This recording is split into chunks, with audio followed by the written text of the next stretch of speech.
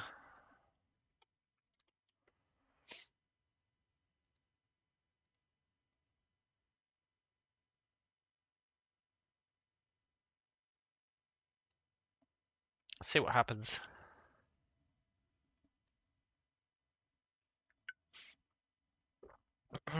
What do I expect to happen? I don't know, really.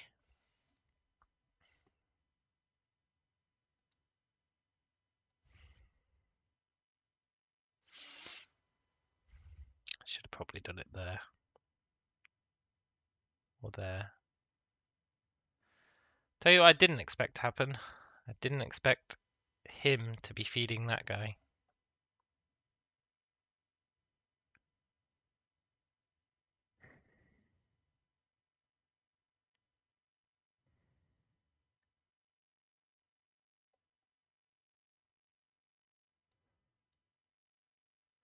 And yet he is. And yet he is.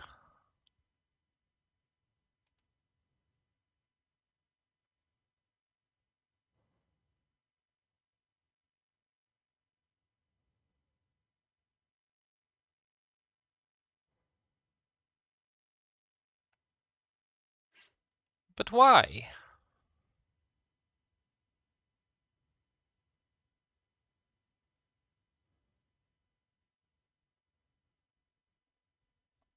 Direction times -1?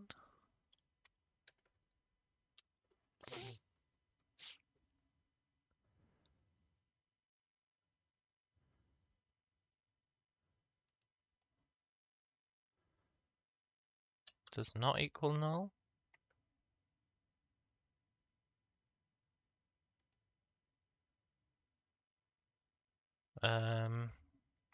Dot normalized?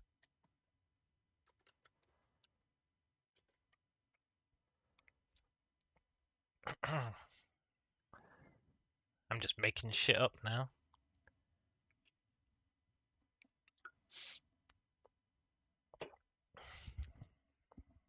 But isn't that what life is?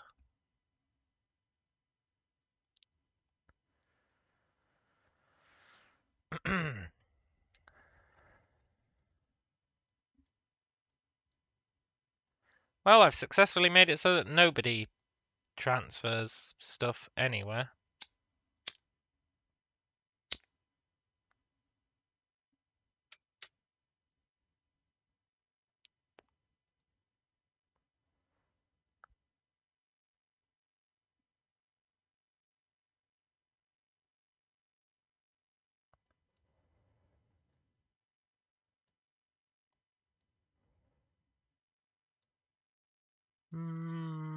Let's get rid of that -1.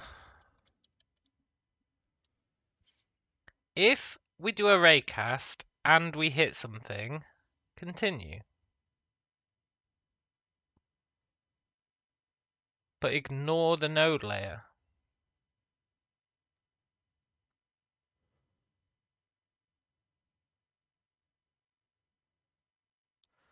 What else could they be hitting?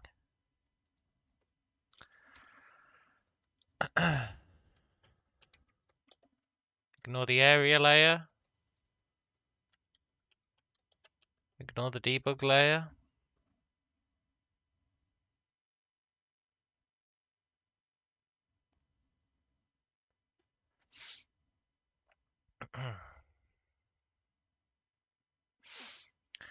Crocodile shoes.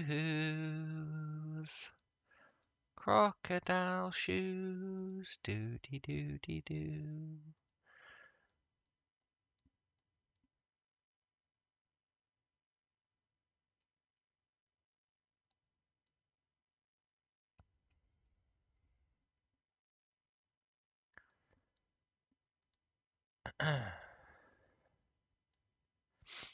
Now I know that's pretty sweet.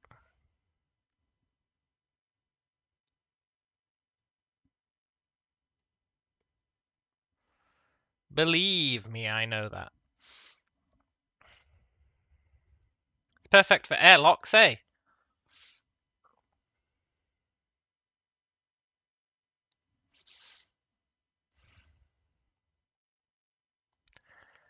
There is a questionable aspect of how often are we willing to do raycasts. But if you ignore that questionable aspect, this is pretty sweet.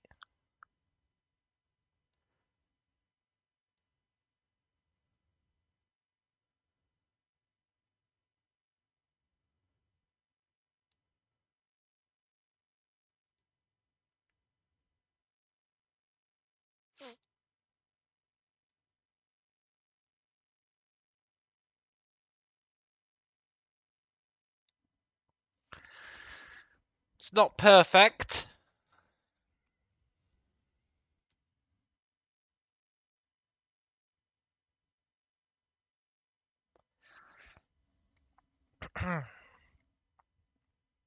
It should probably be a well, it's just not perfect in general. Ideally, you'd want to do like, I don't know, 10 raycasts.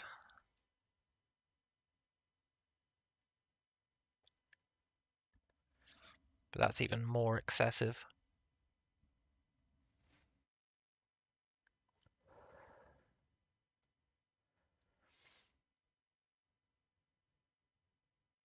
Does this help us? Sort of.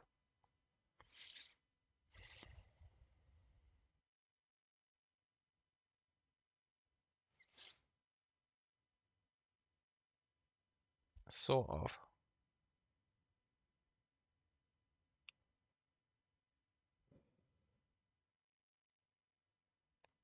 It definitely lets us do airlocks.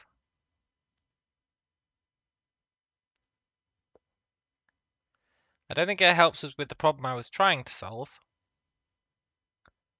But that's a different problem.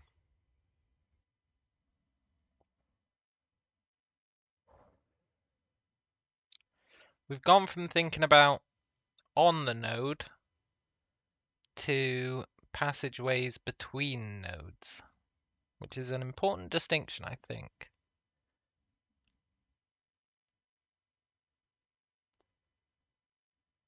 So then we can say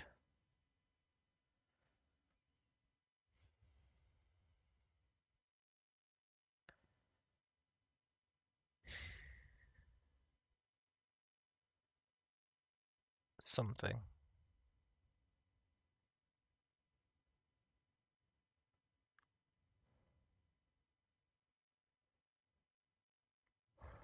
No.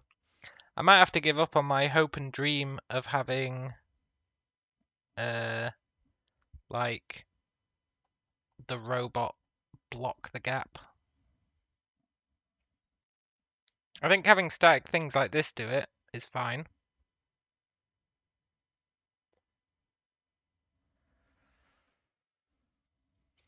But I think the dream of having robots do it is too much.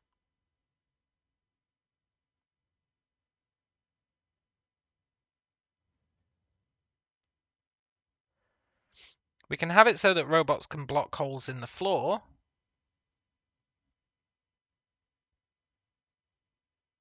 But not sideways holes, I think.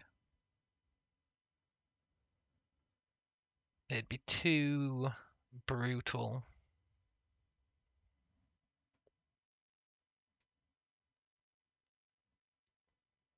And if I'm willing to admit that, which I think I am, then maybe I don't need the raycasting. Because while this is cool, and there's no denying that it is, it comes with its own set of issues. And arguably, you don't really care about it that much.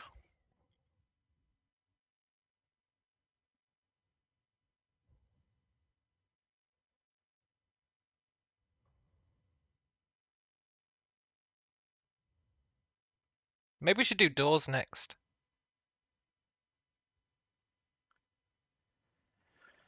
With this system in place, doors are a pretty good thing to implement.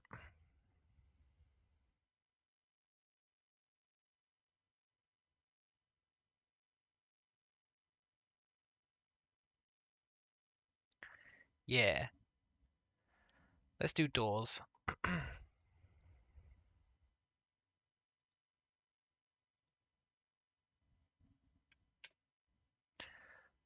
Goodbye, Testeroo. You lived a good life. I'm gonna keep that, but I'm gonna comment it out.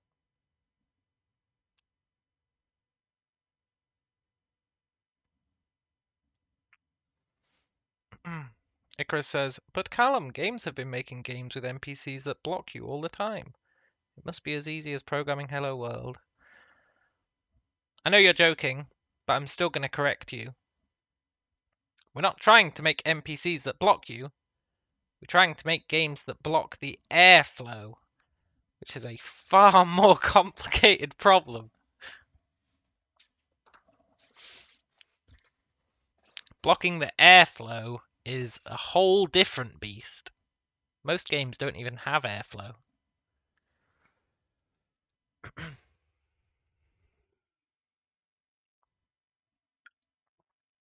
Some do, though.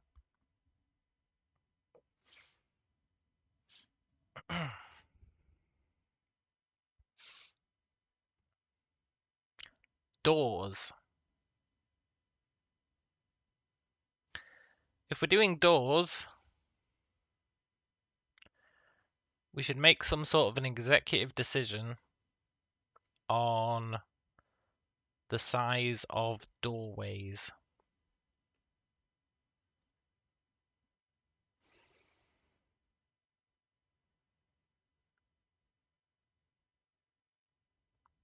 I'm leaning towards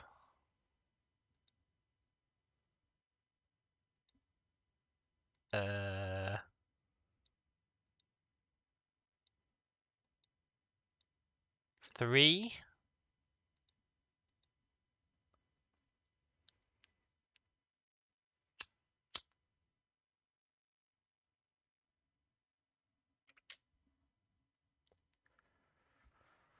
5.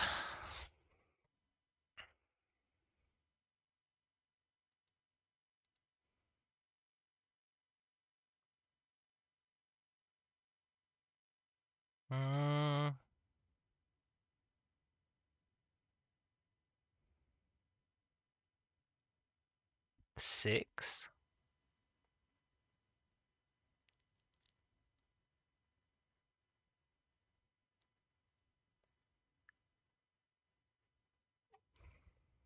I know I don't have a player yet, and I'm already trying to decide how wide doors should be. But, you know, that's life. Hmm.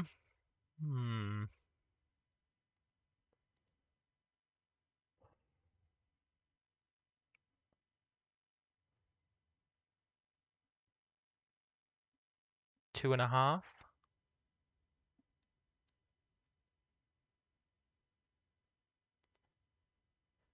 2.5 doesn't really work. Ideally, it'd be a number of grid cells.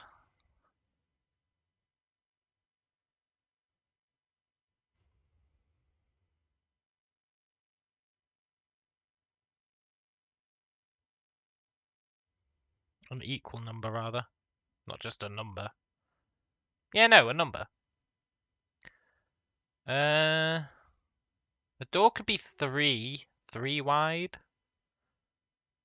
A single door. And then a corridor would be 6 wide if you were having double doors.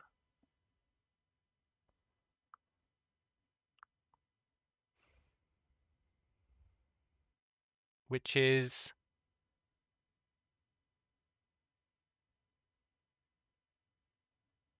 probably reasonable.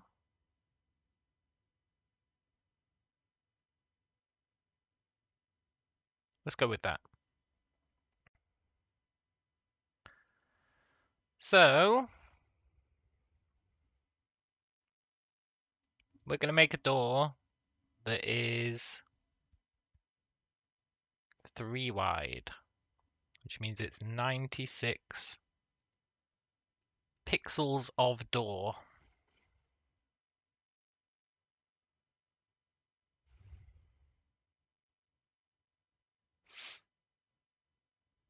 And we can set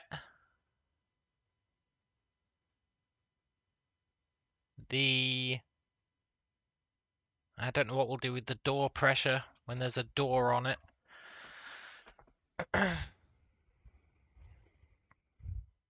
We'll do something with it, that's for sure.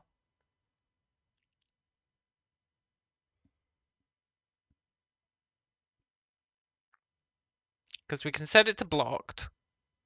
We know that works fine.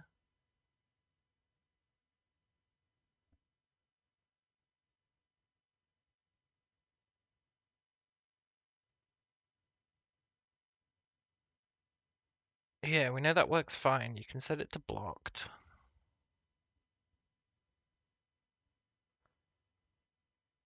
But it'll still have pressure if it's blocked. And then when you unblock it,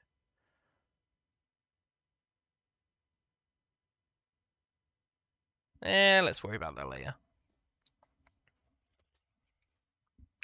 So, we should probably think about how doors are going to work. I quite liked the doors in the other version.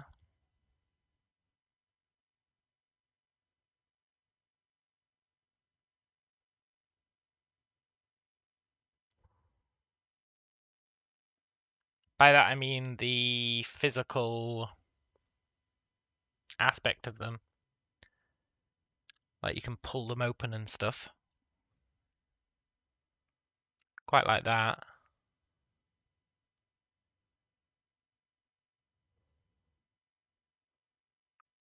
It was a little janky. It was mildly janky.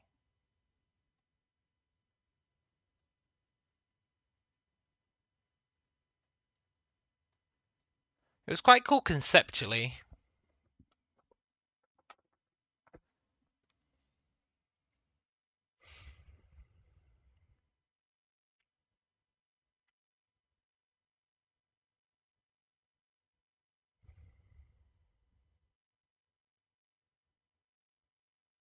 But we might be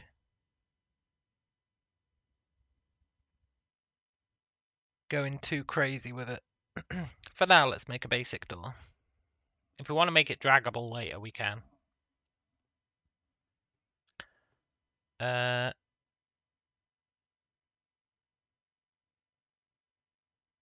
So, cool.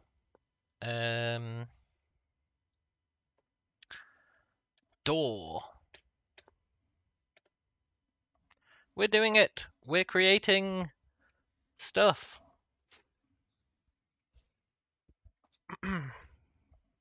Wonder if we'll want to make like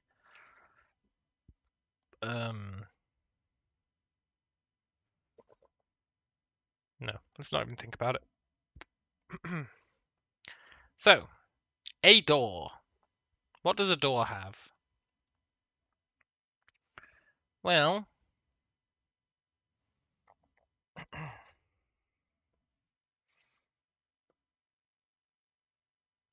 much as I hate to say it, it has a door.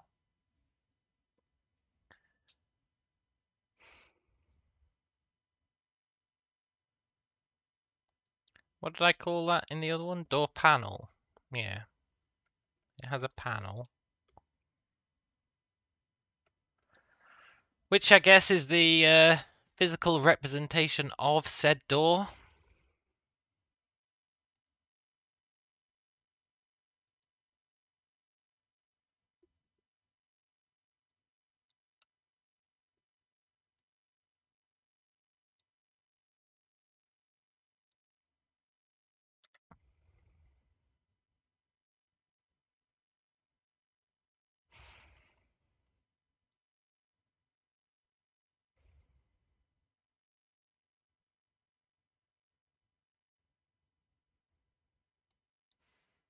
But why? Oh.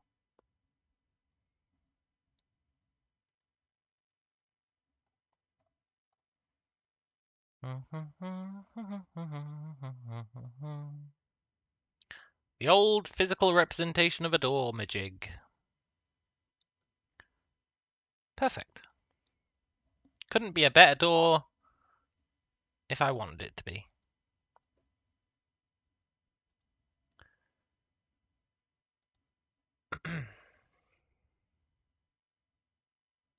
There we go. Job done.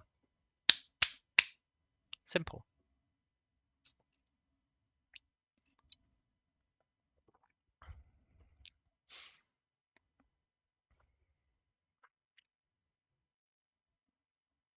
Realistically, though,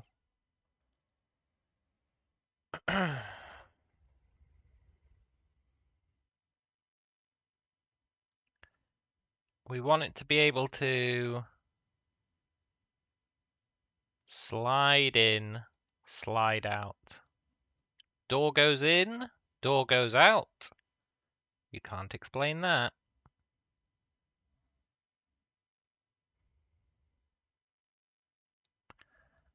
Cool.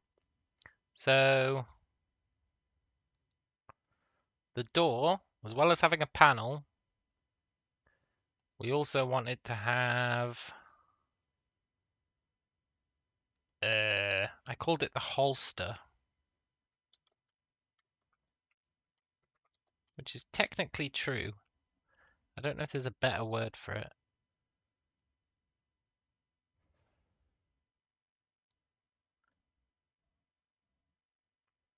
But let's assume there isn't. And the holster and the door are intrinsically connected via some eternal belief of mine. So, a door, a door, a door. My kingdom for a door.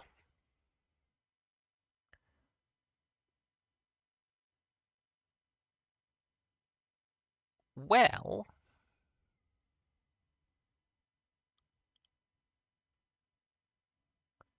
am I going to have to do a door in Photoshop? Oh yeah, look, it's our little airflows. Let's rename these weird things.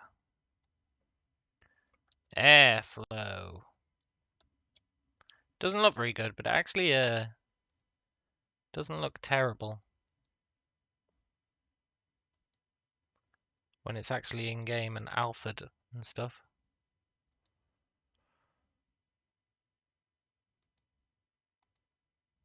Okay. Let's make a door. Let's make a door. How big is a door? 96 by 32.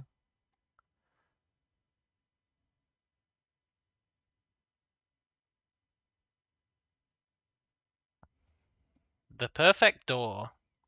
Door mechanics, I know. I know, it's been a while. It's been a while since we did door mechanics. And here we are, doing them. I feel like this door is just going to be, for now, the most basic door you've ever seen.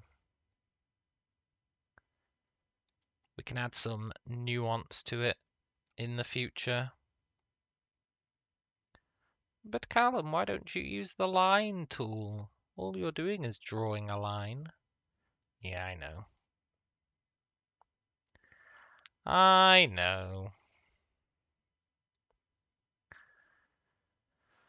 I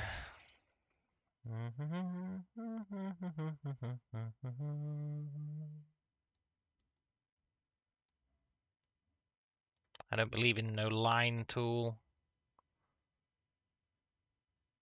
I mean, granted, I wouldn't make mistakes if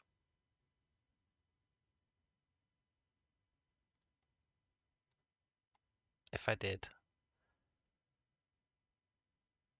But you know, whatever. Sometimes it's the mistakes in life that serve us best. I was probably trying to think of sheath as alternative to holster. Yeah, it is the door sheath. You're right. You're absolutely right. It is a good shout, without a doubt.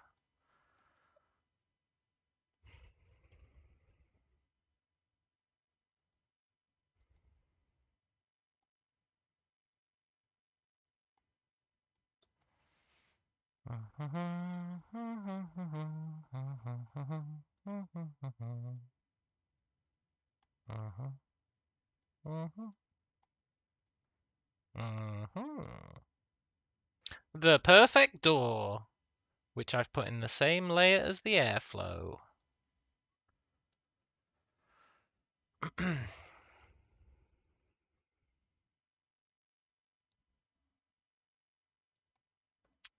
Door panel. Then we need a door holster, which is going to be 32 by 32.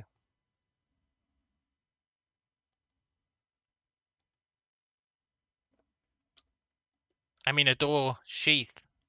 I'm sticking with holster. I'm used to it.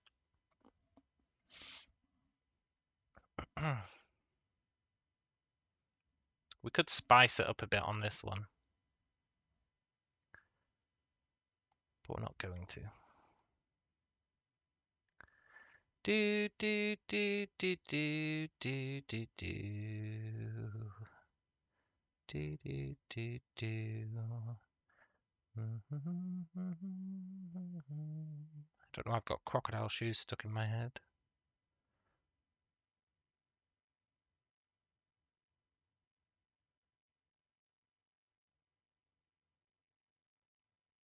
You've never seen anyone as good at art as me. I'm a prodigy.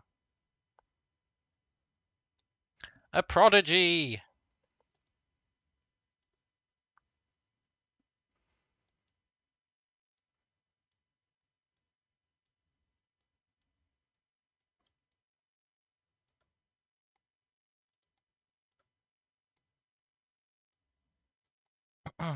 Hold shift to draw a straight line. Is that true?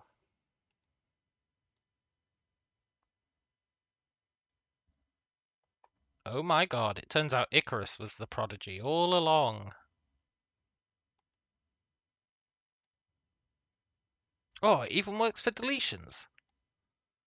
You really are the prodigy. The prodigal son.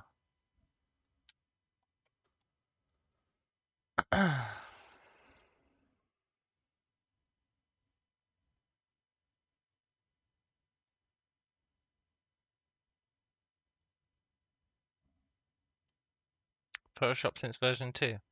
Yeah, but you have to understand that I don't use Photoshop that often. I own it, but I never use it. So, you know.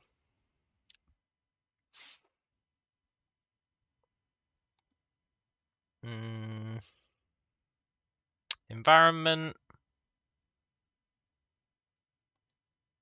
I'm going to make doors live inside environment.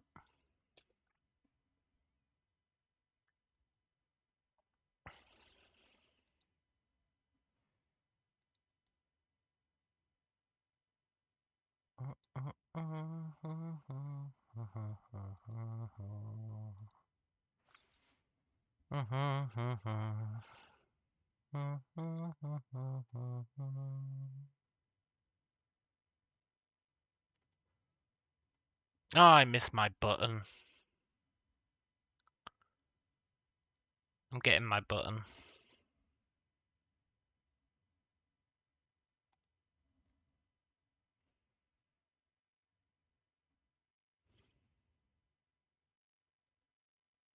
Oh, button.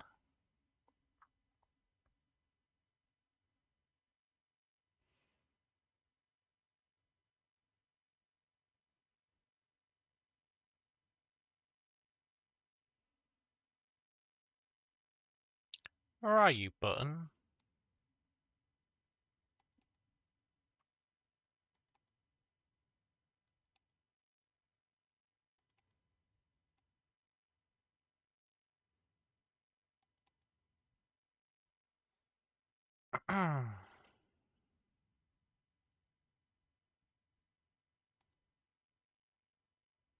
Where the hell is my editor?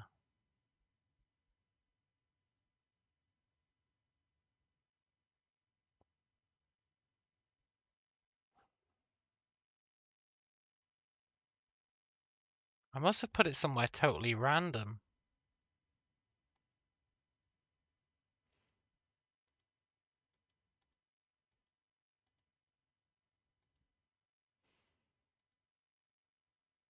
Like uber random.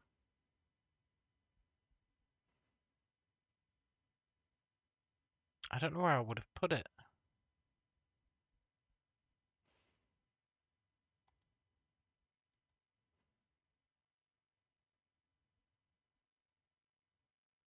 I really thought I put it in debug, you know?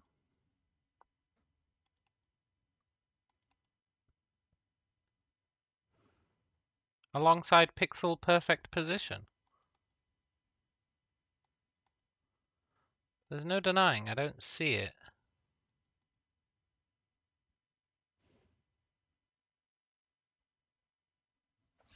Hmm.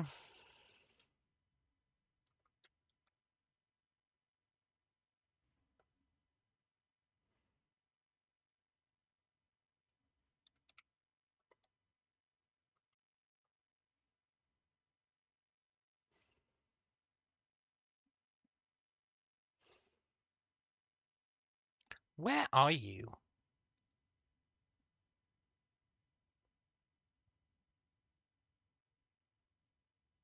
I see.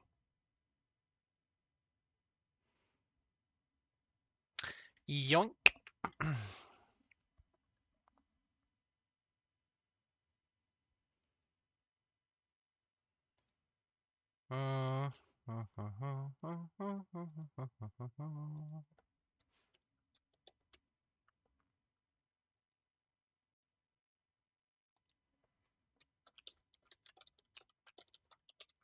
This is better in the long run to steal this.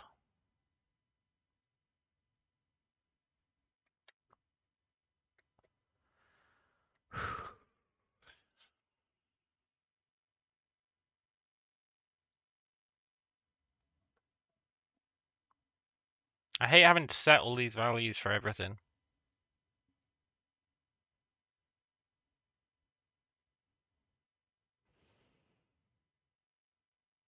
So instead, I made this. Which does it all for me. Pretty cool.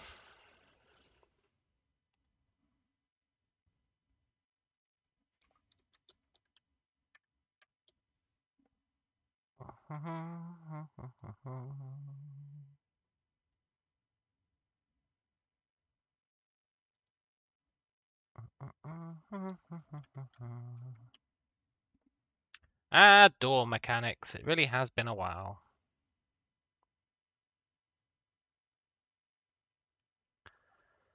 Let's create a sorting layer called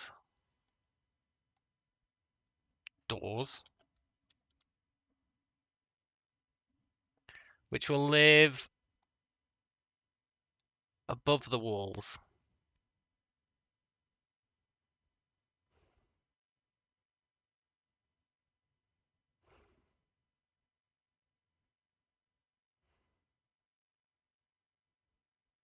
Yeah.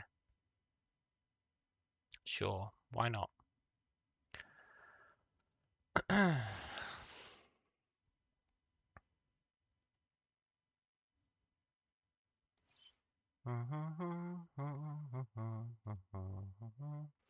We want the holster to be in front of the door. And we want this to actually be scale 1. And we want its box collider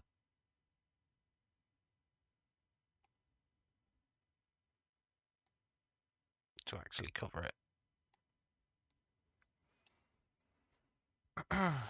And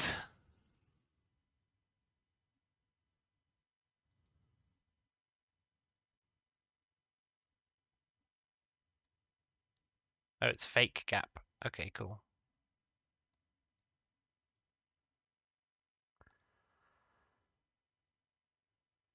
Neat. We're also going to give this guy a sprite renderer, which we're going to give the door.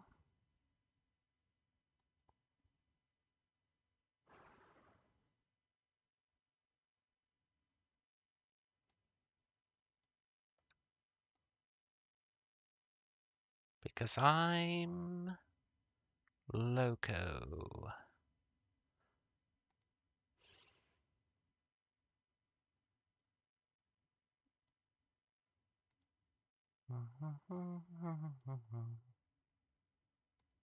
But this, we're gonna alpha fa fa fa. And actually, did I need to do that?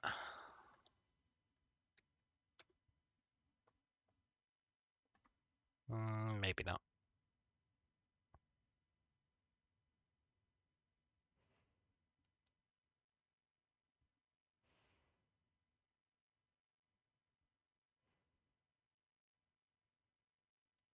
No, I think I did. So then I think the sprite mask needs to go on the other guy. The panel needs to have a sprite mask with a sprite of door. You son of a bitch. I really thought that was how it worked.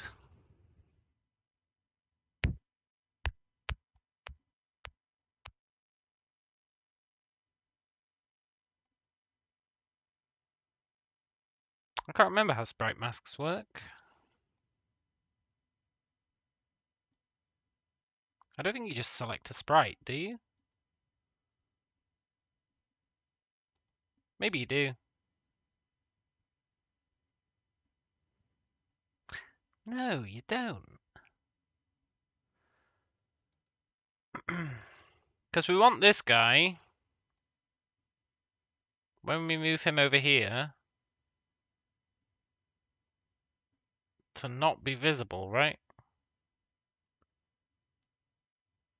As he passes through the holster. Which means really we want a sprite mask here. So whenever he's not in this area, he doesn't get displayed. I think the sprite mask is on the wrong thing. I think the sprite mask actually does go here. I think I was right initially, but I don't think it needs that.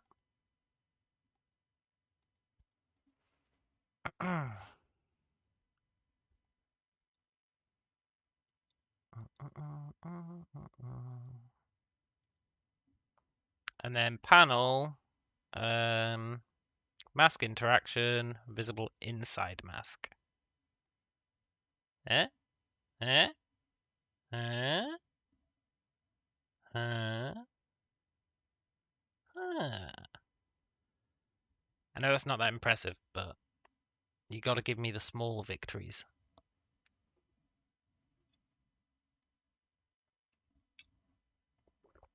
Cool.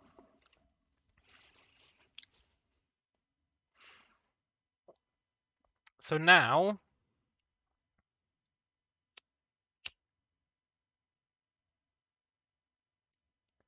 technically, if I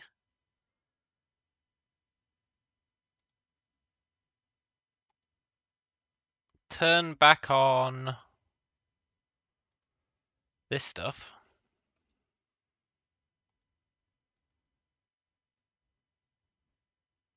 we might see something pretty cool.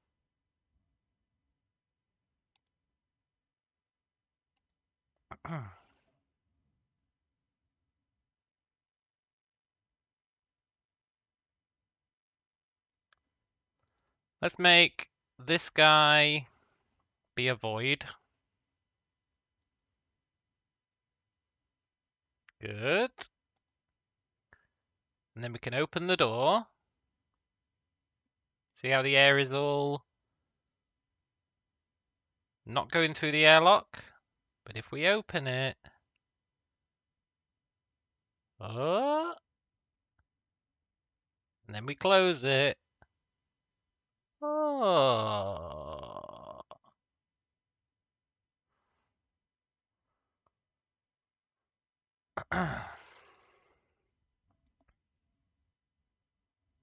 Pretty cool, right?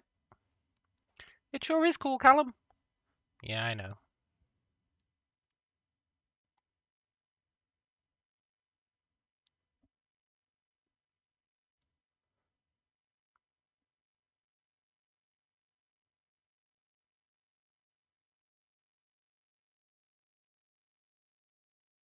Oh, I moved the entire door.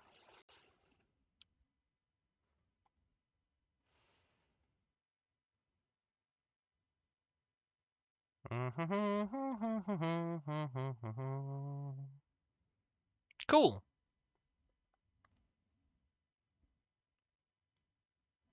That's exactly how you sound like. It's how you sound in my head. That's exactly how we sound like. No, but for real, this is the coolest thing you've ever seen.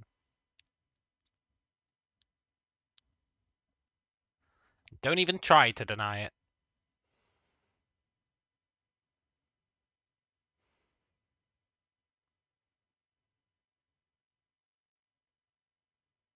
Nice. So, I will be right back.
Okay, I'm back.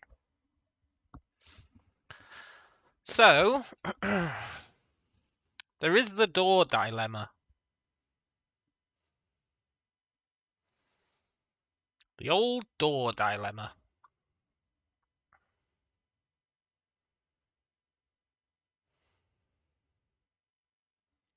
By that I mean,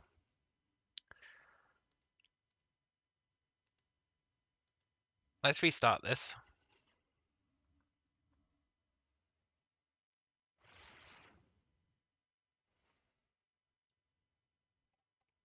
Let's set those 4 to be voids, just to speed things up. What?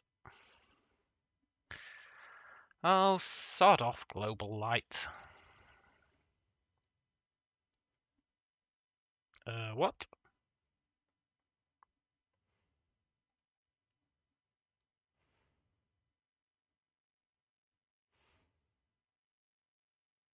What else have we got selected? The floor. Give me a break. Let's make all 4 of those voids. Now everything's gonna drain. That's fine.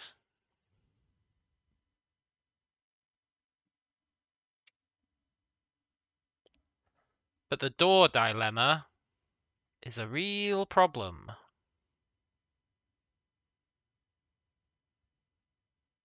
It's a real problem.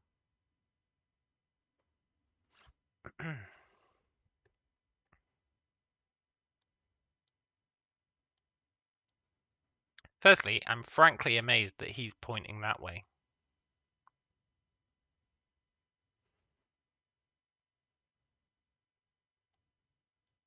I'd expect him to be pointing down here, but whatever.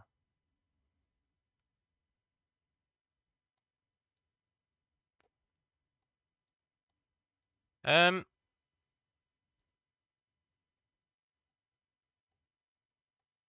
wish I could speed this up. Well, I guess I can. Do you want to be voids as well?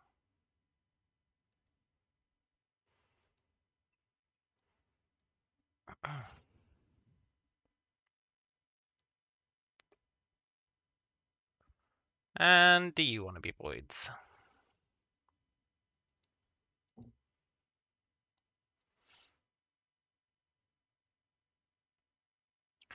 Right, it's all empty.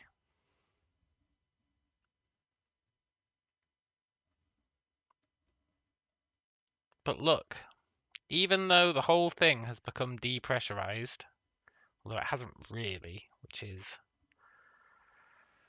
a separate issue, but it has mostly become depressurized.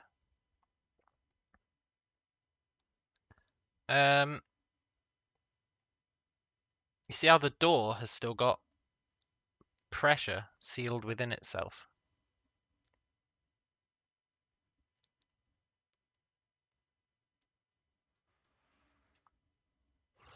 So when we open said door,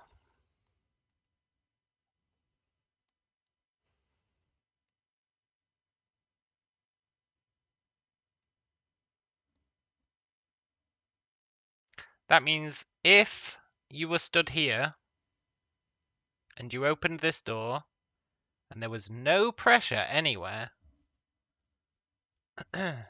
you would get pushed back, which only makes sense if there's air on the other side.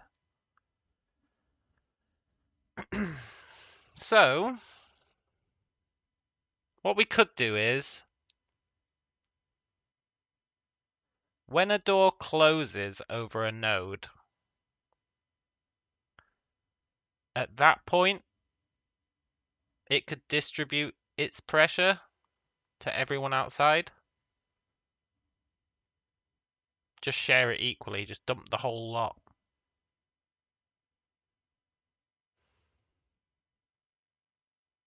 And then when it opens, that'll naturally fill back up again. That'd be the most realistic way to deal with it, I think.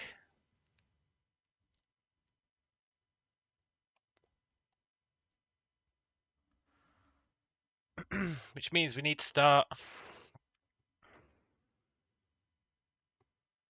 Well, no, we don't have to add logic for doors yet. We can do that in the node.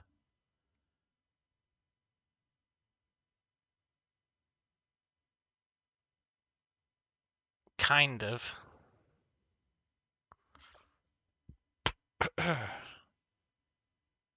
It's a bit awkward because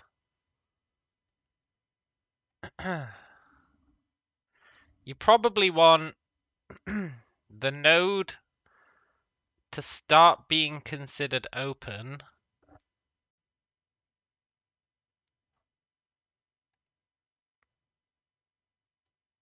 like, it's easy to do if we say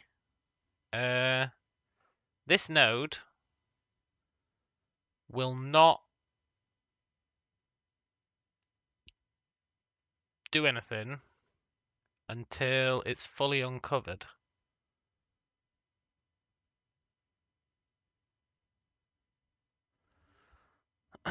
So it's considered blocked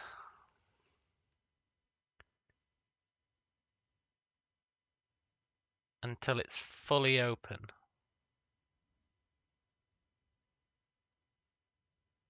Which is definitely a way to do it. It's the easiest way.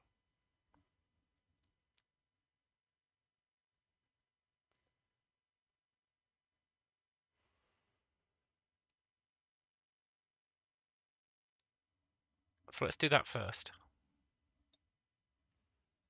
In order to do that, we would, for a node,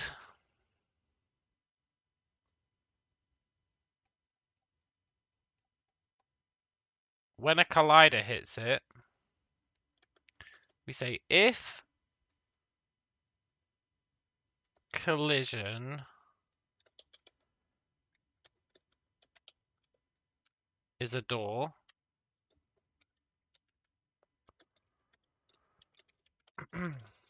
it's blocked.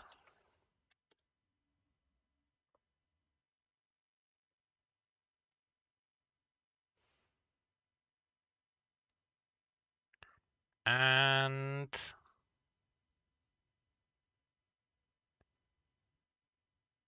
when something leaves, we say if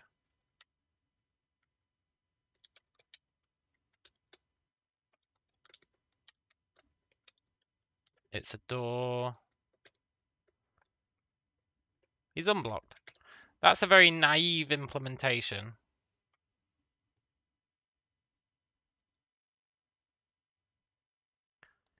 But, you know, whatever.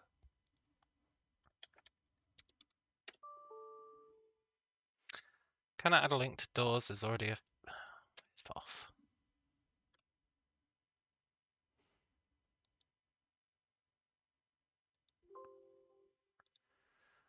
Doors already exists.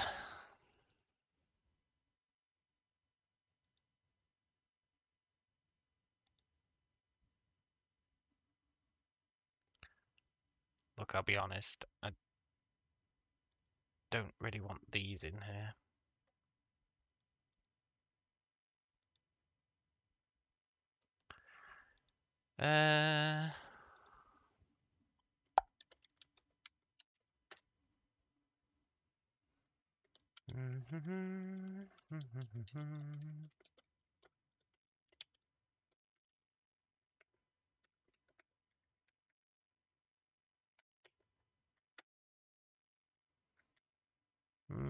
This doesn't actually need to do anything yet. It just needs to exist as like a marker component.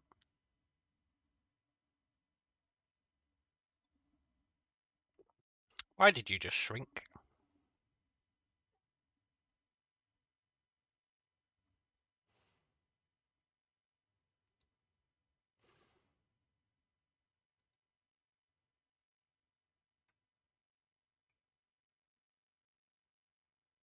What?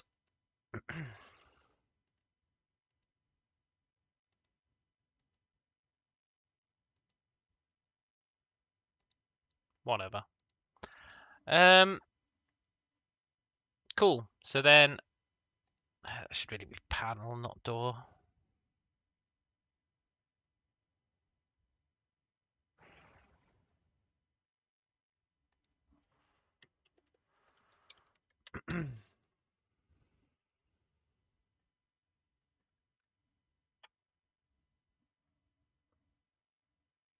I could probably do that with like, I don't know if you can do tag. Oh no, you can do tags. I could do that with a tag. It'd be a lot cleaner. Who cares?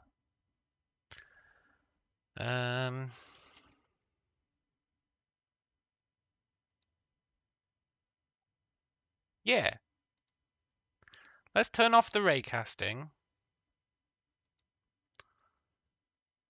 The horribly, horribly inefficient raycasting.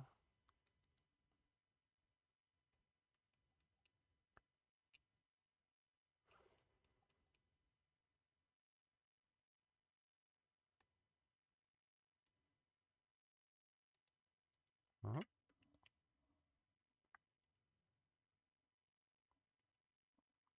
And now I expect it to keep working the way it did before.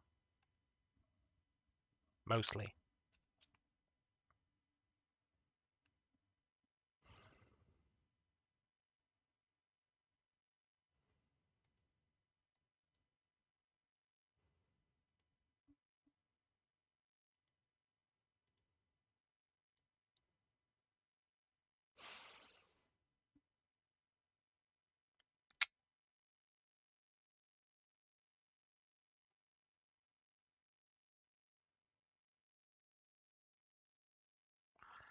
Um...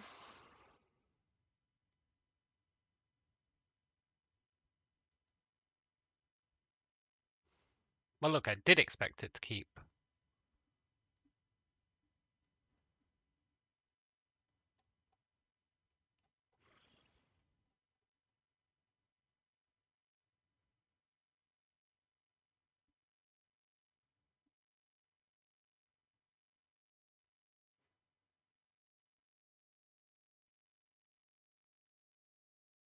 Oh.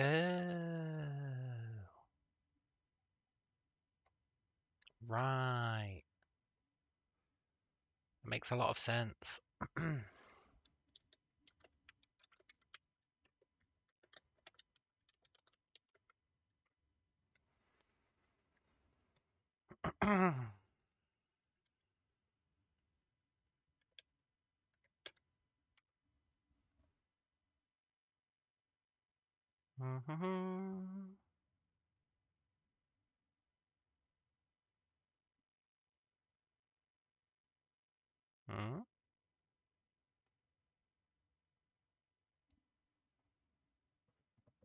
Maybe now?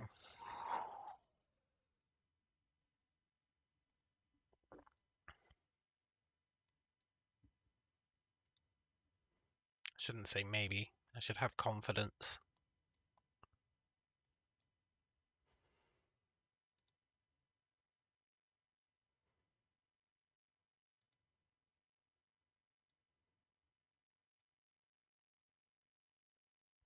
And yet, maybe I shouldn't have confidence. I don't get it, though.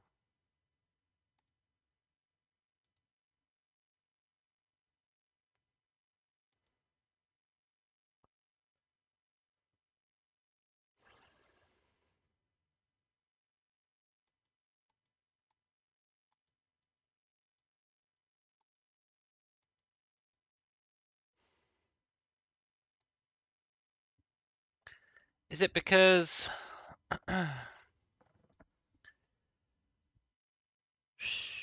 neither of them have a rigid body?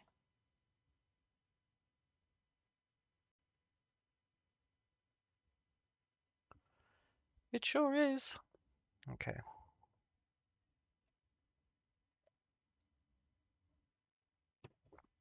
That's fine.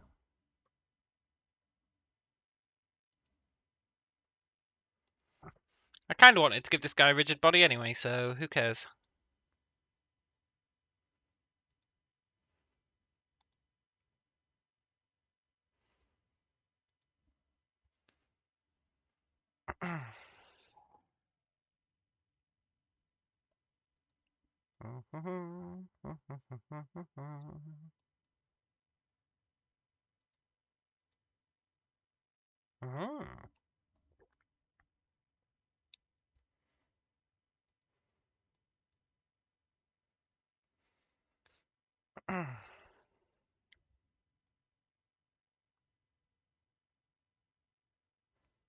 But why?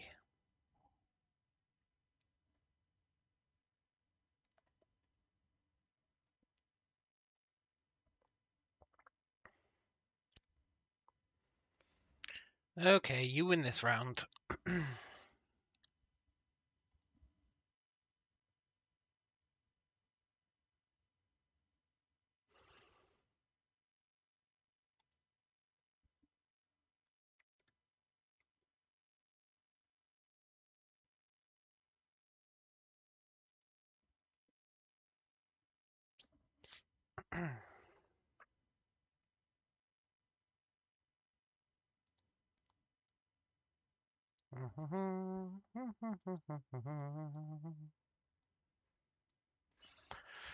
Cool. He's going a bit mental, but it's probably legit.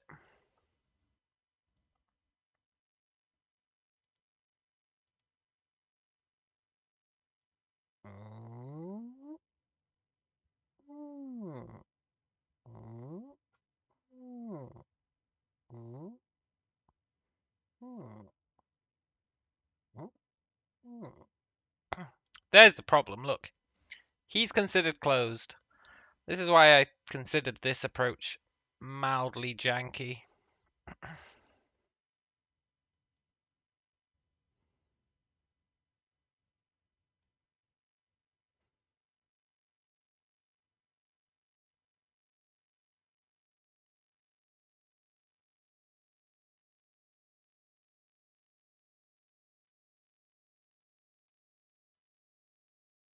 Interesting that they're still... Oh no, that makes sense.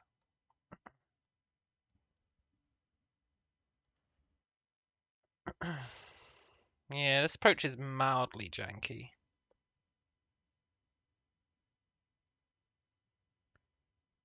Mildly.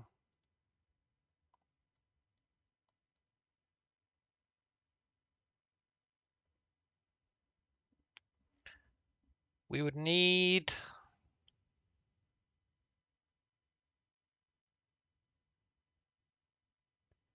So currently we're just saying, if the panel is colliding with the node, then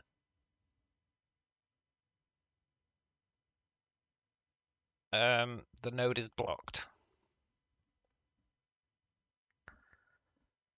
The problem is the nodes collider for checking that kind of thing is pretty big.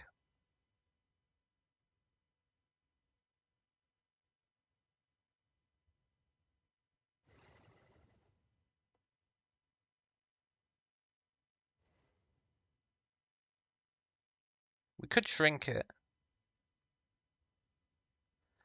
I'm not sure if we actually need that collider to be as big as it is. But even then, the best we could do is when it's half closed.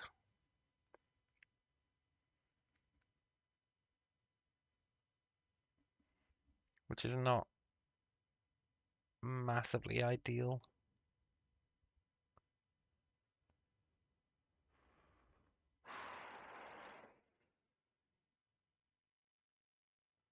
Which means we might want to do...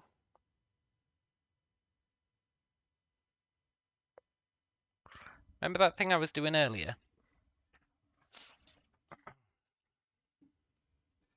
Only 7 o'clock kids will understand this reference. Calculate the coverage percentage. And utilize that.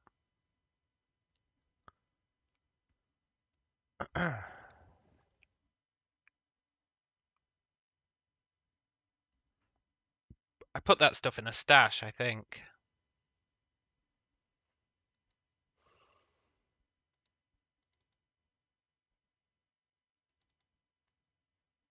I hope I put it in a stash. I did. Update blockage.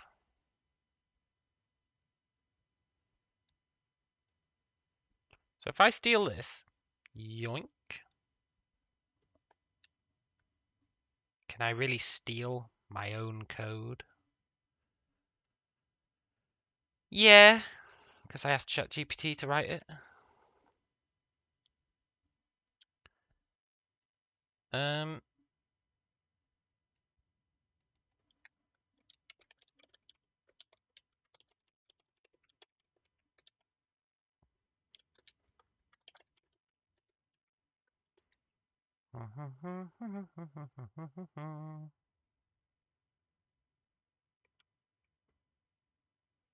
What if I eliminated the nodes under the door and just put contact points on the far side of the door and the wall? But if I eliminate the nodes under the door, pathfinding stops working.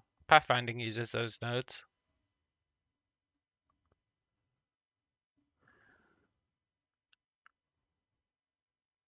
I guess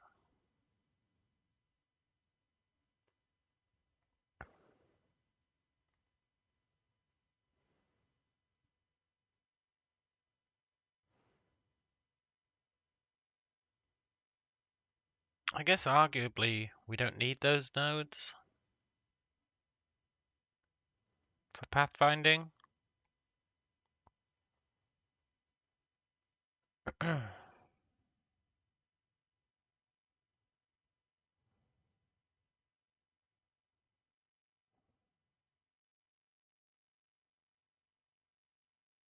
But then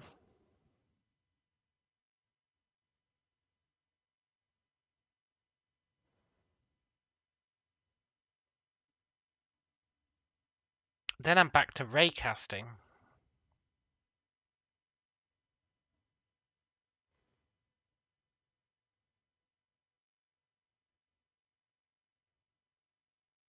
Sort of. Or rather, I guess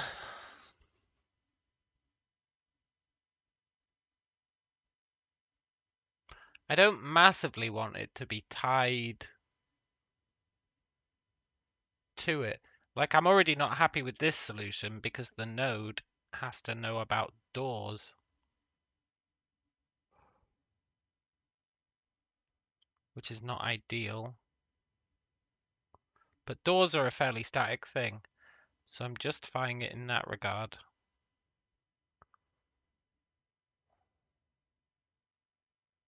And we can maybe make it work for other stuff.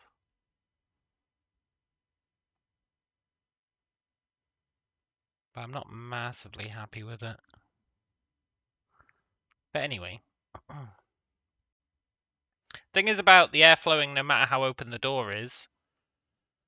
That's kind of whack.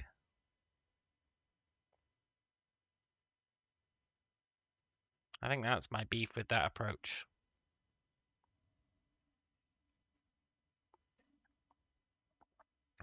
Because you want... Like, the door takes up 3 nodes. If the door is like 1/3 open, I would like it to only let 1/3 of the air through.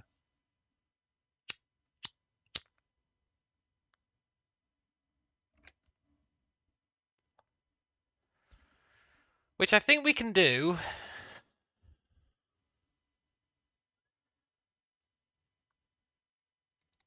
I was going to update this to store colliders.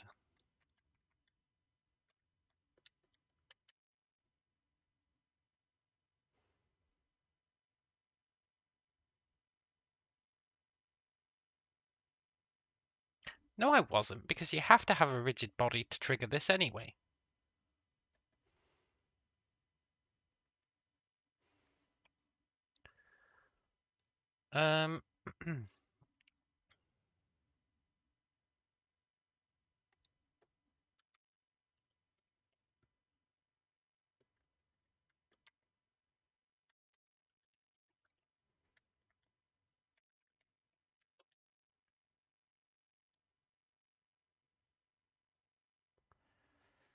Oh, the issue is you can have more than one collider. That's right. That's where it gets annoying.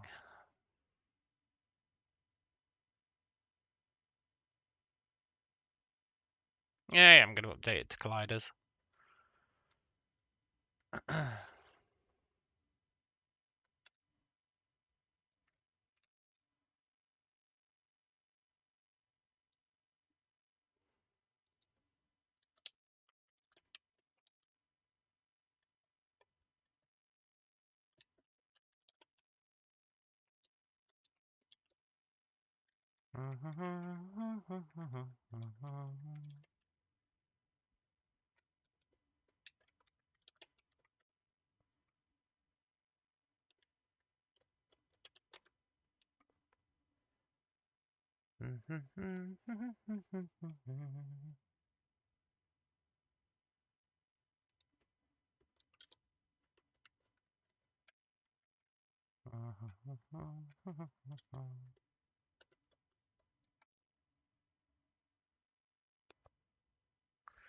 Sum the three nodes together and give it a state of flow for how many are uncovered. Yeah, but then...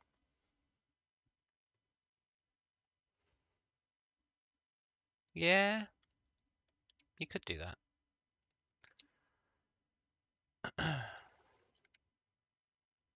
But then you'd still get pulled to the center of the door.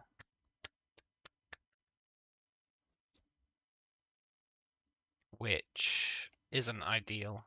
I think this solution is going to be cool.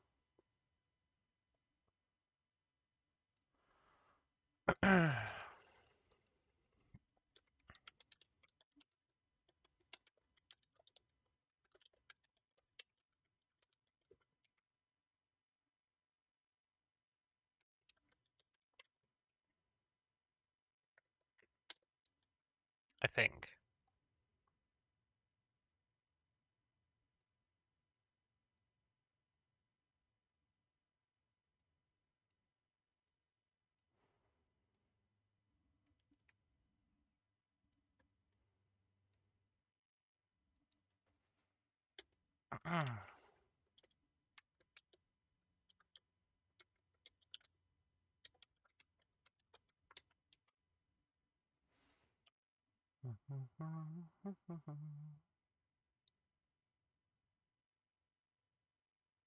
That isn't working anyway, so...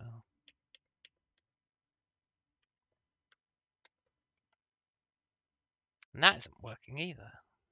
So...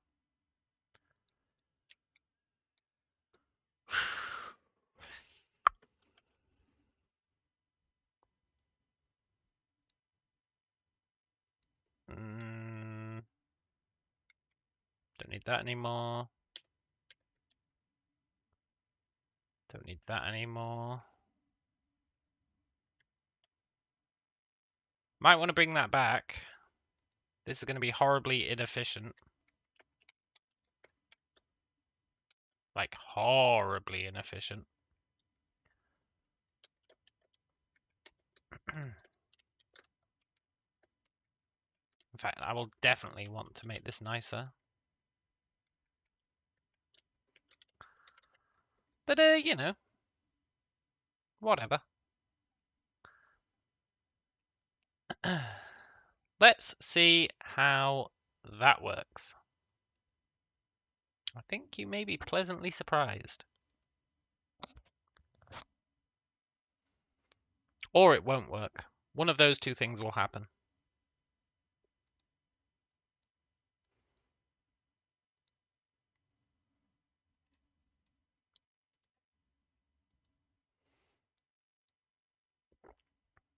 It chose the won't work strat, huh?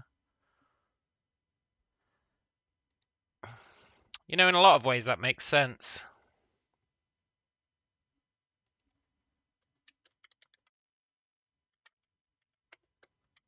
I never told it to actually update the blockage.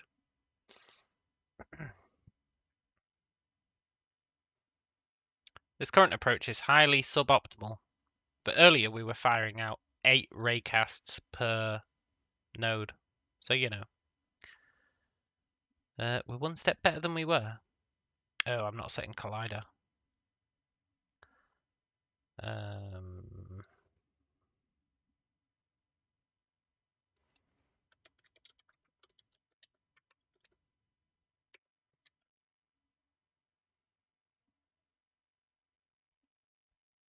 Now that I think I've run the gauntlet of errors, hopefully, this is pretty rad.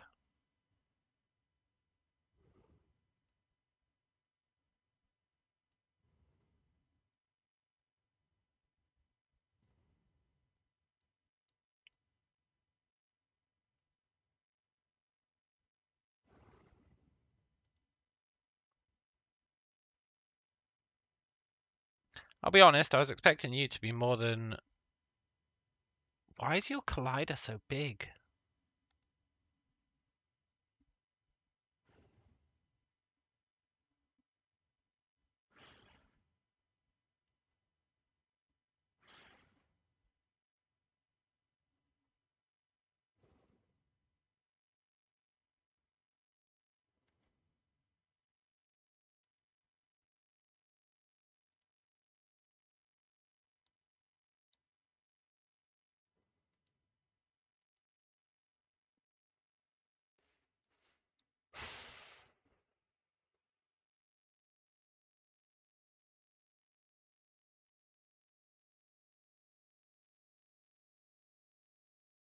Oh! Of course. I forgot I gimped this guy.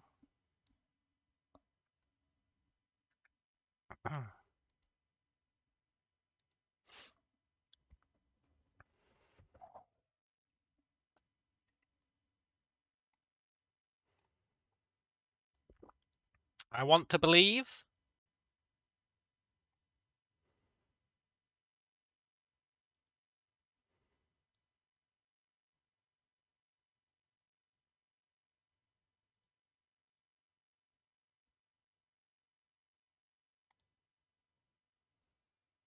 uh, uh, uh,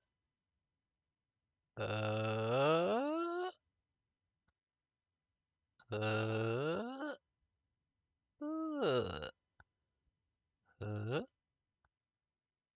uh,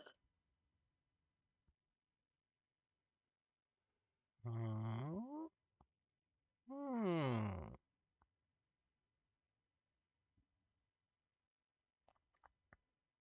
Now it's uber accurate.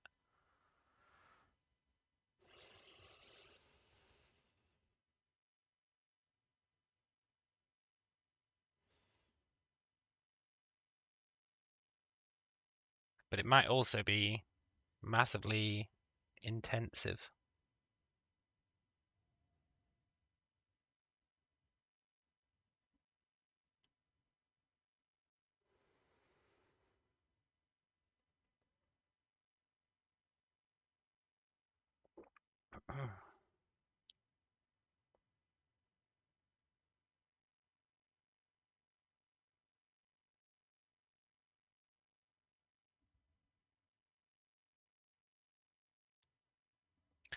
Pretty neat though, right?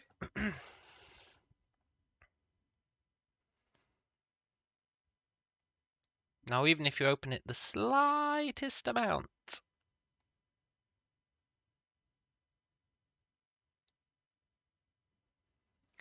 some air will get through.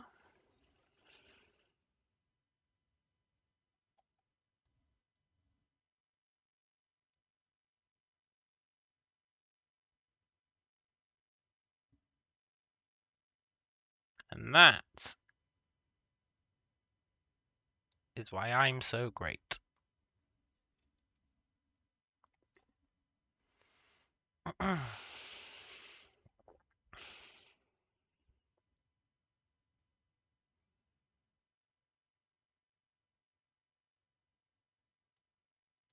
Cool. Needs optimizing, but what doesn't?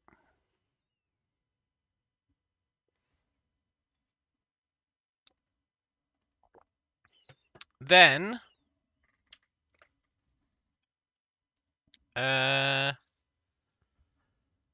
pretty rad. So we could make an airlock now, theoretically.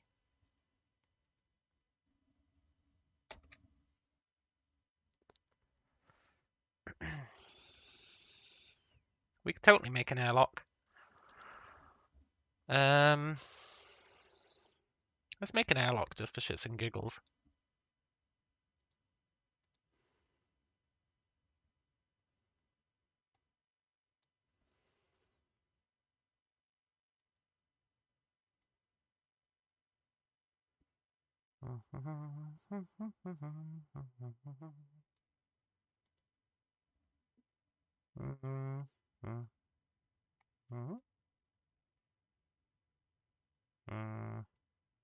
Why can I not draw a straight line to save my life?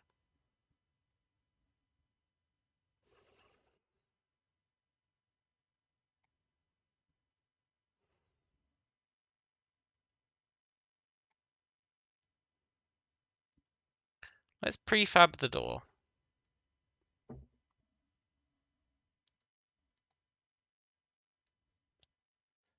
And let's add another one.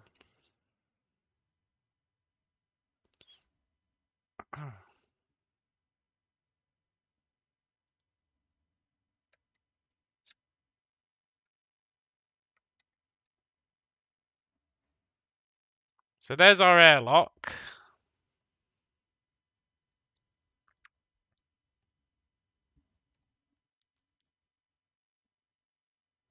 We need a pressure machine.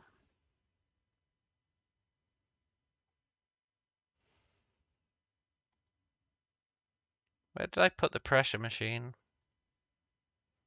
I know I prefabbed it.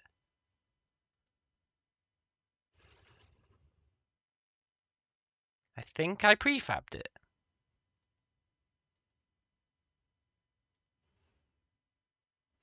I quite possibly didn't prefab it.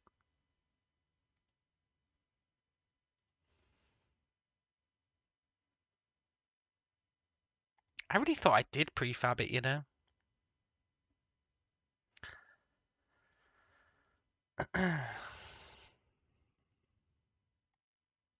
Whatever, it's easy enough to make. Let's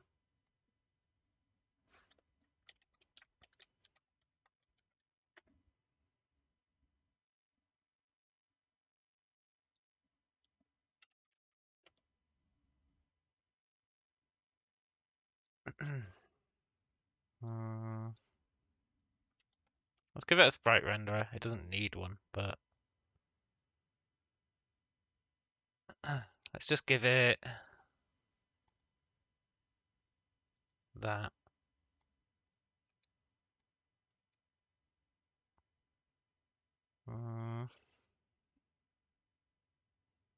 Sure. So here's our little pressure machine, which will try and keep a target pressure.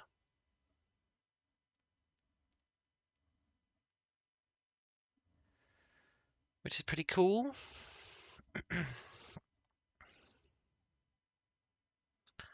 How's our area set up? It encompasses the whole thing. Good. Let's bring it down. We might as well.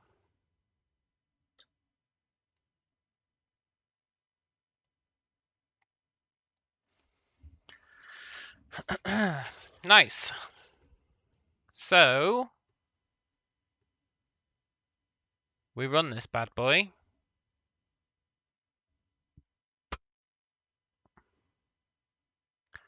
And we set all of these to be a void.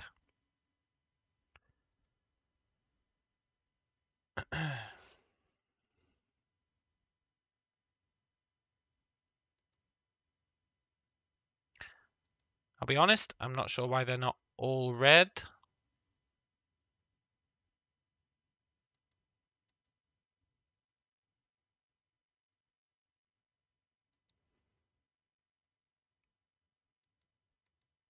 They really should be.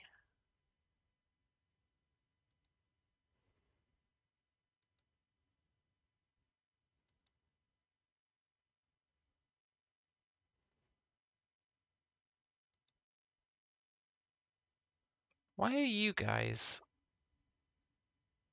not voiding yourselves?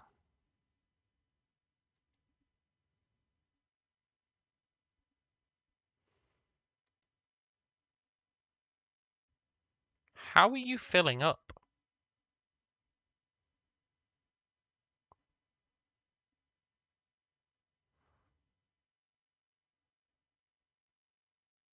How did you repressurize?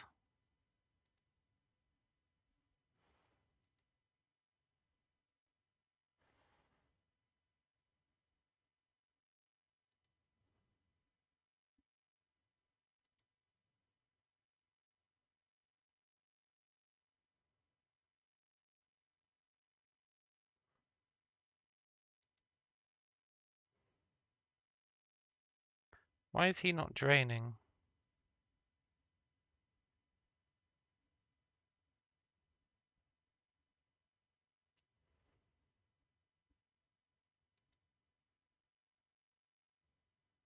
Well, we've definitely got something weird going on here.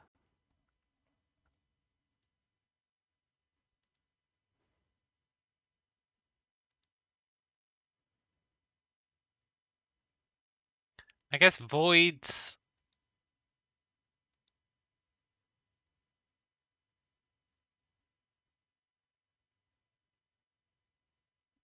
In corridors. Very thin areas. It's only ones that are touching a door, right?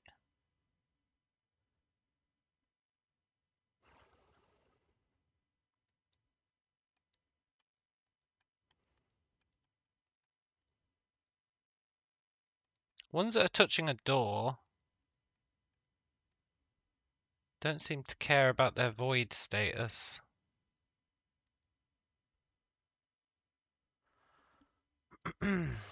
Which is news to me.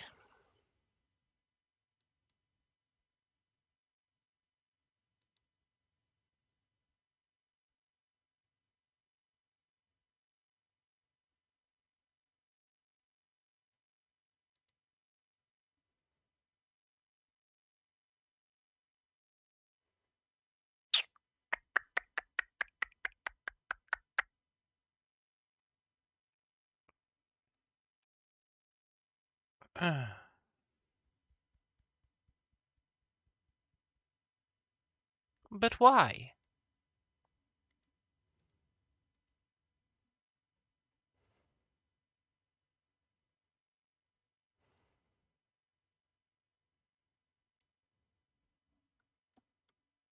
You can go in my pile of vaguely interesting shit.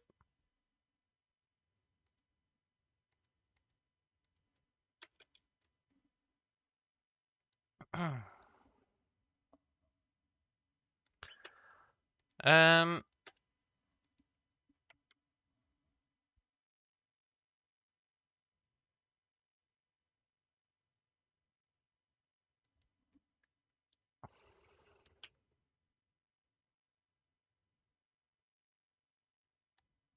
of course.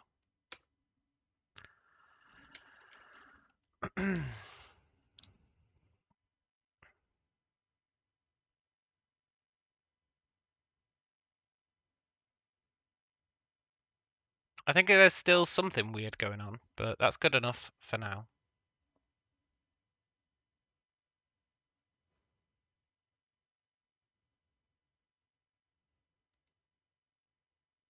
So, in order for this to be an airlock, we need this guy. Has a target pressure of 1. La la la, someone's coming in.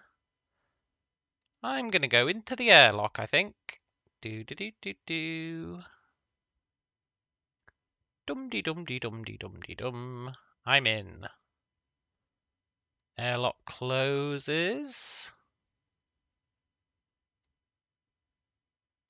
Properly.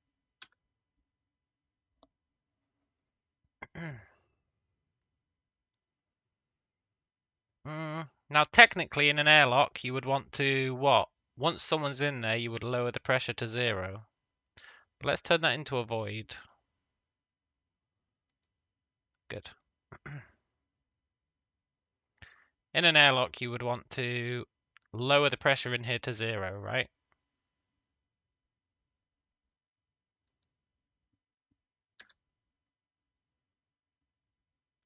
We can increase the pressure change per second on that.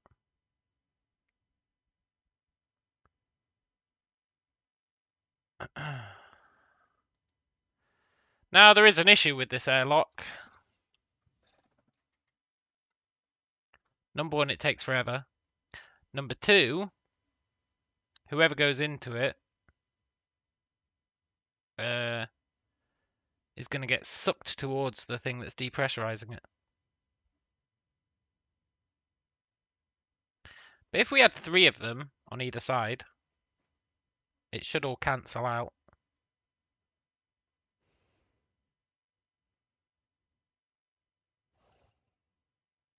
In theory. It'd also drain a lot faster. Let's add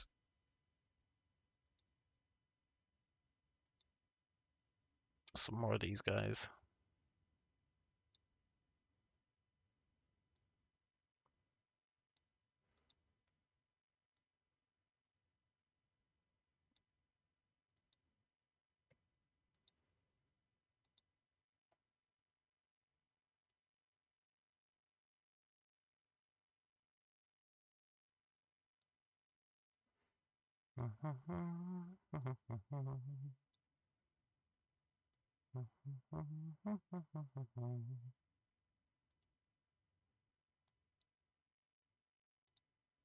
Cool.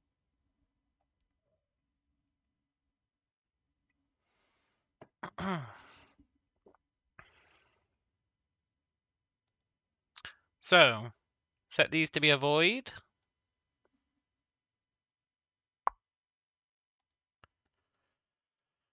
Select these mofos.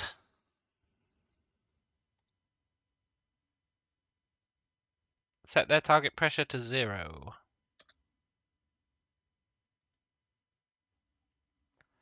I'll be honest, I was kind of hoping that'd equalize.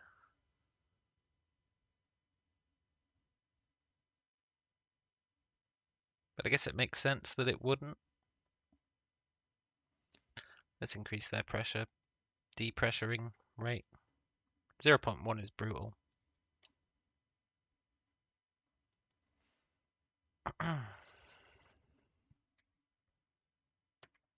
Now here's where we might see the problem that I thought we'd see. This should be draining this airlock, right? And yet,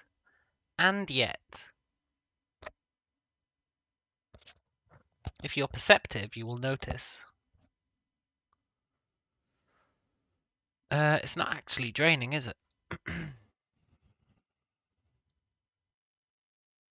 Not fully.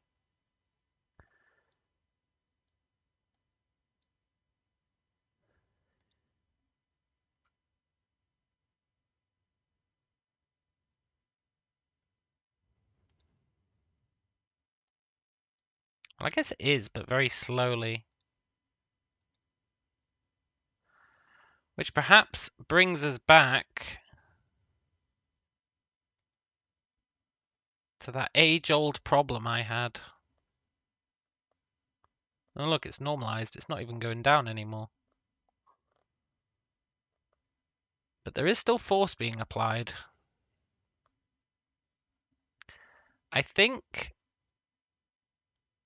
these guys are getting pressure from the door nodes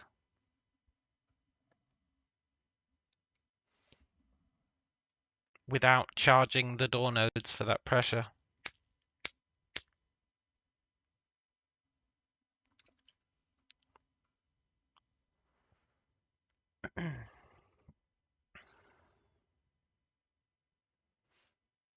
Which sort of makes sense.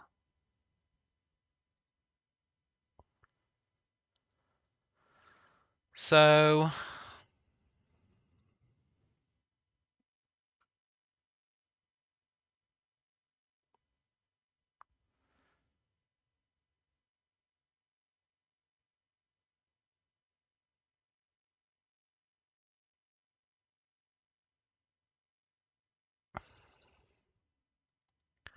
does that need to be neighbor dot blockage?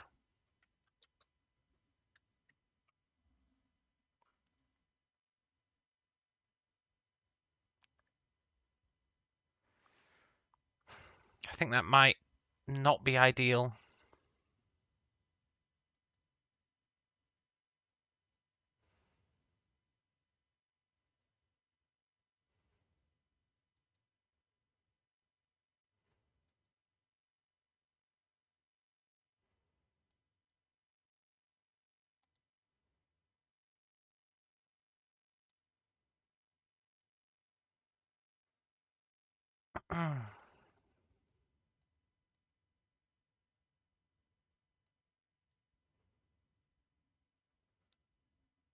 It's sort of ideal.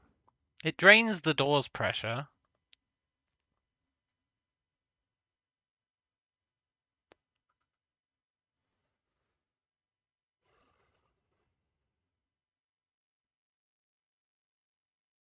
There's a lot of mad lines going on.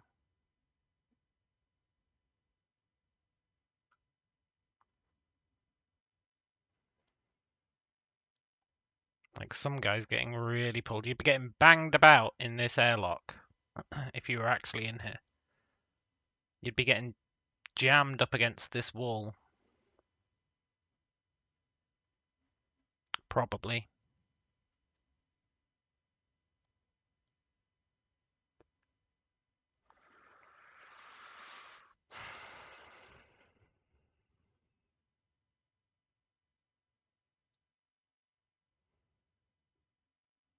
These guys are all trying to bring the pressure back up.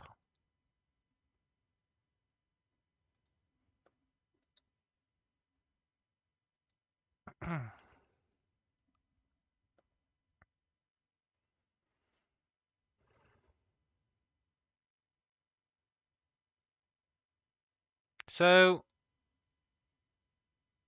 the airlock has mostly emptied itself.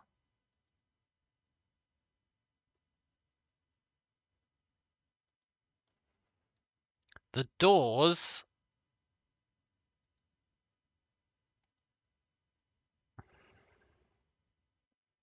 are slowly getting drained.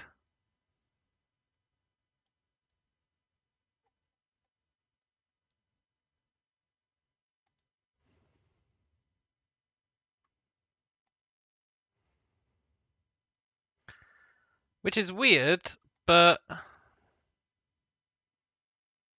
if it drains to 50% and then stops, it actually kind of makes sense.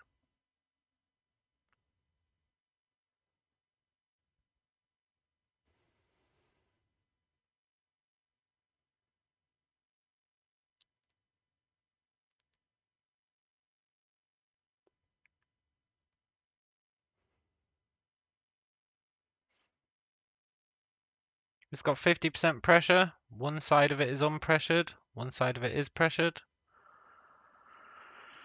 Yeah, that kind of makes sense in a horrible kind of way.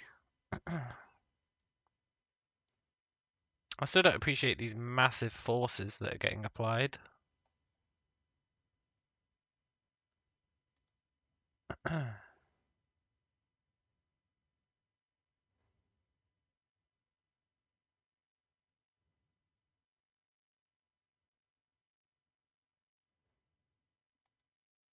Is it the doors that are applying the massive force? Yeah.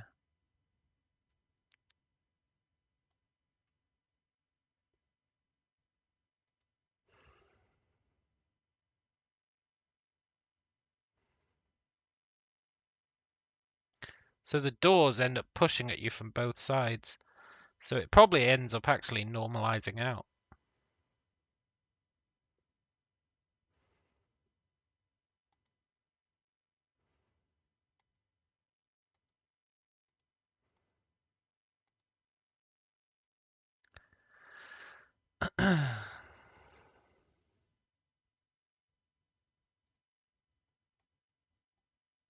Yeah, it equals out.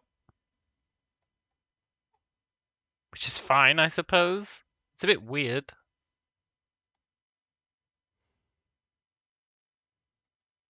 But it does equalize. So let me turn these into voids, which they were supposed to be anyway.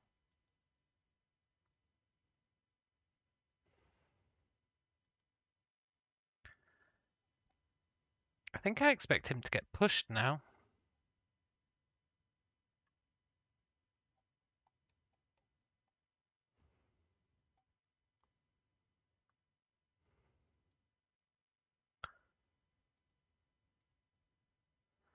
I think I don't understand why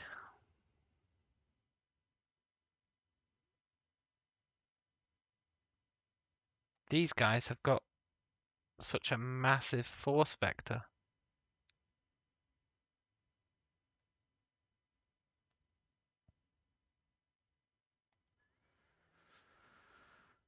Best not to question it, I suppose. So then we can open the airlock and nothing changes. Our little guy goes outside. Do, do, do, do, do, do, do, do. For some reason gets pushed around. Oh, that's because voids suck you towards them. That's what's happening there.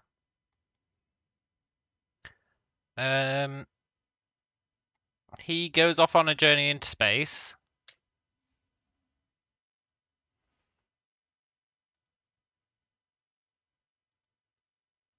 The airlock closes.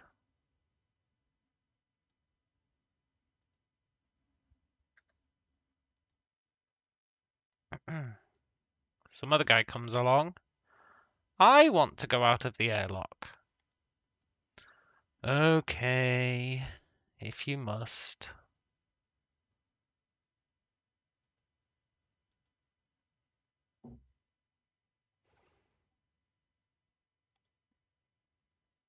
I guess that means we should repressurize the area.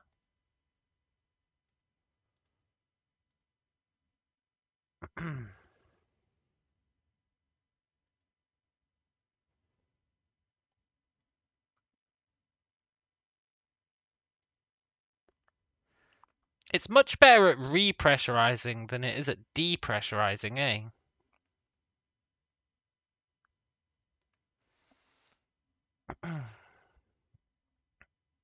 Which is interesting, considering it uses exactly the same logic.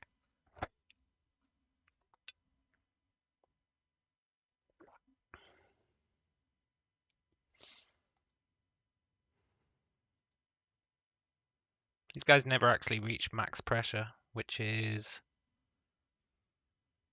I think the doors, in the same way that the doors were giving them stuff, I think the doors are actually stealing stuff. Very slowly. Well, I'm wrong. Whatever. Cool. Then we can open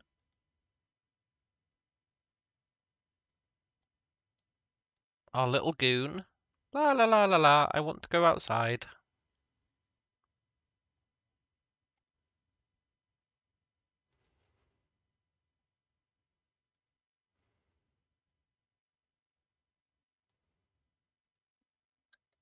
Make sure it's properly sealed. Now, how much is he going to get banged about? I expect he's going to get banged about quite a lot.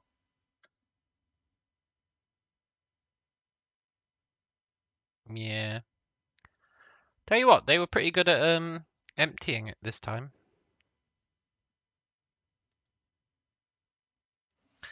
But he does get banged about.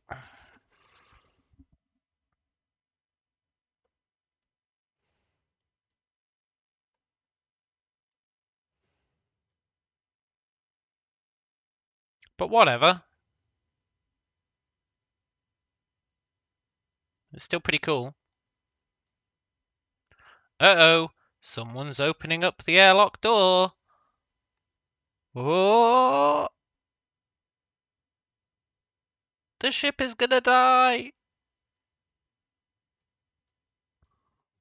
We're very, very slowly losing our oxygen.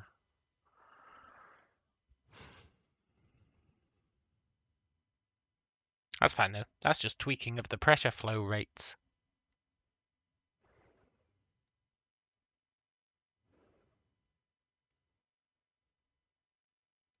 Cool.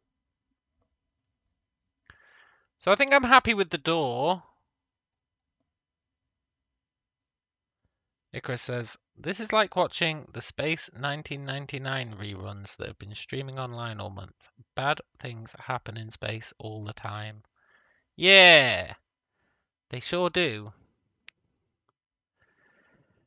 It's all a bit fucked though. If I say use the neighbor's blockage, the doors behave weird. If I say use our blockage, we behave weird.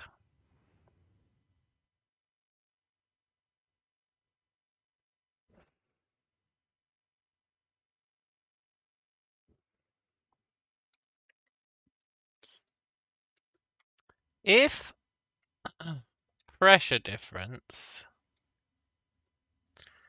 is greater than 0, use the neighbor's blockage. Else, if the pressure difference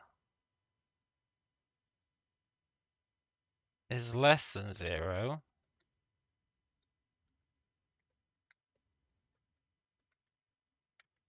use R blockage.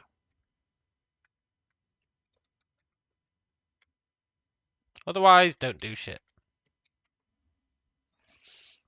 Now, I might have got those backwards, but I think that's what we want. Did I just pull it out of my ass? Yeah. Do I think it'll work? I think either this'll work, or the next attempt will work. One of the two. And that's all we need, one of the two.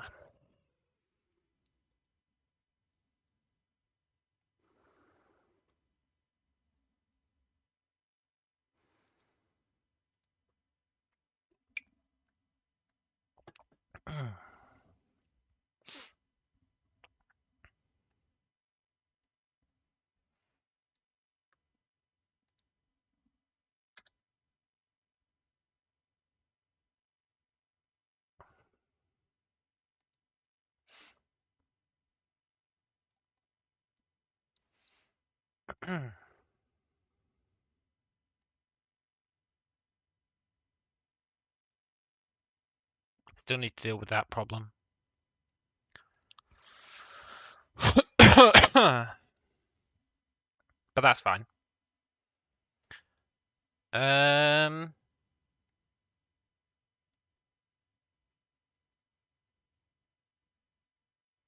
guess I got it right first time. Awesome. I think it's just working.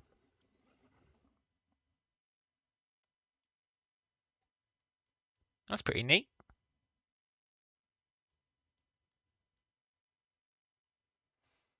You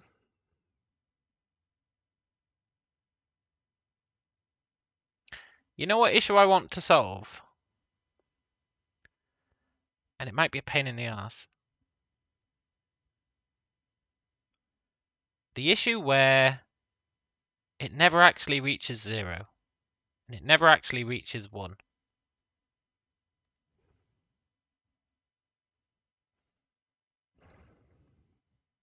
And I don't just want to cap it.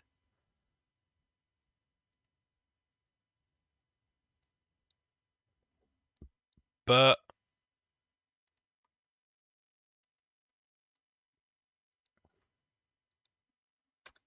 if we do that, these mofos never reach 0. And I'm not willing to just say if it's less than 0.01, set it to 0.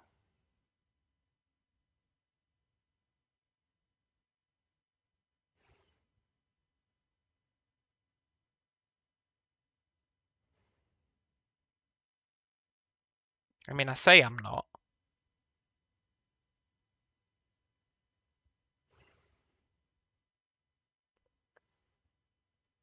But on the flip side,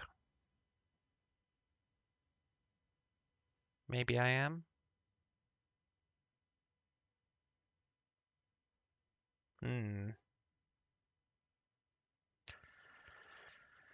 Never gonna reach 0. I think it will eventually. No, it never will.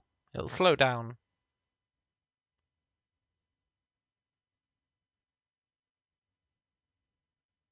One day.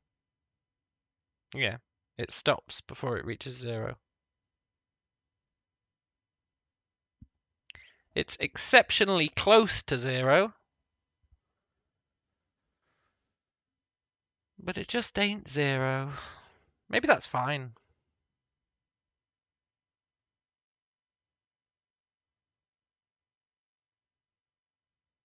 Does it even need to be 0? I feel like it should be.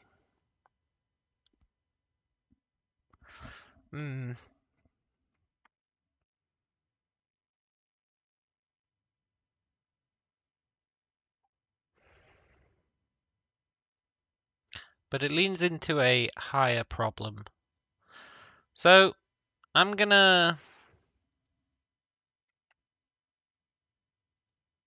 commit what we've got because I think it's pretty cool. Updated. No.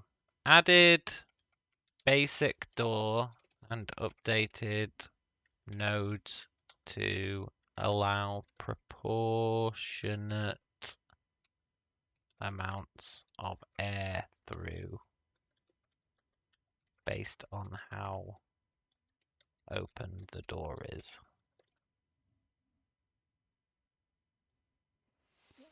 You know, considering I haven't even figured out a gameplay purpose for this really, you could very much argue that I'm over-engineering. But gameplay purposes will come out of this, I think.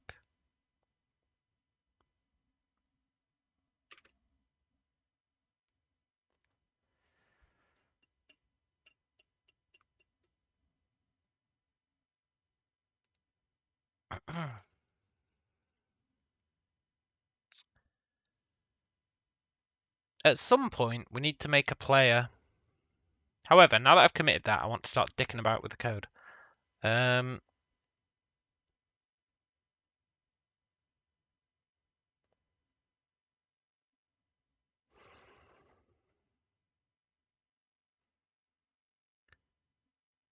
think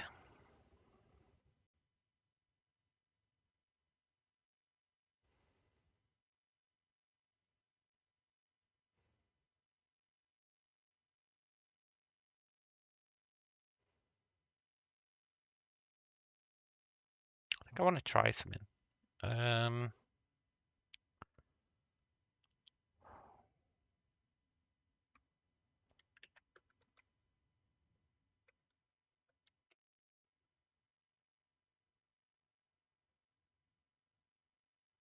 I can't normalize that. Thought that was a vector for some reason. But I kind of do want to normalize it. How would I normalize it?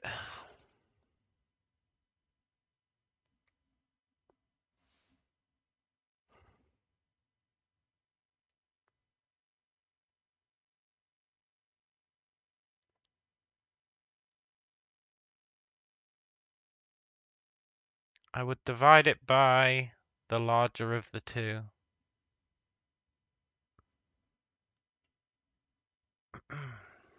I think. Hello, James.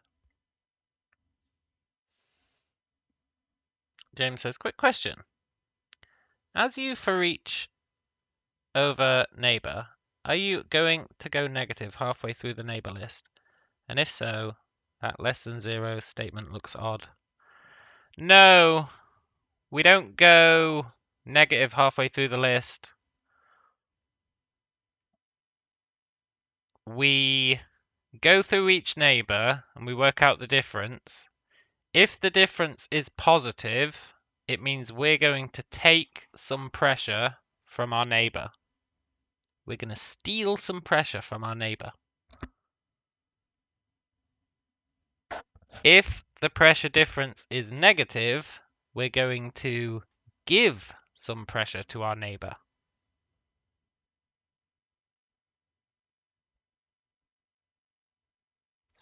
Now, I'll grant you, we're never actually taking the pressure from our neighbor.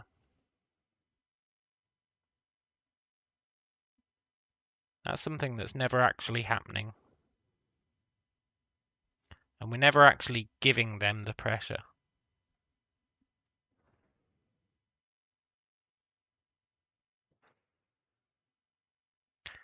Which is a little odd. I'll be the first to admit that.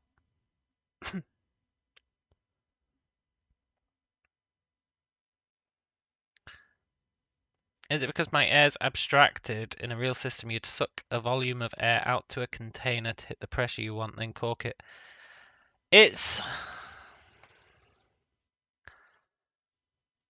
the way my system works, the problem, I think, there's two problems. One is each node is only ever modifying itself. which is not ideal. So here, this guy, let's say this guy's got 1 pressure and his neighbor has got 0, right? And he's only got 1 neighbor. It comes in, it says, oh, the pressure difference is 1. And let's just assume the neighbor has no blockage. It goes, oh, the pressure difference is 1. So we can calculate the pressure direction which we use to apply the force, which is fine. So it will push us in the direction of our neighbor because we're giving him pressure. So it pushes us in that direction. That's pretty cool. And then we add that to our total change. But we never actually take pressure from our neighbor. Ever. And we never give him it. We never even give our neighbor the pressure. We just say, we should give him pressure. So total change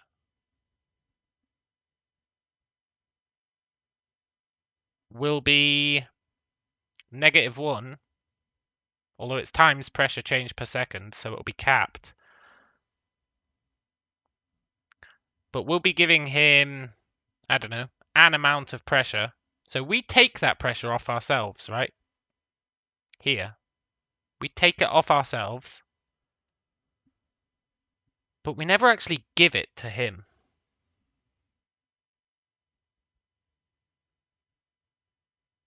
So then his turn comes around. He goes, I've got less pressure than my neighbor, so I'm going to take some pressure from him, and he takes it, but he never takes it away from us. But because they don't happen at the same time, one happens after the other, it all kind of becomes fucked. So I think what I should actually do is I should have a private float, which is pressure change this frame.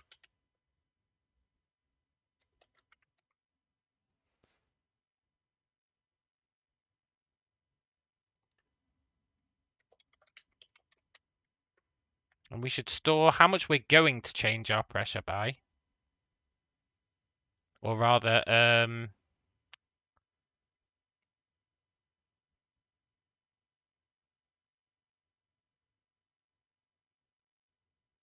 new, no.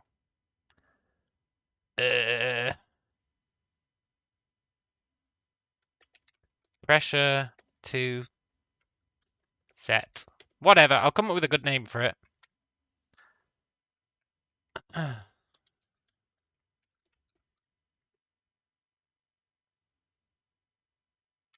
I swear I'll come up with a good name for it.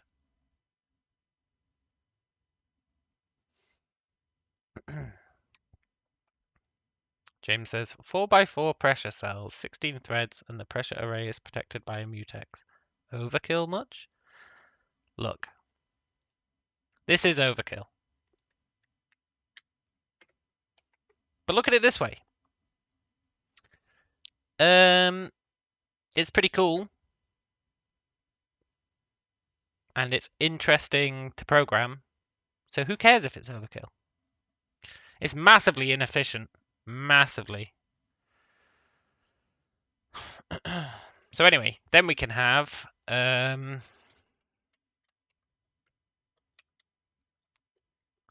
update pressure. And in here, all we do is we say this dot pressure equals this dot pressure to set. This dot pressure to set. Sod it. We do that. Then where else are we using this dot pressure?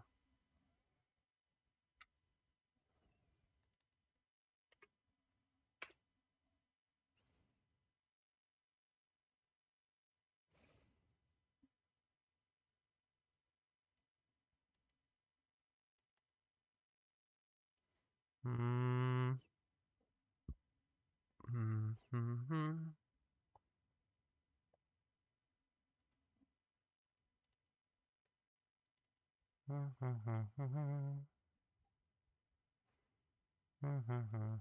I think that's the only place we're using it.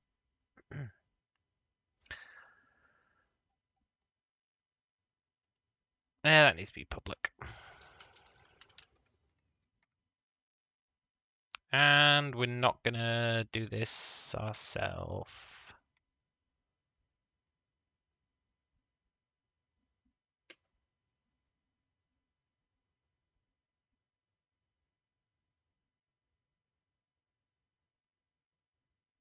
Whatever.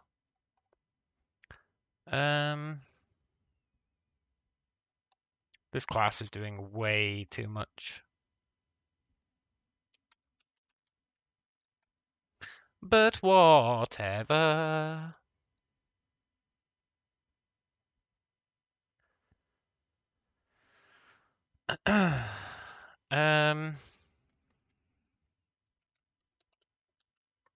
This might be a terrible idea.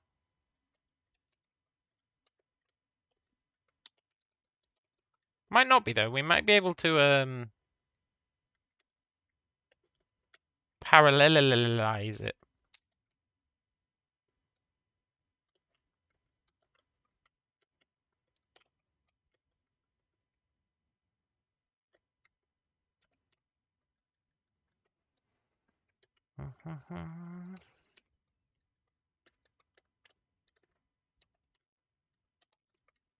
Anyway, we're not going for optimal right now.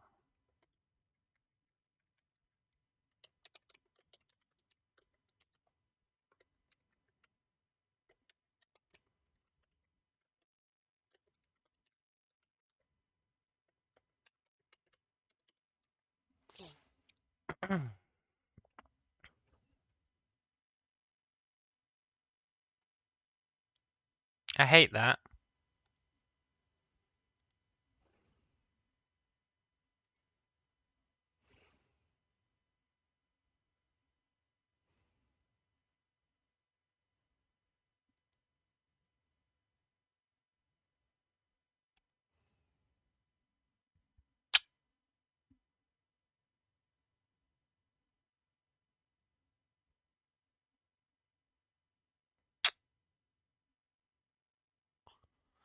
You know, if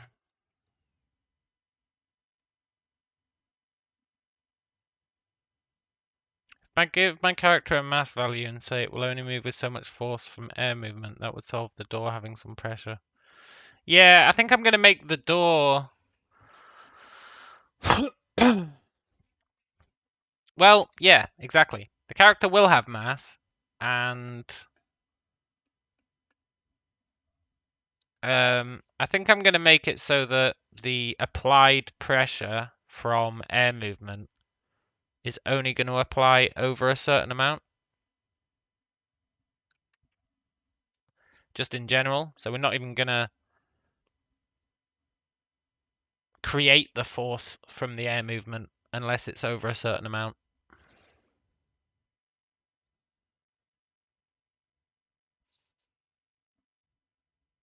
And that will indeed solve the door having some pressure issue. Why has everyone got 0 pressure? That's the real question.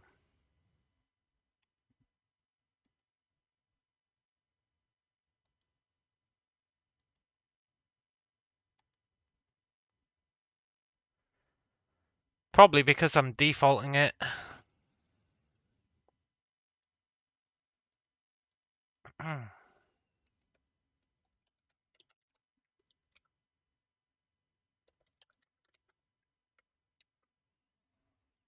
Yeah.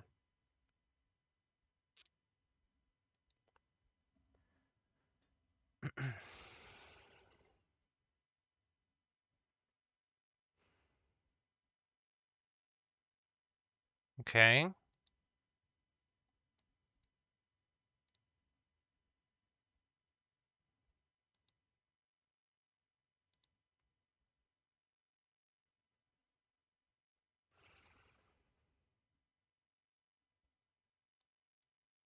Okay.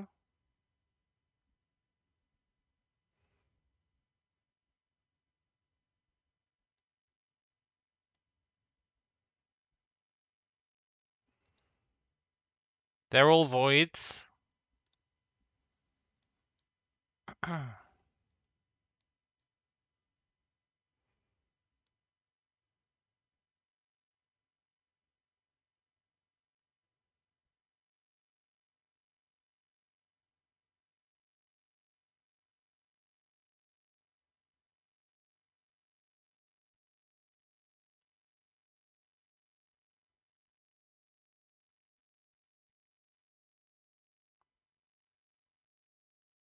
Sure.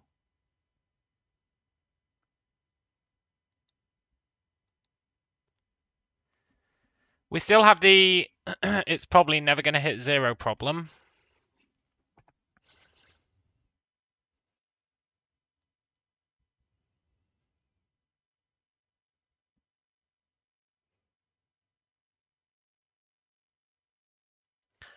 But that's fine.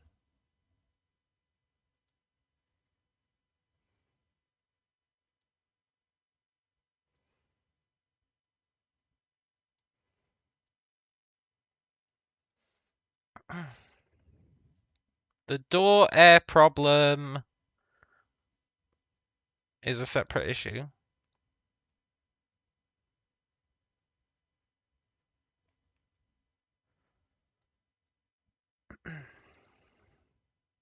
Now, I think it doesn't make sense, right? Like, this is a void. This eats any pressure it gets. Any pressure it gets just gets nuked. Which is fine. Never hitting 0 is just government budget cuts and cheaping out on proper seals. No, never hitting 0 is the opposite, man. Never hitting 0 means this is a void, right? We can think of these as being outer space. That's a reasonable equivalence. Like, once the pressure's gone there, we ain't ever getting it back.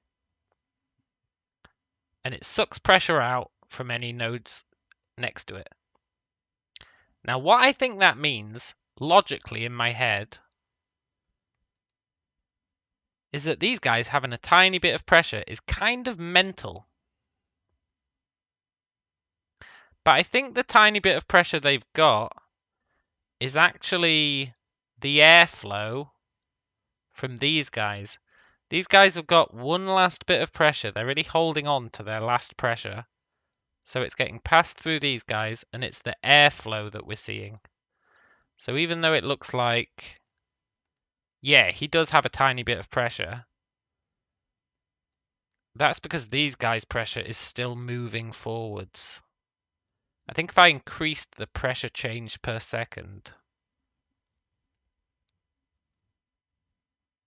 it'd maybe feel a bit better. Basically, I'm not sure how fast pressure should be draining across the entire quote-unquote ship. Because I feel like it'd go out pretty quick. I feel like once you have a situation like this, there ain't gonna be little straggler bits of air kicking about in here. But on the flip side, what do I know? But look, even this guy has still got some straggler air. He's still got a little bit of air still kicking about. Oh yeah, I've got air. And it's very slowly draining. I feel like by this point, he should have no air. The rest of them, fair enough, they're kind of passing the air through to each other. They're passing it all forward to the void. But with air concentration that low, life will be dead. Well, yeah, totally. Like, it's very small numbers we're dealing with, which is why it's like, do I even worry about it?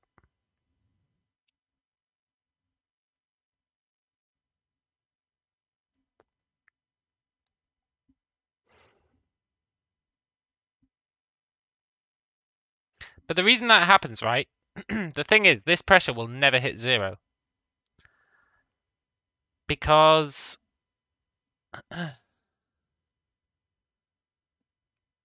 if you remember correctly, the velocity of the medium between higher and lower pressure is dependent on temperature and pressure gradient. Well, yeah, right?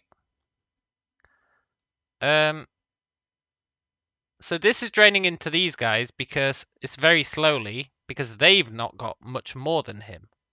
So it's draining very slowly. Or much less. So they've got like the tiniest amount less than him, so he's giving them the tiniest amount, which I feel like makes sense. Right? They've got a little bit less, so he gives him just a little bit, so they even out.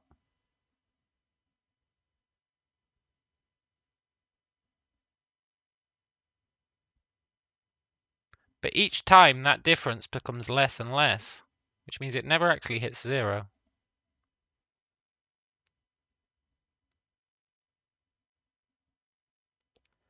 I think it actually normalizes at like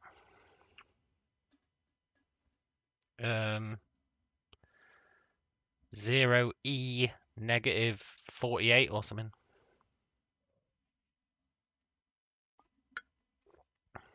But not actually 0.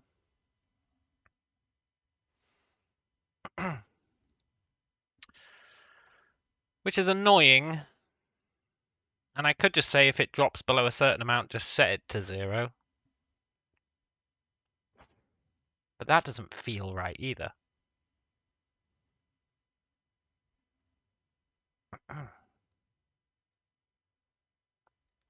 Look at nebula. As the gas is tightly compacted, they expand quickly, and then more slowly as they expand more.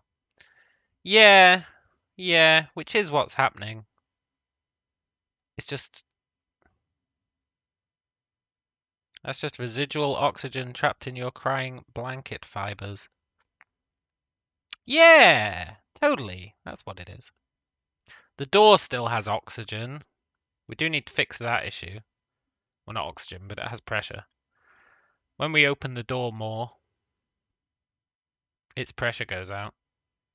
It's a very small issue, but it is an issue.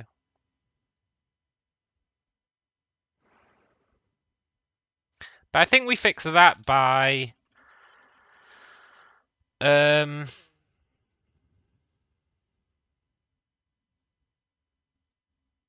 it's tricky actually, because we don't have a max pressure. We don't have a max pressure set. So how do you fix that?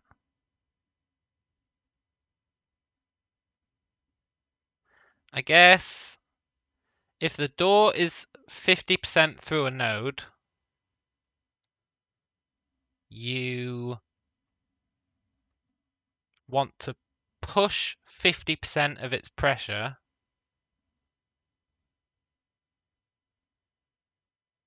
out. But for that, you need to have a max pressure. You just need to have a max pressure, I think.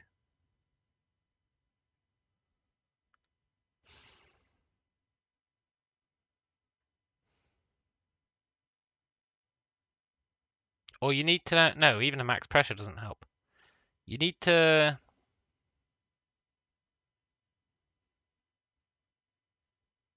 No, no. I don't know if a max pressure helps.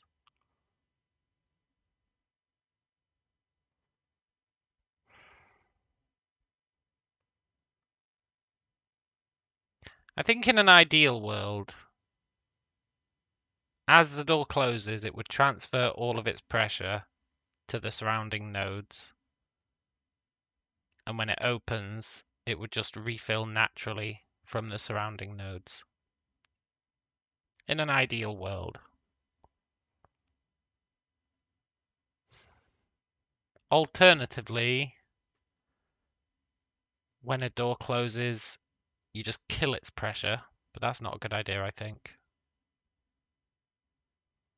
So I think the pushing the pressure out to the surrounding nodes makes the most sense. I'm just not sure how I'd actually do that.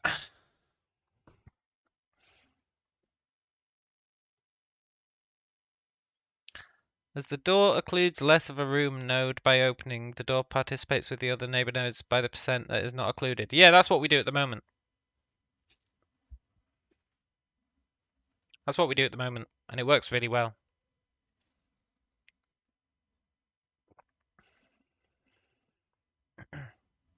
Except for when it's fully... You don't see the problem? I'll show you the problem, man. The problem is very easy to replicate. Let's...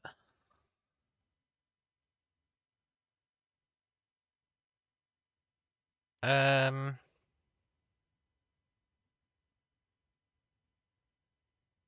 know I just said it's very easy to replicate, and now I'm like, huh? But it is very easy to replicate. Let's turn these into a void. So this is space, the final frontier.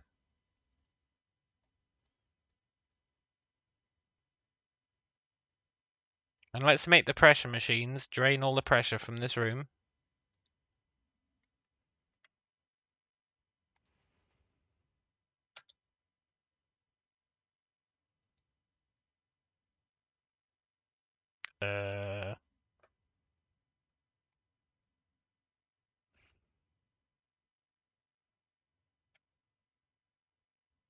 Come on, guys.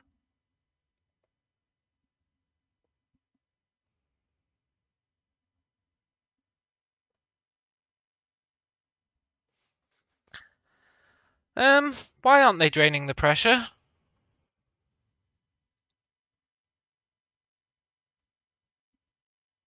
Under pressure, do do do do do. Do do do do do do do do. Okay, fine.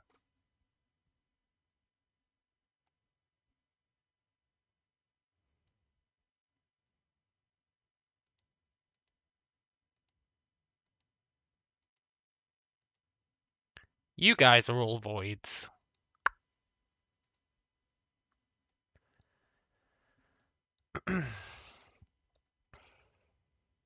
Void. Void. Air.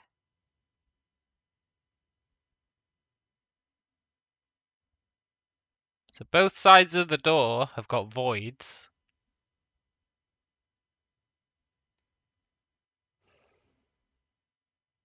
But if I now unvoid these guys...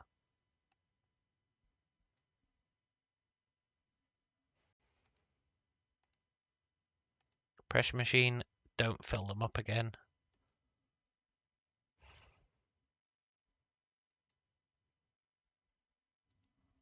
Right?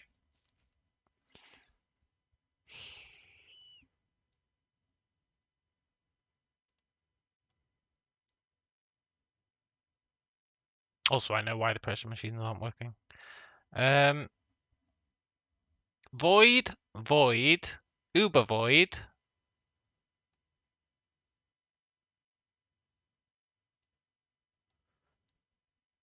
Air.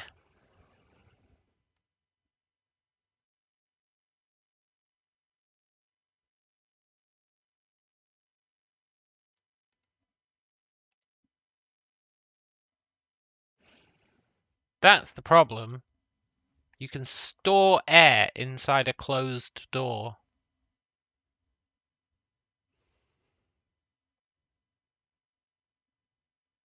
An occluded node has no pressure.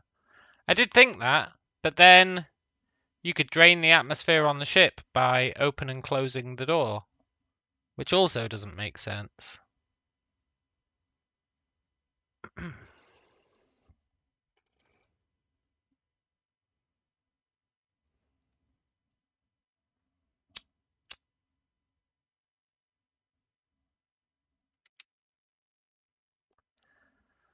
So,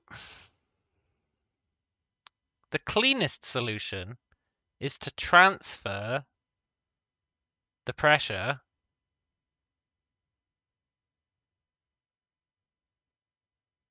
away from the door nodes to its neighbors when the door closes.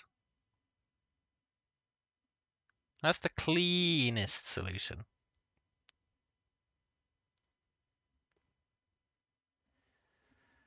But I can't quite think how to do it.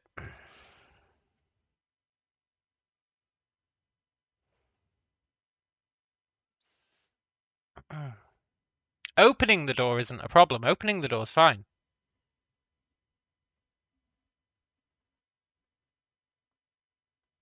Opening a door is totally fine. And if I was willing to say that there was a maximum pressure of 1,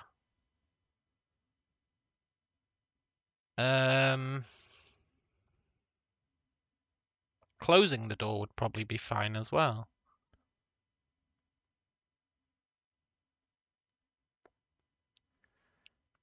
But I don't know if I'm willing to set a maximum pressure level. I don't need a max pressure. Well, maybe I don't, but I feel like I do.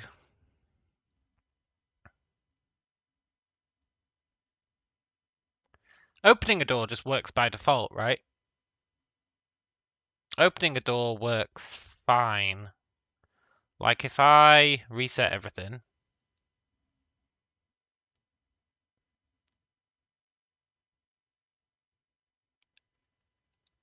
and I empty these,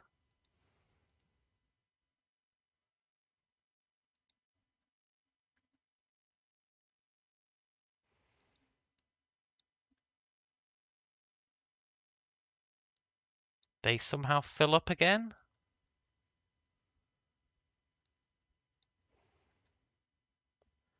And each time they fill up more than they did previously. That's kind of weird.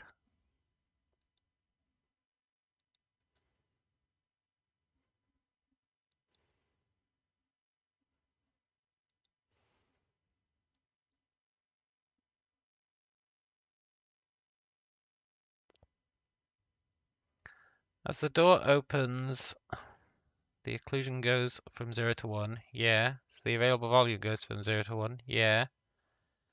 But if we don't have a max pressure, then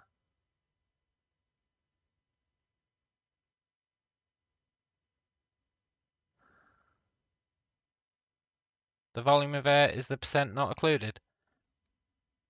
Yeah, I know, but if you don't have a...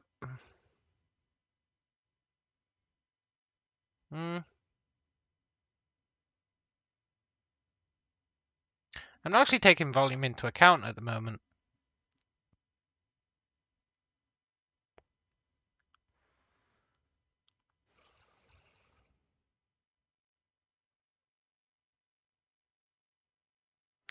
I guess you could multiply for transfer purposes. Yeah, I think volume can be inferred. I think for transfer purposes,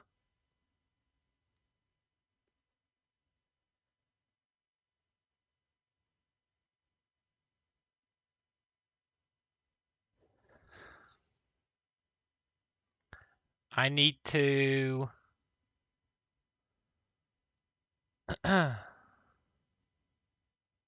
multiply by the blockage.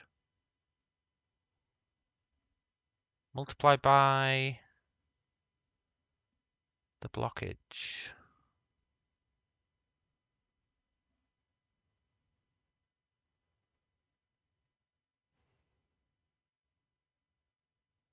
So, if I'm a node and I've got a pressure of 1, and I am 50% covered by a door,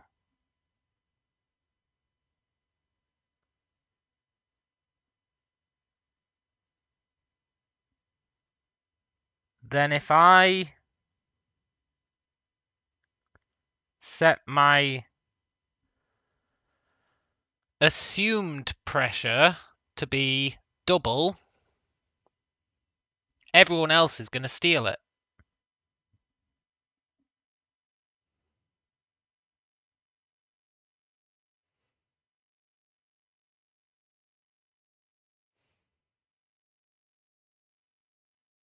Yeah.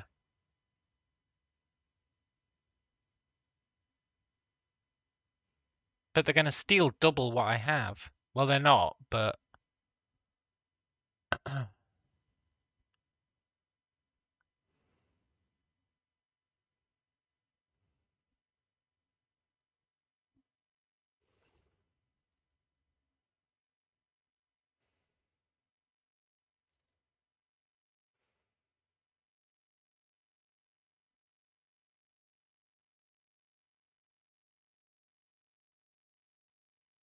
So I think... What happens, for the sake of argument,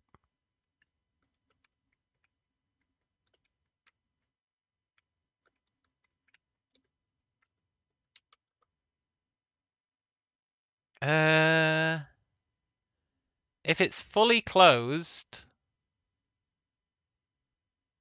we need to give away everything. I don't think there's any way to do that. We'd have to set our assumed pressure to be infinite, and I feel like that's going to break everything.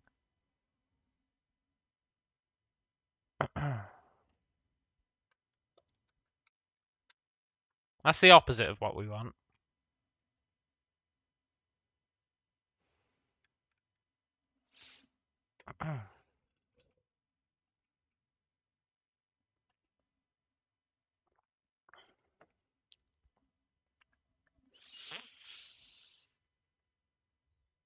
Yeah. I'm just trying to figure out how to actually implement this.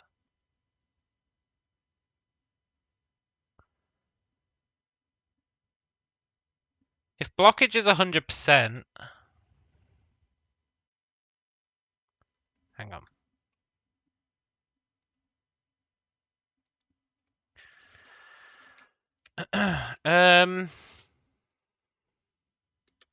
Node 1 has 1.0 pressure and is 50% covered. Node 2 has 0.0 pressure and is 0% covered. In that scenario, so what I currently do is I say node 1 says pressure difference is 0 minus 1.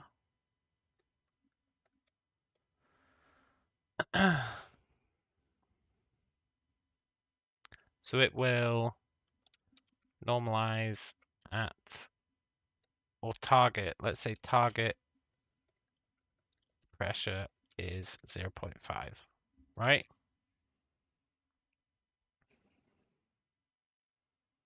So no, give away 0.5 to node 2. That's a normal scenario how it works currently.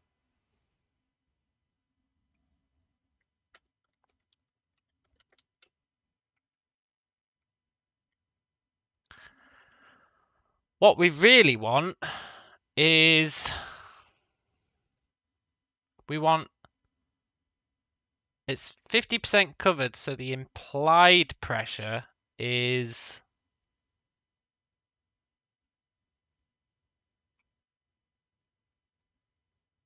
I want to say it's 2. New.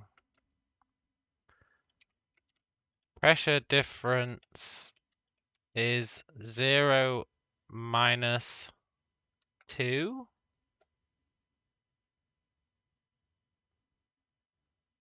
But if 50% becomes 2, double, my only question there is what the hell does 100% closed become? I'm pretty sure it becomes infinite.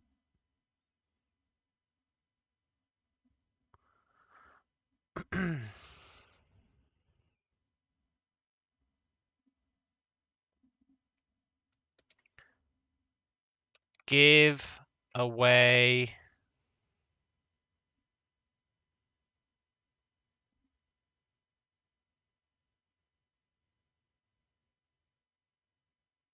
No, that's not right.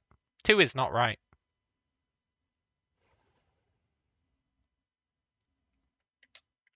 Two cannot be right.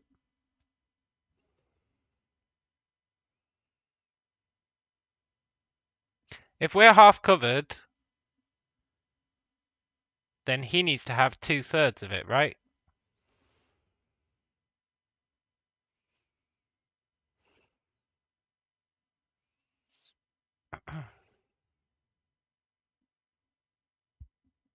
In the new, we need the end result to be node 1 has 0.33 pressure and node 2 has 0.66 pressure. I think conceptually.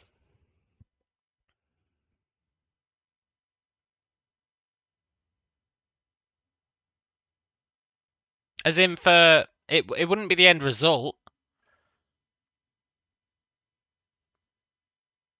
but it kind of would be in terms of stealing.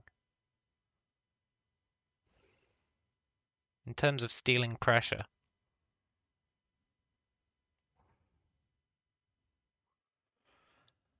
50% in node 1 becomes 50% divided by 3. Yeah, exactly, right?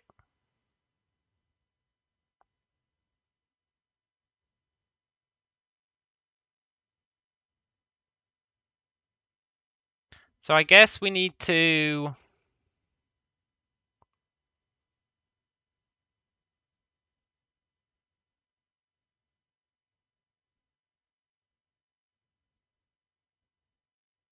work out it's the ratio that we need.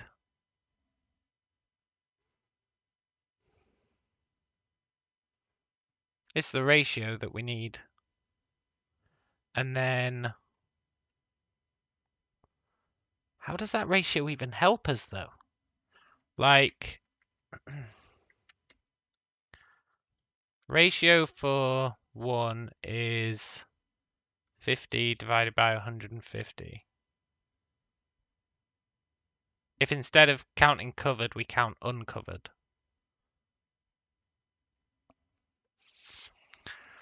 Which is fine.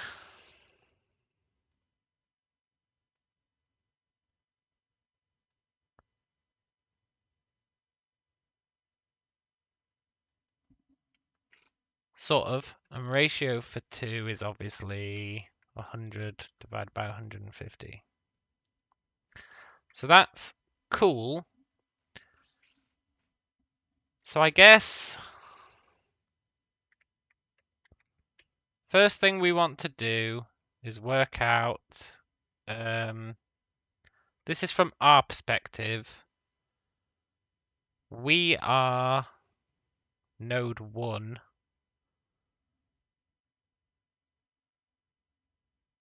We want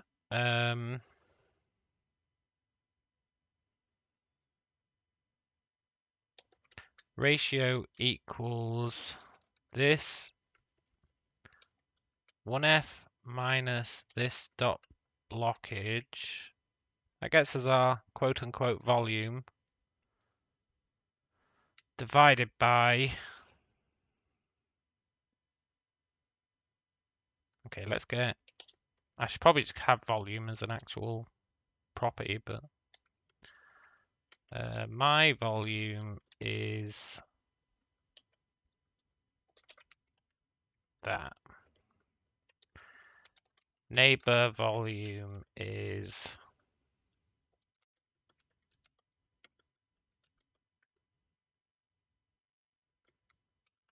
that. My ratio, well, yeah, is my volume divided by my volume plus neighbor volume.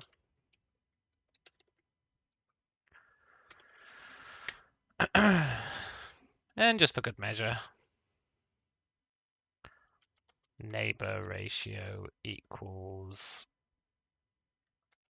neighbor volume divided by my volume plus neighbor volume. How does that help us?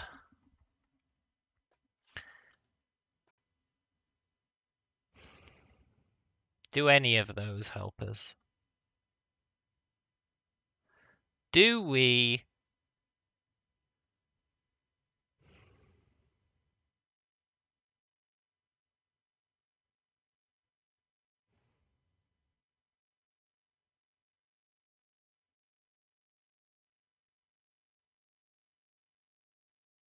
just multiply these two by the ratio?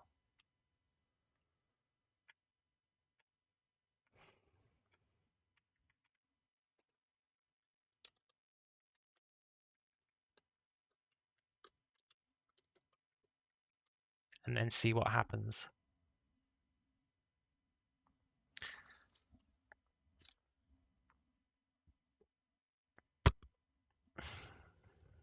Yeah, give it a shot. That's exactly the plan.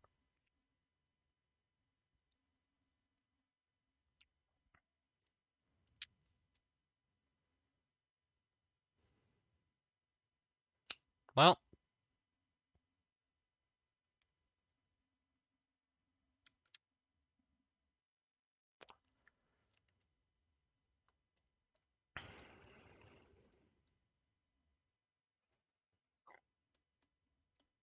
there's a flaw here.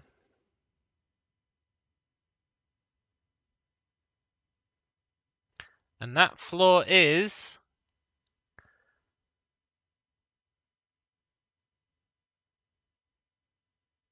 we are closed.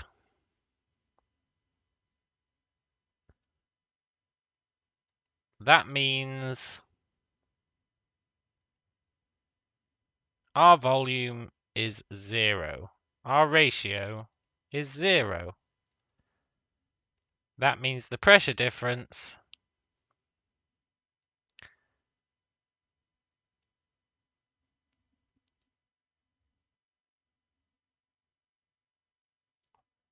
is the opposite of what we want.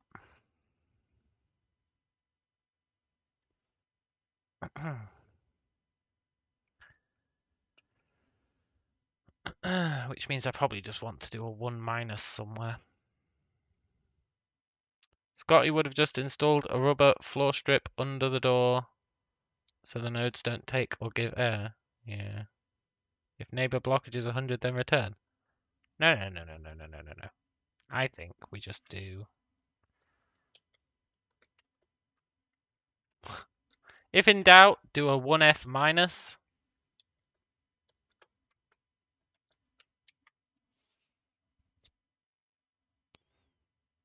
I know it doesn't make sense.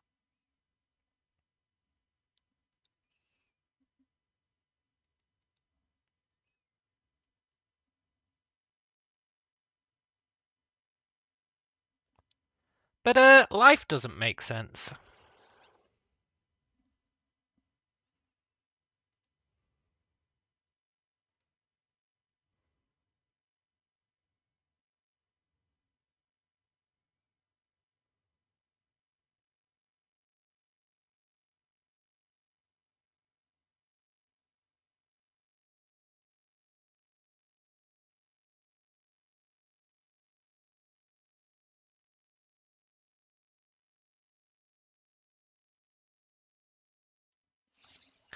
One F minus strikes again.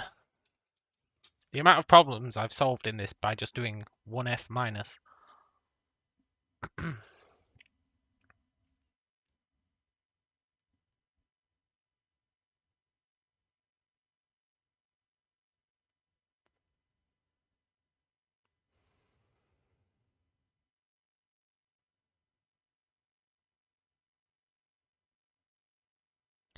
It's actually perfect now.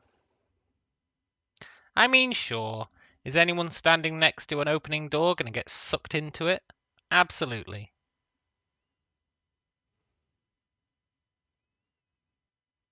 Is that a problem we can deal with? Sure. When a door opens, it's seriously going to yank people towards the door.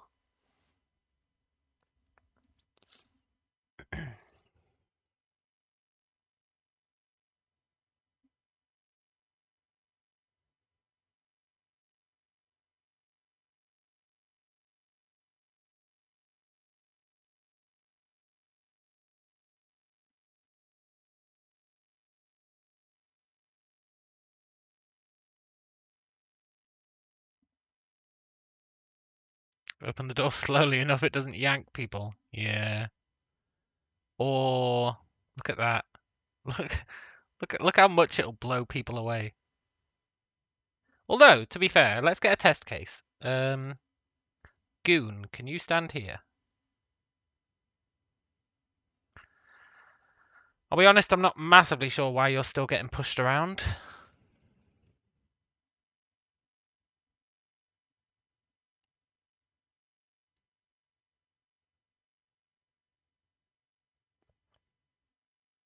They get pulled into the vacuum of the door.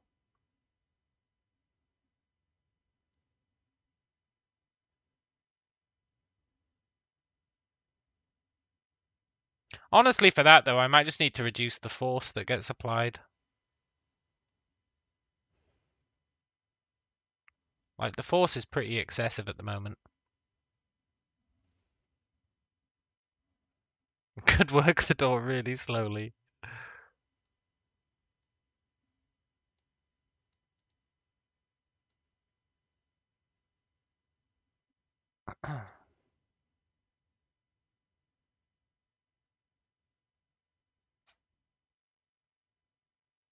I think I just need to reduce the amount of force that gets applied. I mean, I did put it up to 40 or something.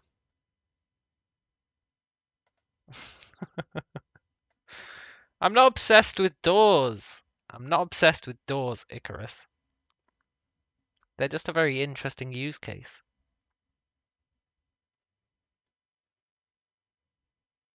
I think less force, and it's just going to be a balance issue. It's going to be tweaking.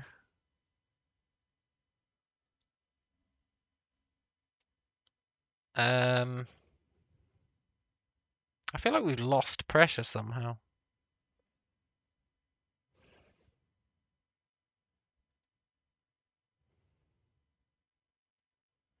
We weren't really supposed to lose pressure, but I think we've lost pressure. No, the character's got mass. It's got quite a lot of mass.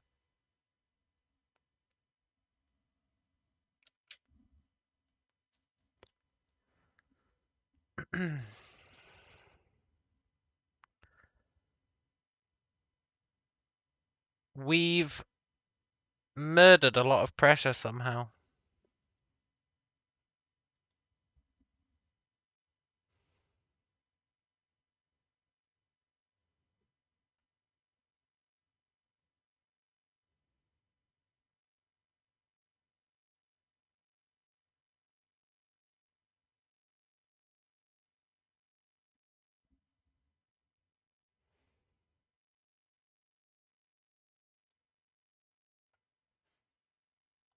I blame these guys. I should really fix these guys.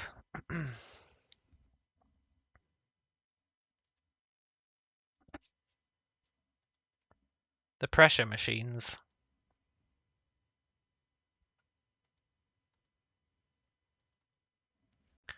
They're directly setting pressure, which they're not allowed to do anymore. I need to add a function to Node. Node is getting out of control.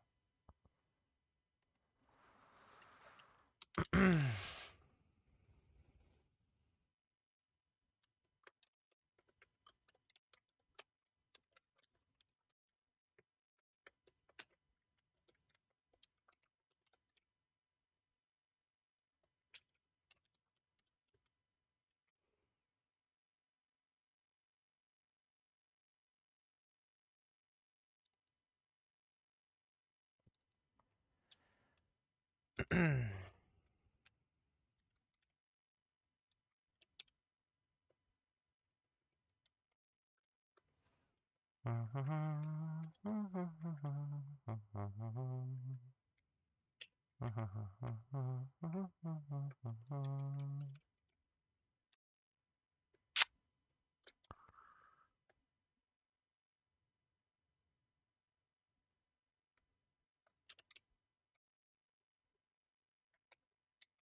not entirely sold on that.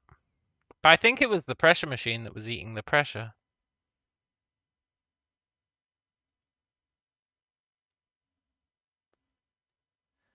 Even if I've got nothing to back that up.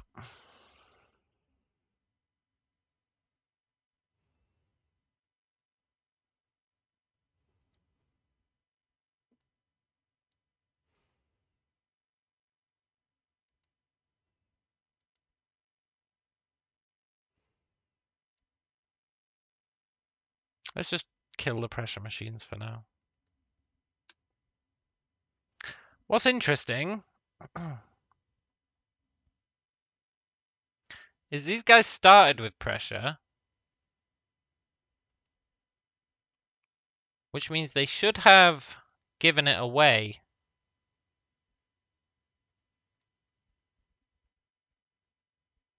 They should have given it away, right? But everyone has still got one pressure. They don't have like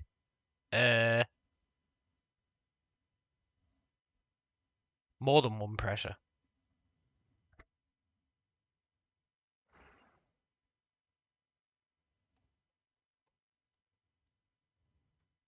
Which implies that's where we're losing pressure. I think this guy's taking it. Yoink.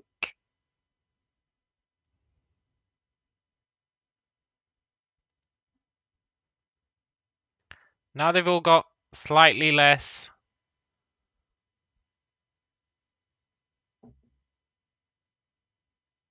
than one pressure, which makes sense because there's 3 new nodes.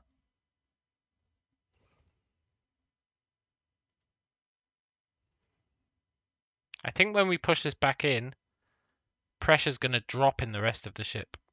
Or at least not change.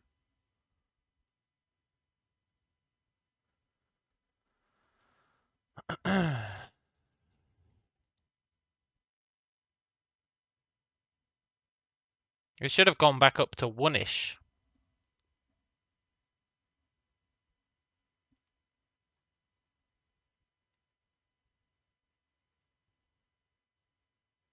Pretty sure each time we do that, we're murdering pressure.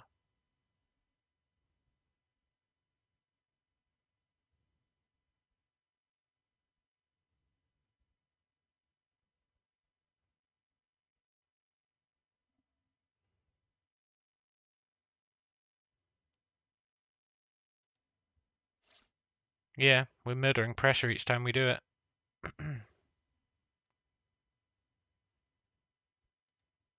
Which is interesting.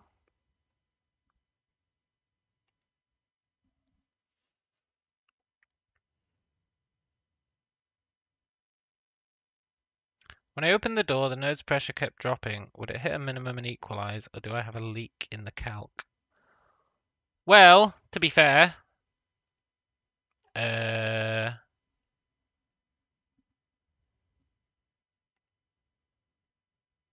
is a very valid point. The void bit doesn't matter, but I do have this. Let's take this out. It's going to mean we might get negative pressures, but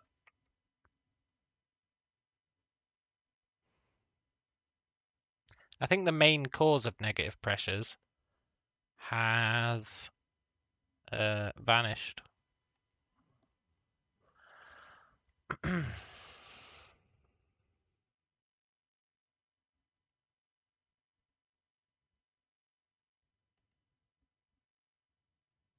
And yet, all of our nodes just vanished.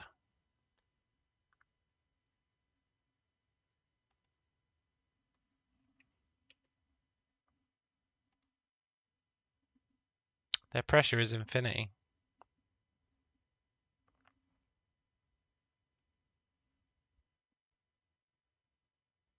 The old infinity pressure, huh? It's truly a classic.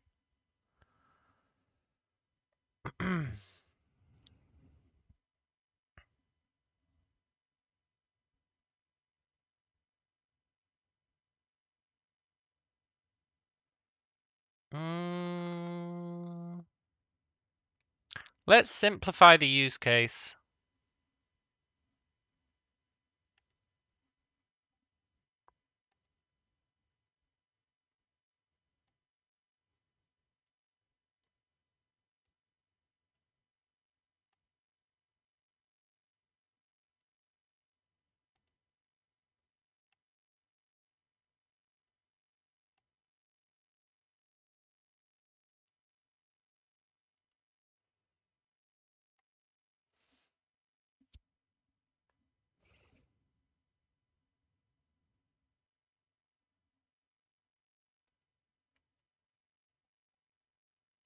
Okay.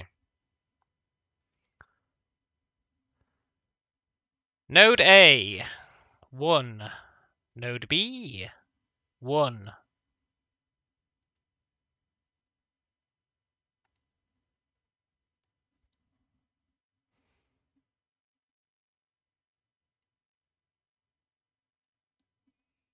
We've moved him in 0.75.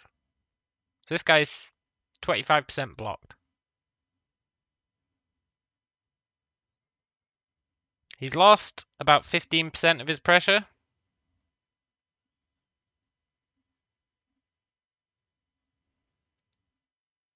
The other guy has gained about 15%.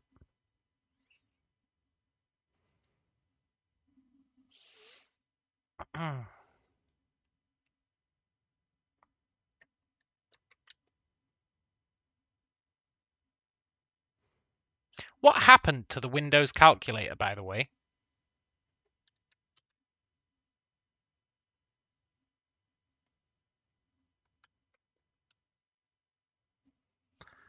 Oh, it's down here. Oh, F off ads. That's what happened to the Windows calculator.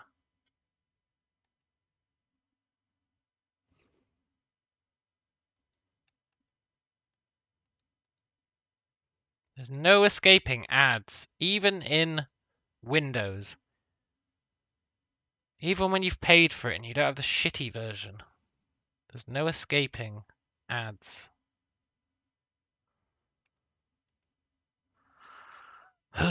This blows, and I can't even paste into it.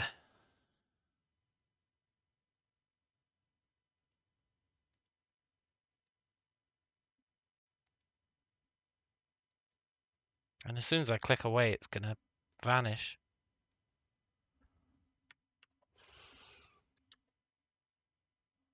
Man, fuck them, honestly.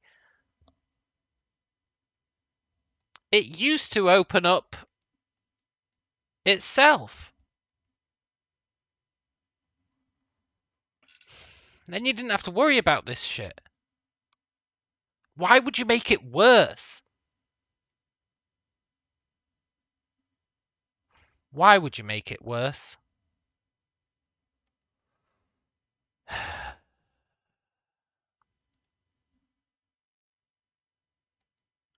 Nobody's clicking on those fucking calculator ads.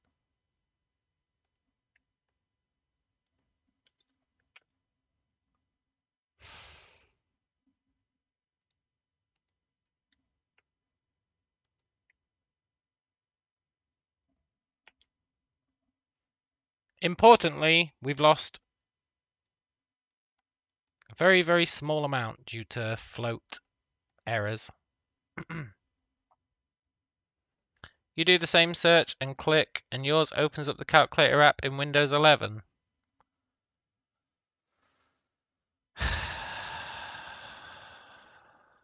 Then why am I getting ads? This is Windows Professional that I paid good money for.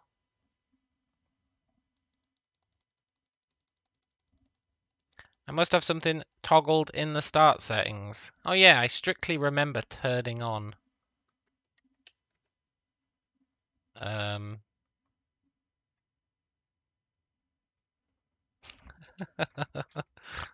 Calc EXE was a good idea, James. It was a good idea. It was a 5-star idea. I didn't realize I would need to look for an app to open calc.exe.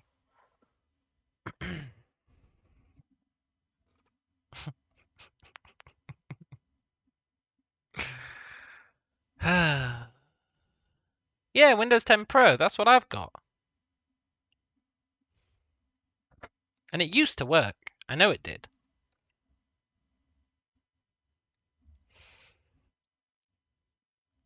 Whatever. Anyway, we're losing 0.23 at the end. So we're losing 0.000023 to float issues.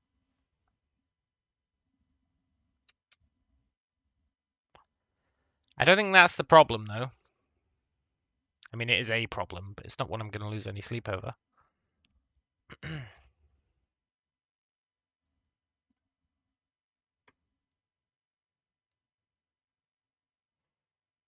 Now it's 50%.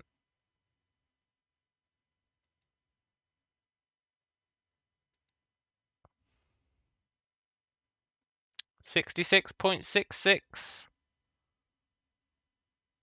6.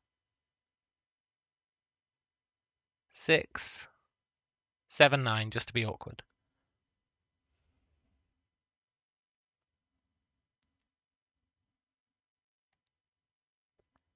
$1.3333. So it's all Gucci so far.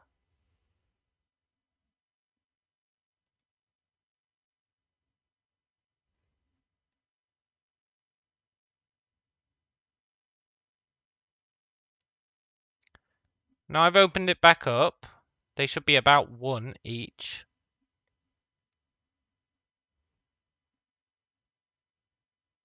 Yeah. Yeah. Now, let's try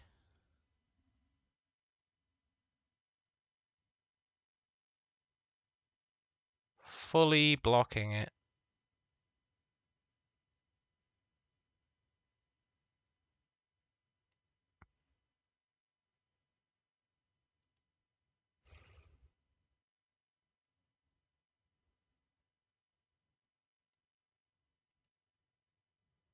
He's fully blocked.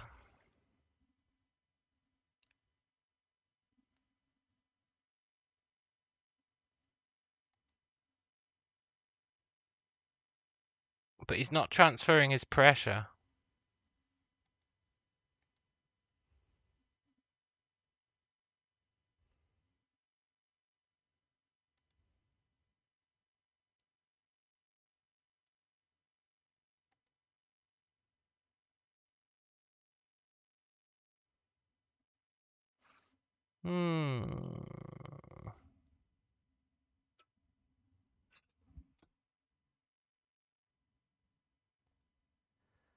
So when he's fully blocked,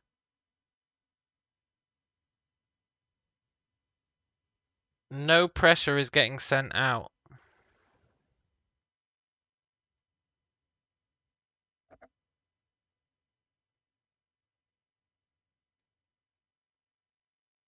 When he's mostly blocked, it gets sent out in a trickle, which is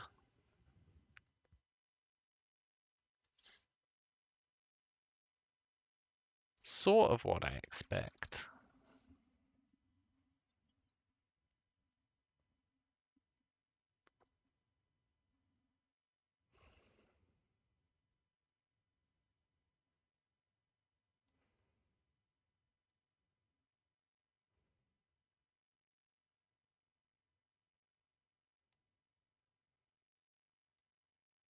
I feel like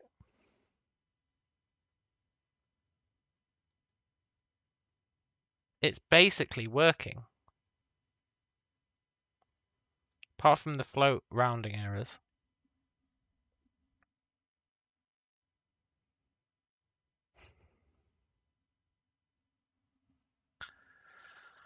So why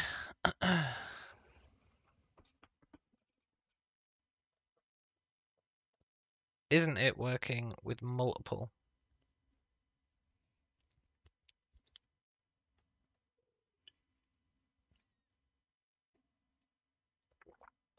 Because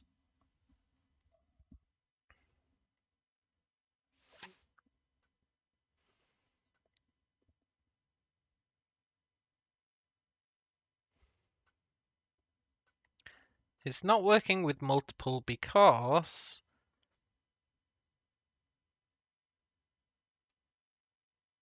you've got two guys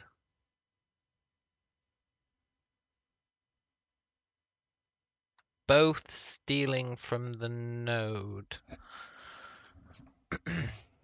Okay.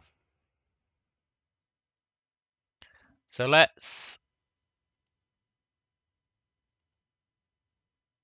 make it so there's an extra node.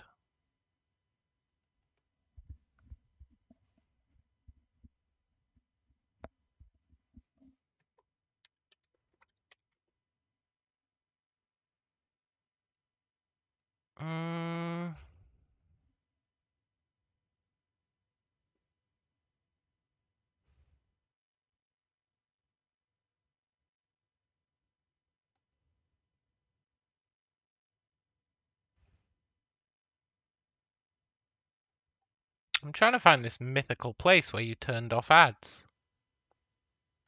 Where is it?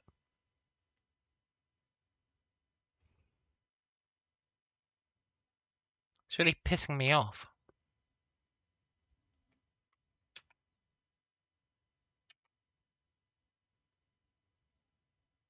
What?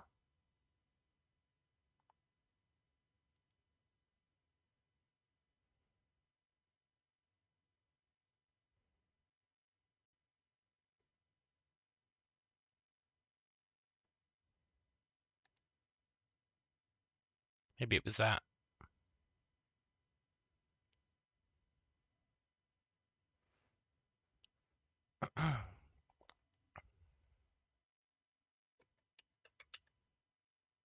Nope, wasn't that. Okay, I'll sort it later. Set aside 10 minutes to get it done. Yeah, totally. Okay, so now we've got two nodes who are going to be taking from this guy.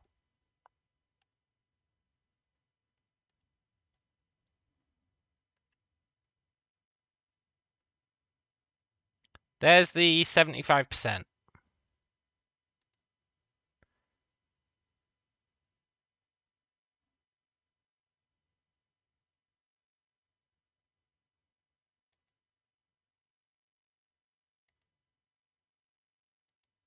That's legit.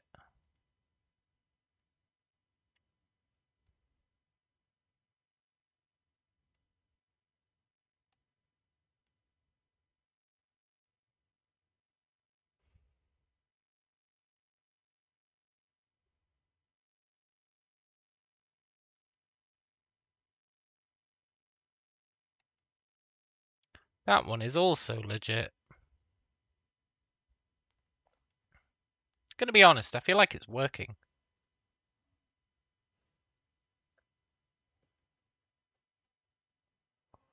Apart from the 0 case. So when it's 0, I would expect everyone surrounding him to steal all his pressure.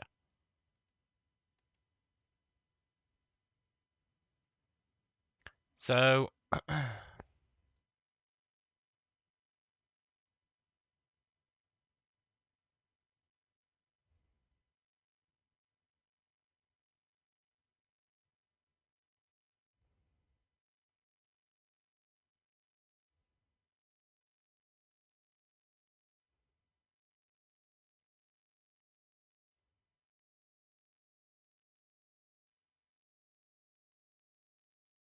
why don't they?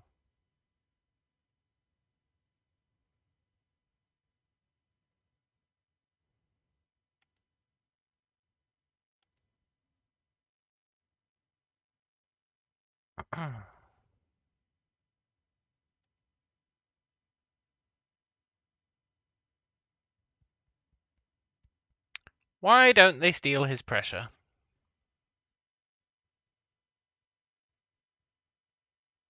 Once it's 0.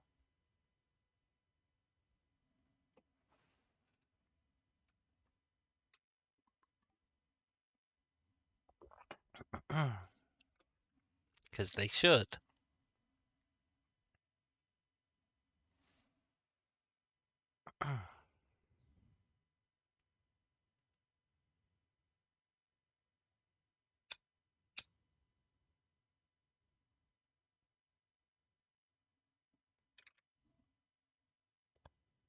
Why is that breakpoint never getting hit?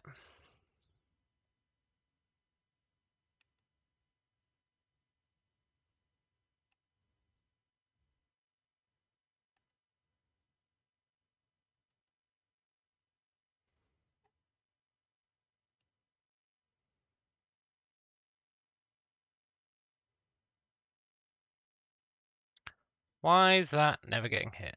Why is that never getting hit? Why is that never getting hit?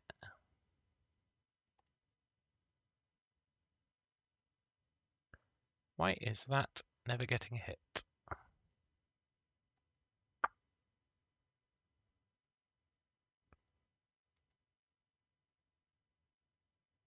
And yet if I open the door,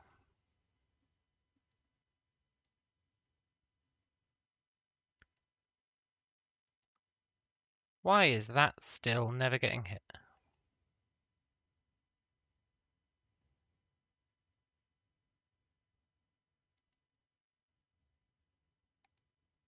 You win this round.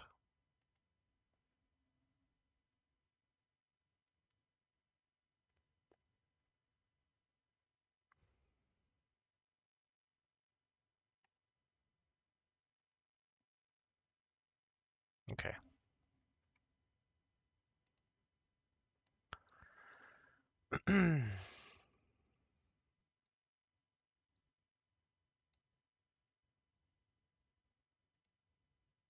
Thank you. Now,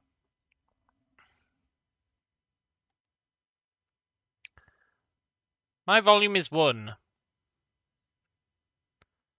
My neighbor's volume is 0.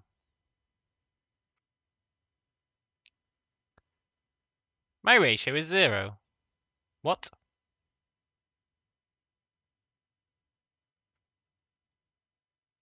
My neighbor's ratio is 1.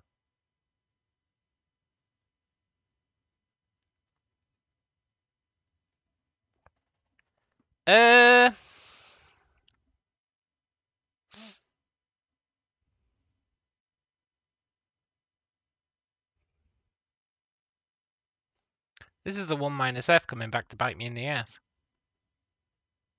Hey, Sackboy! YouTube didn't notify you again. Oh, that sucks, man. We've been doing loads of cool stuff.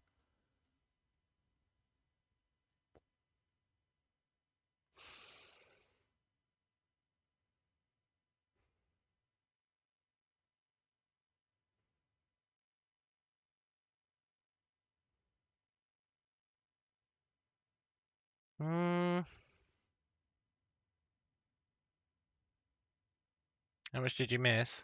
Not too much, man. Only like 4 hours.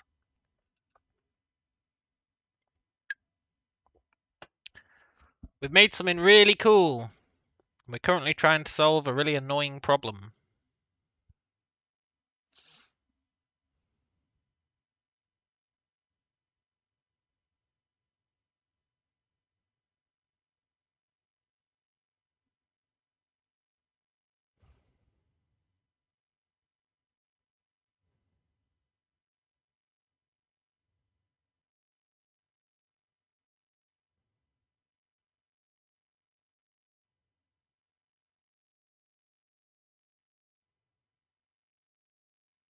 I feel like we were so close.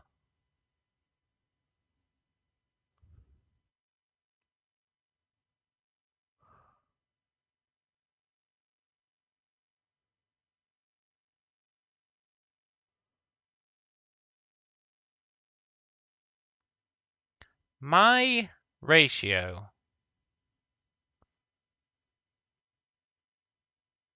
should not be the opposite.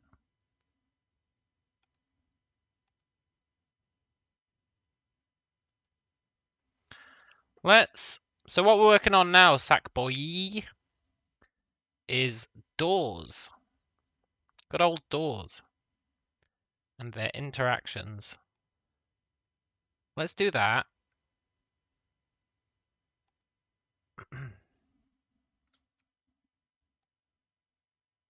My volume is 1.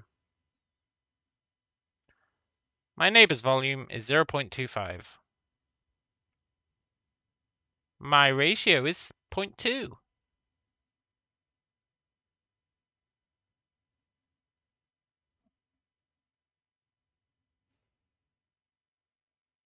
My neighbor's ratio is 0.8. They seem backwards.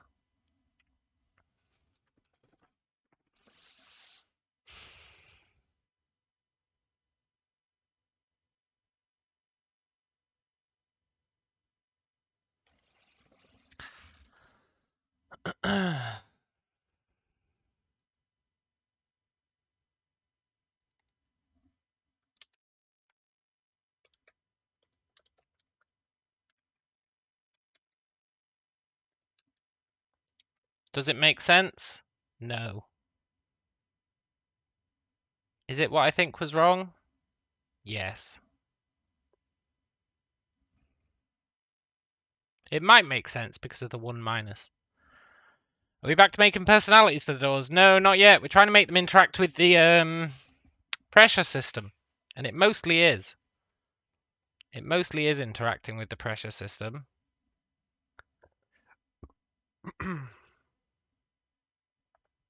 We're just trying to deal with a few quirks.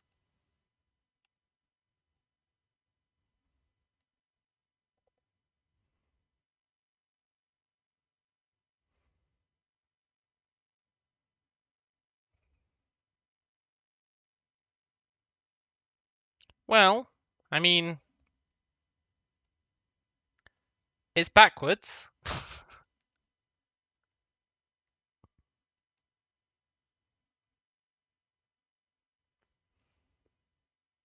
He's stealing all the pressure instead of giving it away.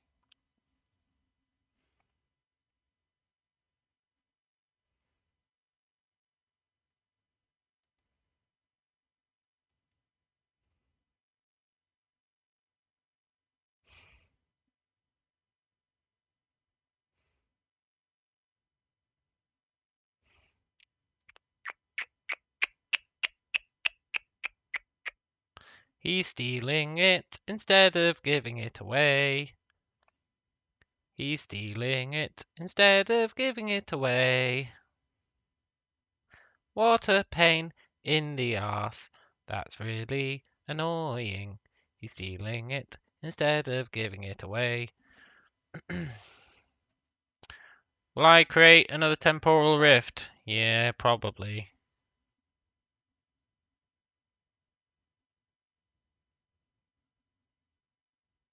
But why is he stealing it instead of giving it away?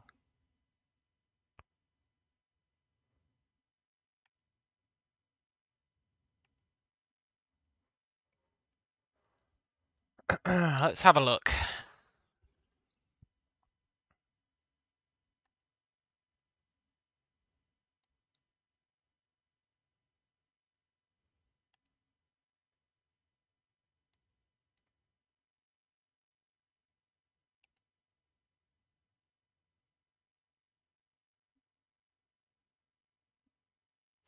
Oh.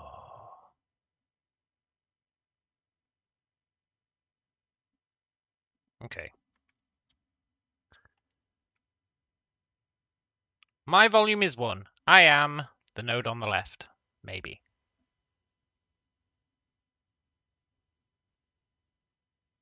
My neighbor's volume is 0.75. He is the guy who is 1/4 closed. My neighbor's ratio is 0.428.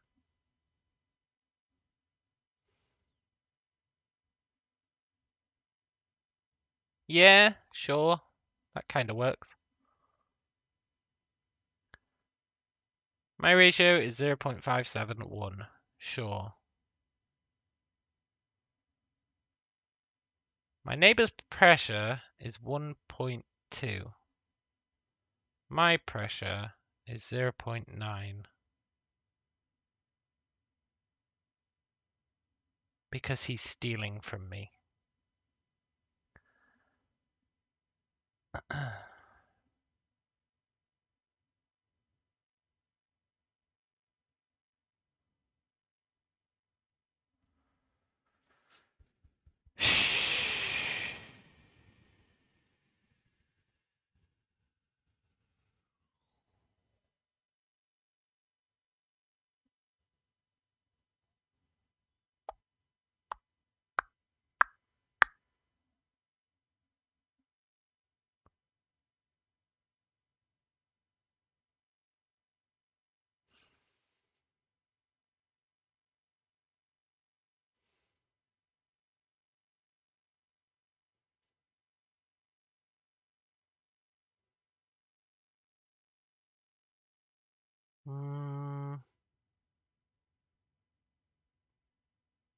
That should be higher.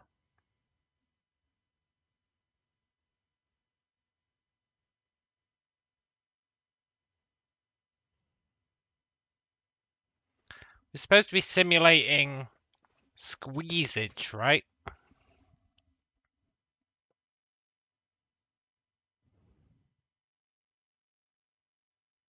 We're supposed to be simulating squeezage. So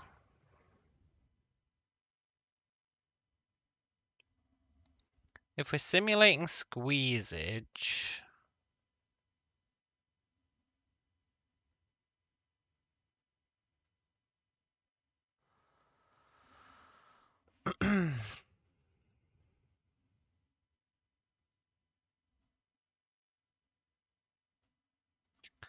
then my volume is 1.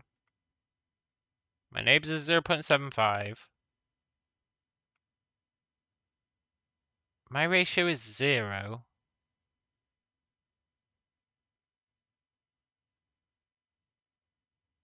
What?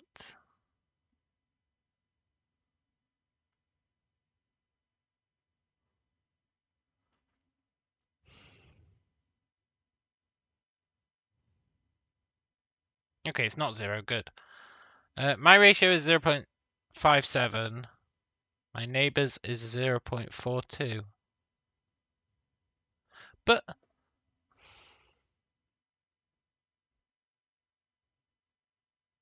when I swapped the names,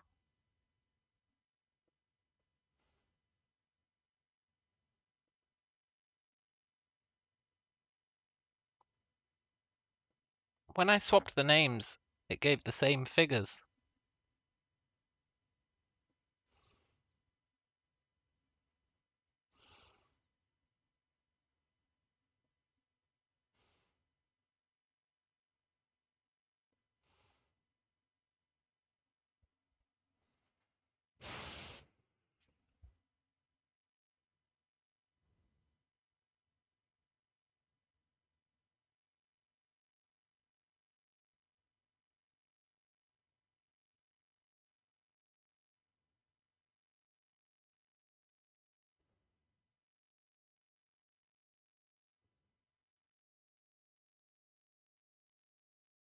I don't get it.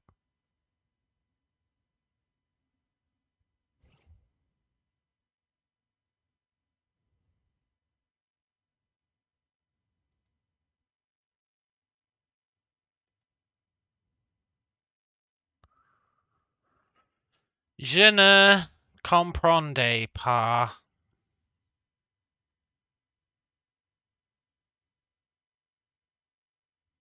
One thing's for sure.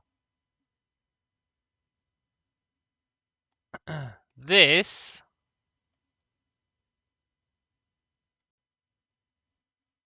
should be larger than this.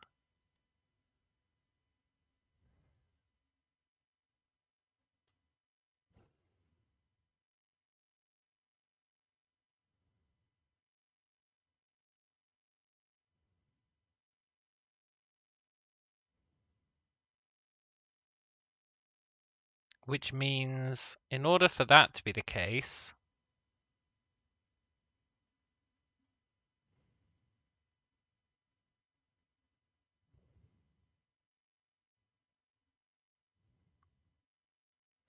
I really feel like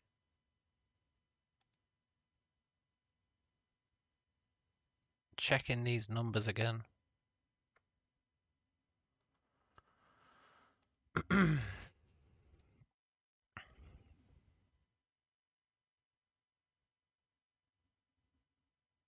Okay, maybe not yet.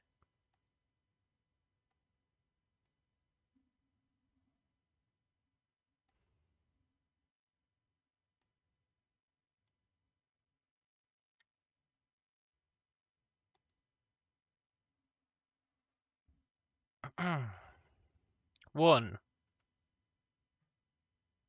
0.75. 0.42. 0.57.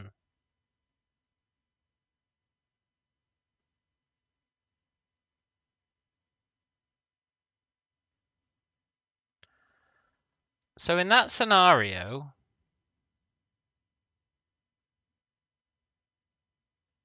I vaguely get it.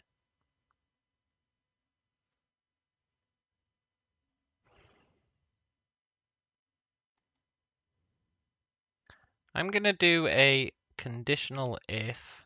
Hang on, I'm going to stop this. I want to see what happens in the first cycle where the volume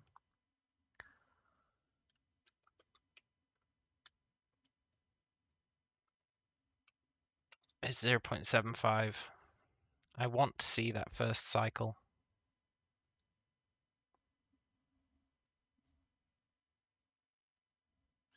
Turn pressure difference into an absolute and then calculate the pressure direction before the two if tests and replace the if tests with pressure direction tests.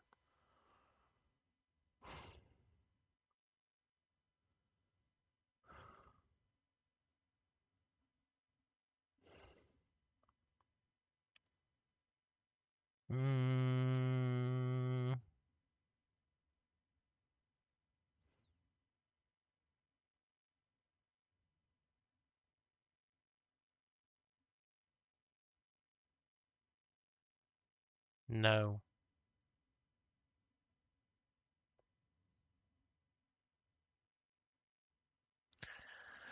Because pressure direction doesn't actually tell us the pressure direction.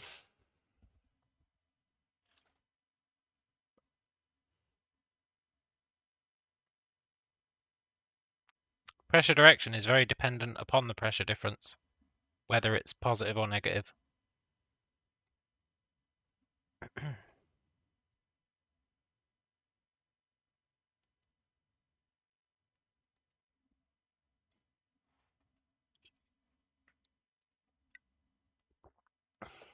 Because we know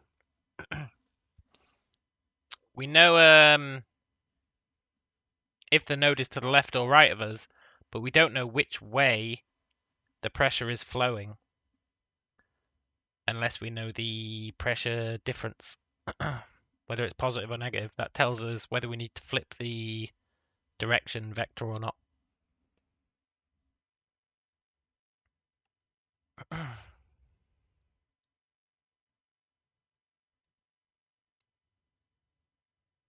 Right, this is the first time it's come in here. Which means they've both got a pressure of 1.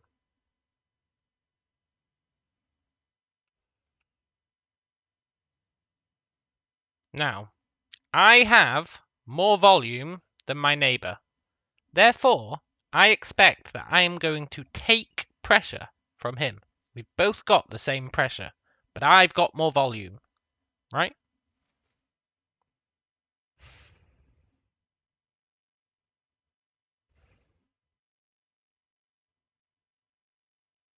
So,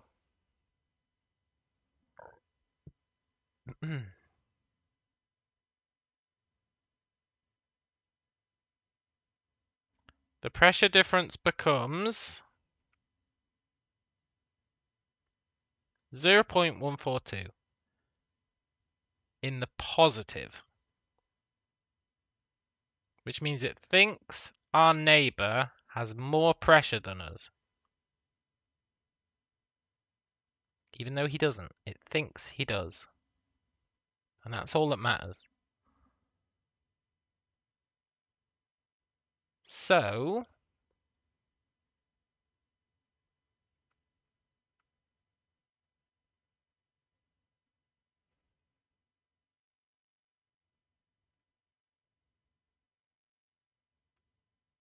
we get less of it, but we still get some.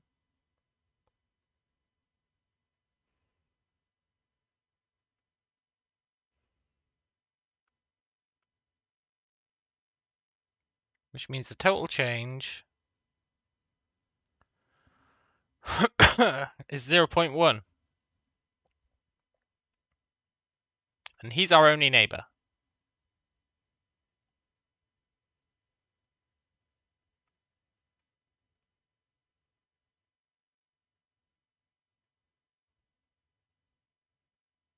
Which means we're increasing it.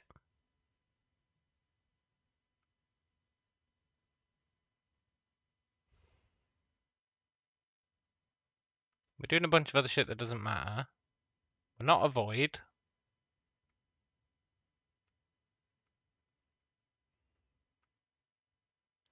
Which means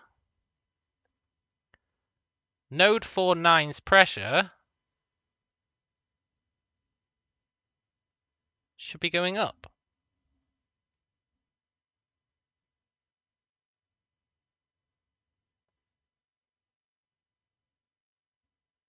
Node 49's pressure should be going up.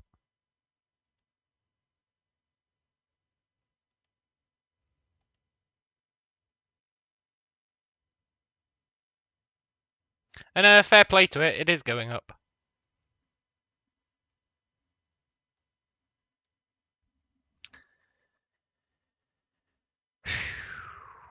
I guess the issue we were actually looking at was the zero issue, right?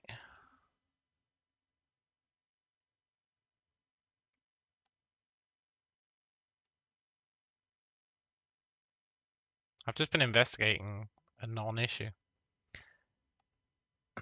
So, my volume is 1, my neighbor's volume is 0.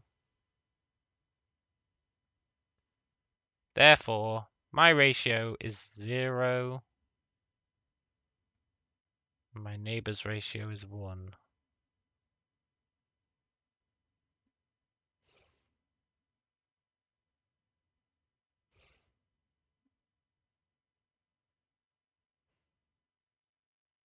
It does make me question my 1F minuses.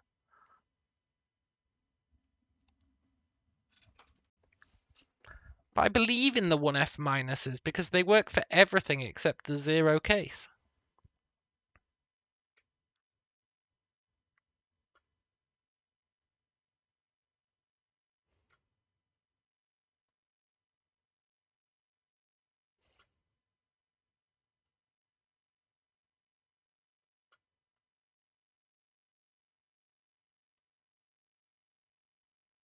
Sort of.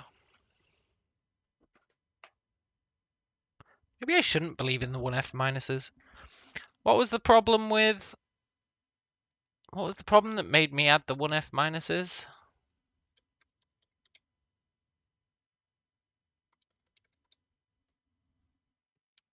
I feel like the problem that made me add the 1F minuses was the door was absorbing all of the shiz.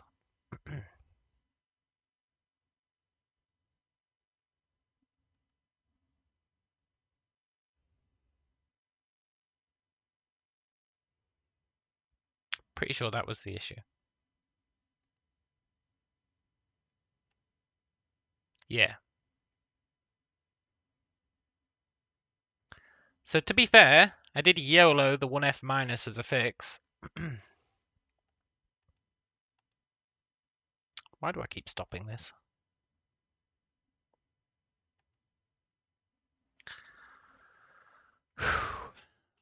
My volume is 1. My neighbor's volume is 0. My ratio is 1. My neighbor's ratio is 0. Therefore, it has every reason to believe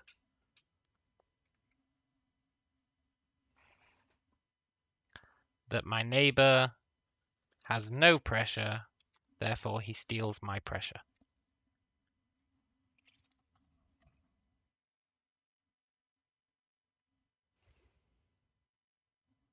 Which is sad, but also fair.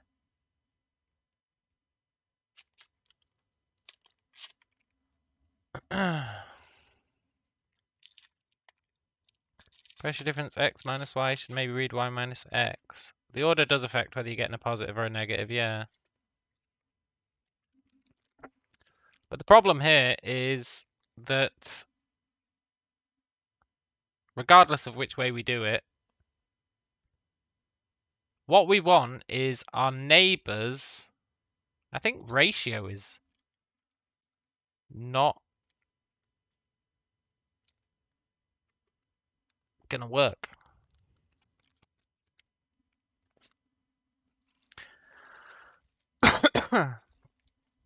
Basically, we want to take more of our neighbour's pressure.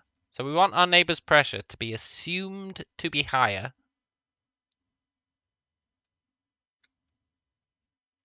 the lower his ratio is. So you could divide by his ratio, but then you're going to end up dividing by 0. And then all hell's going to break loose. Unless you cap it. You could cap it.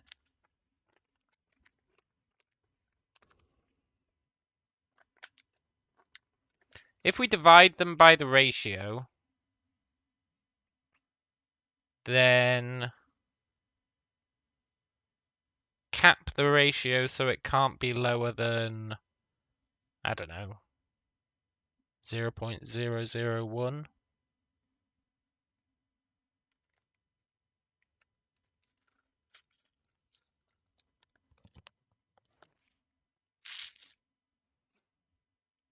Then there's going to be some mad shit going on, but it should work.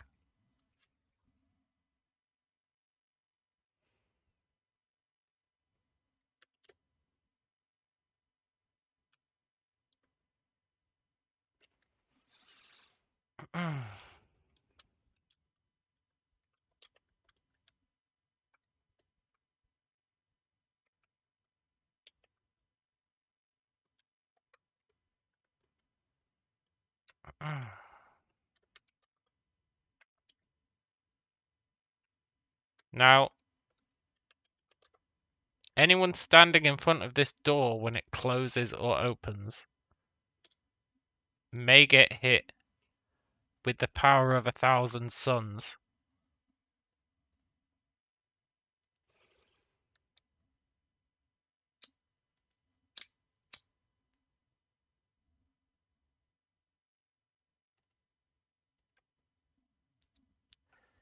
I think this might...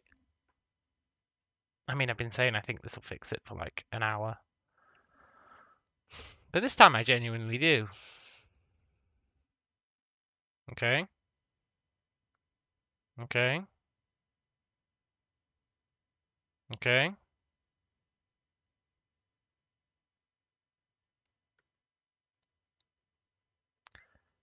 Most assuredly not okay.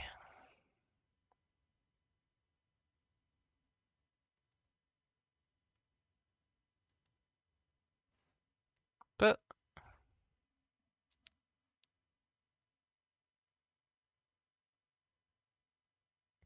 my ratio is 1. My neighbour's ratio is 0.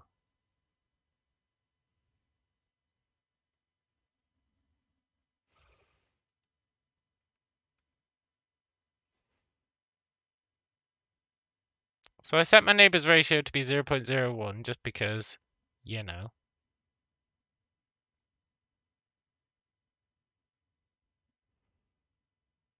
So my pressure becomes 1.3.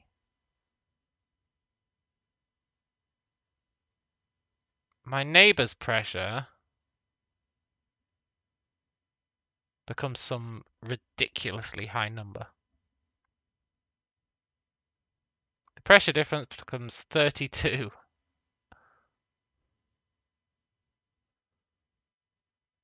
So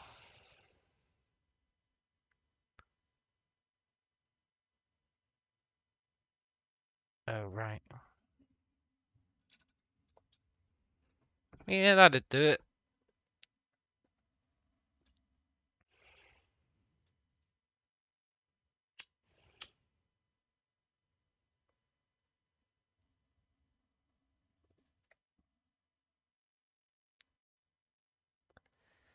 Pressure isn't allowed to leak out of a closed door.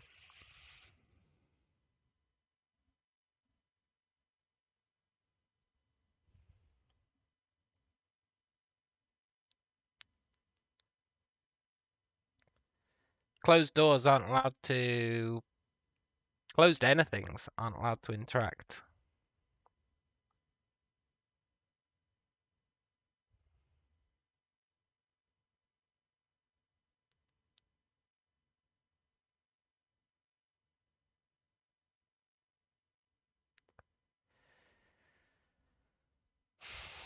Therefore, maybe it's fine.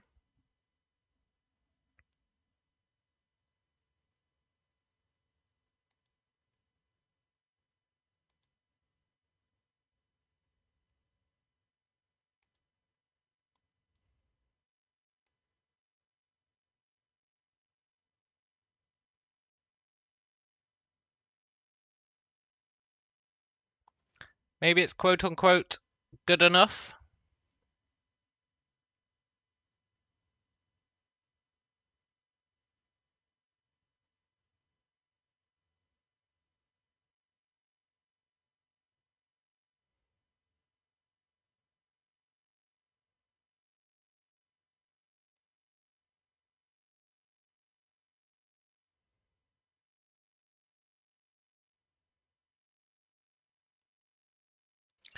A door closing into a node pushes the volume of air out, not gives neighbors a chance to suck air out of the closing node.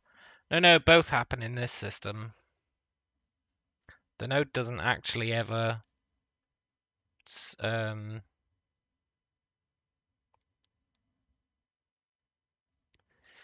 nodes never actually give pressure to one another or take pressure off one another. They only deal with their own internal pressure.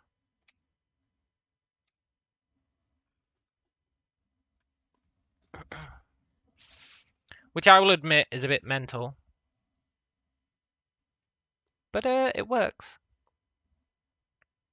It stops the problem where the order of the nodes calculating. No, that model's legitimate. 1, 1, 1. I mean, sure, they have generated some pressure from nowhere, but that's just floats. The only issue, really, is the closed problem. But considering it'll never leap to closed,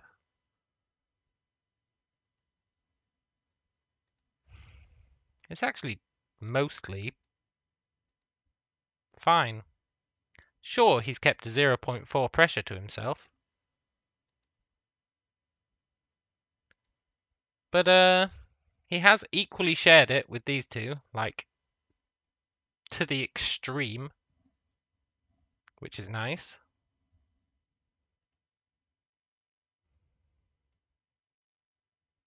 When we come back out,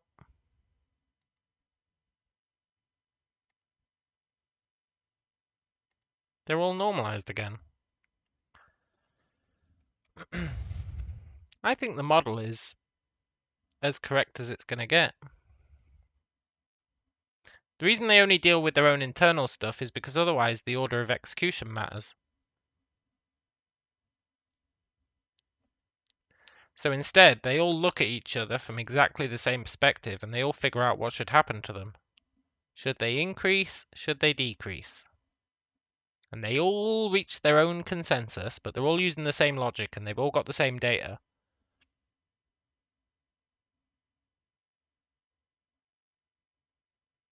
And therefore, it does actually work.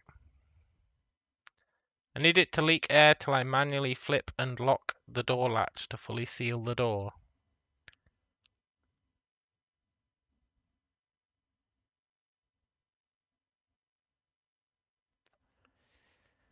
Well, if I want to do that, I would have it so that when the door closes, it closes to like that. Then it waits for like a split second.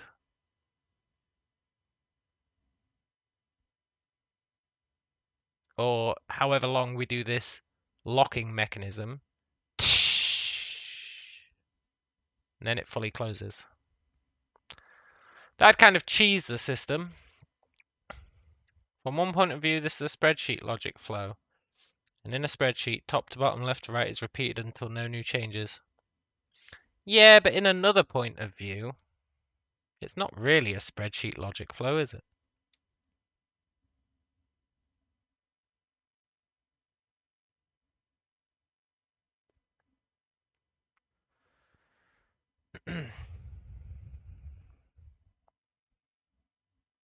We're not repeating the whole thing until there's no more changes.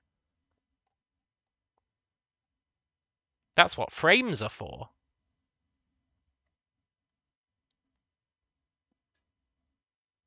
It gets repeated each frame until there's no new changes.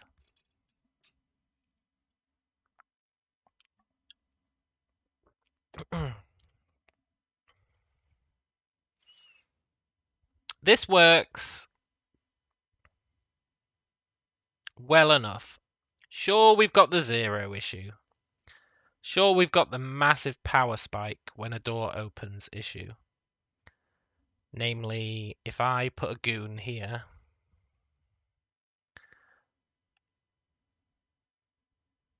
okay, maybe I broke stuff.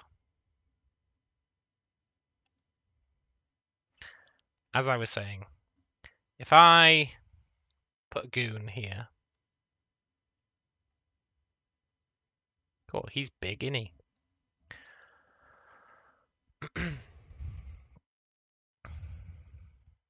And then we open the door.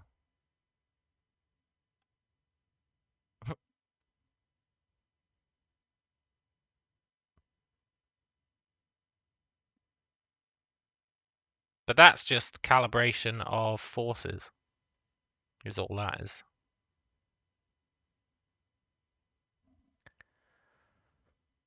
So let's do a bigger test now that we've tested it in isolation. Let's go back to our larger scenario.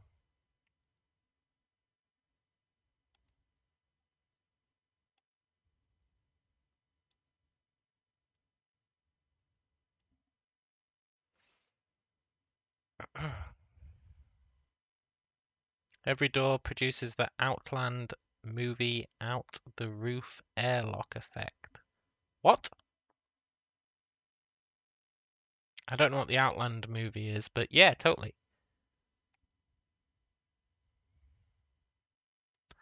We need to increase the area again.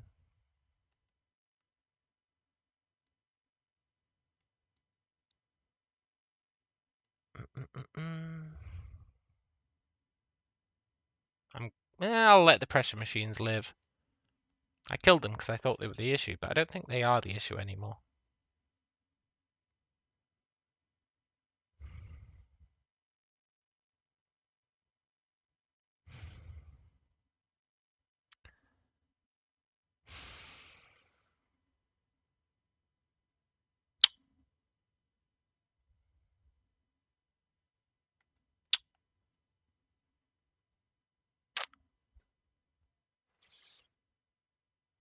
Outland, people expanded and exploded in a vacuum. Oh. Something's fucked.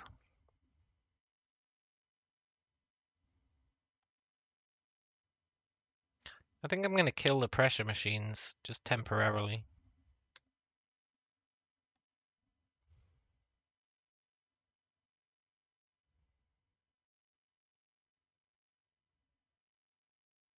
But why?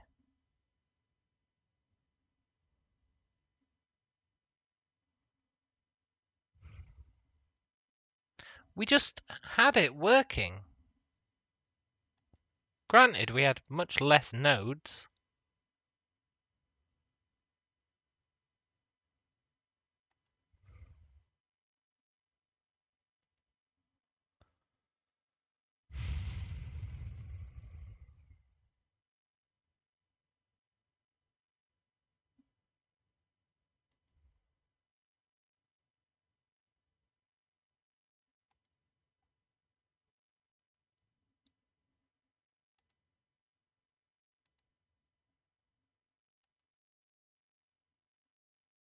What if we start with the doors open? There's something funky going on here. I'm not entirely sure what.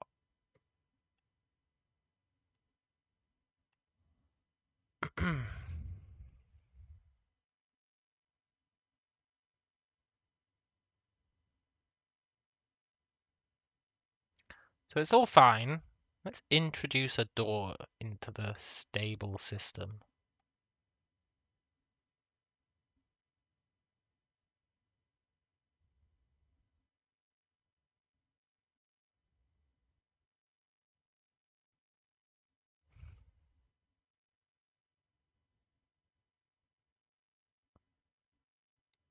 Now a fully closed door starts draining shit.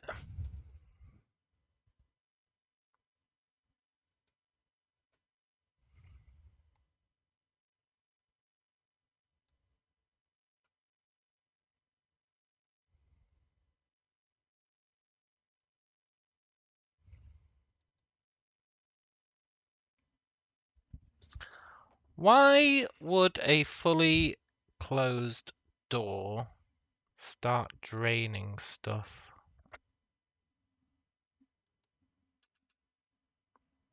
A fully closed node, rather.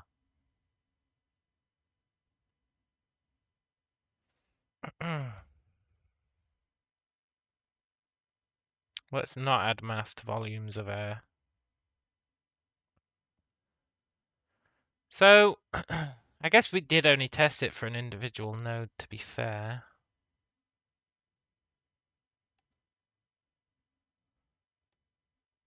It's working fine.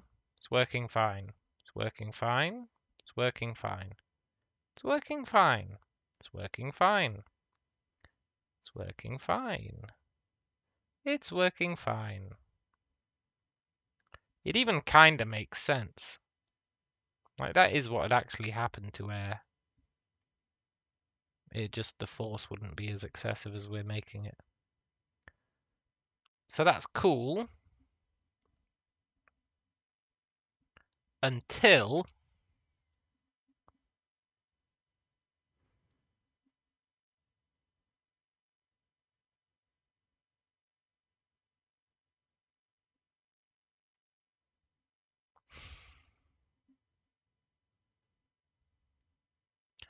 Until you have two 0 nodes next to each other. That's going to be it. It's going to be two 0 nodes next to each other that's going to screw the pooch.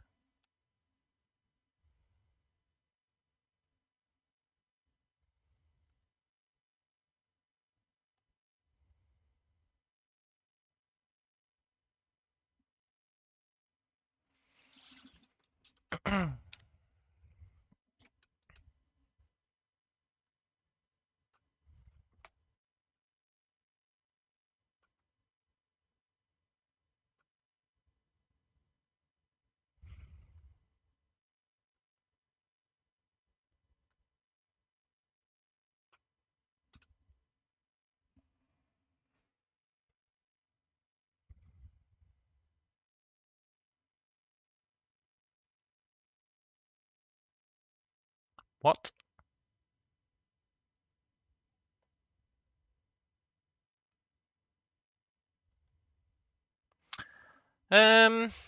Easy enough to fix, right?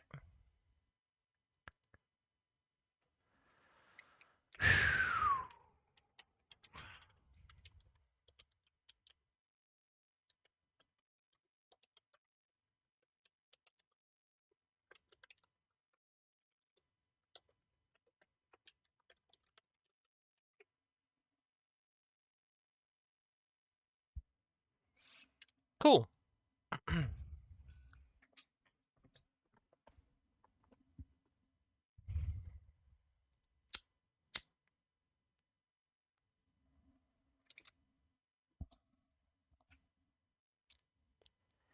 I mean, I say cool. This might not have actually fixed it.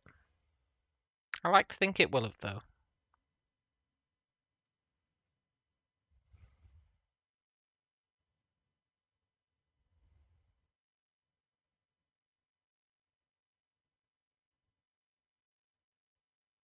They don't call me Callum the Great for nothing.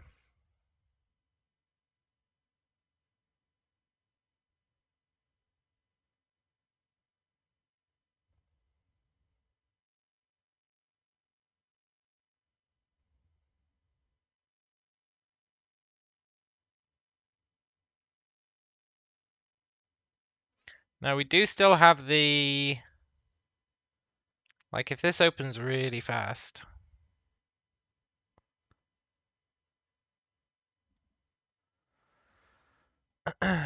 we do still have the pressure gets trapped inside the door problem.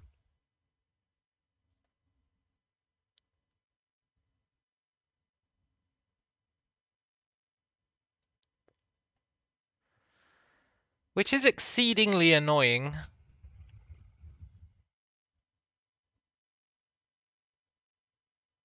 Calm the door mechanic. Yeah. It is exceedingly annoying that that happens.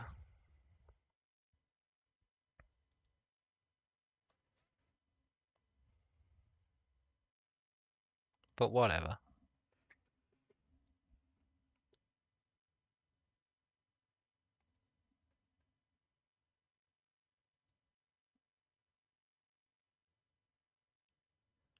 Let's expand the grid out a bit.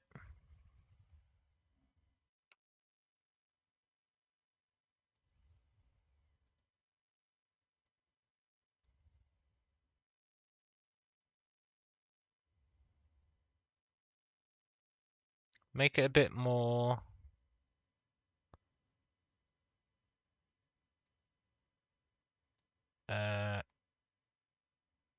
interesting.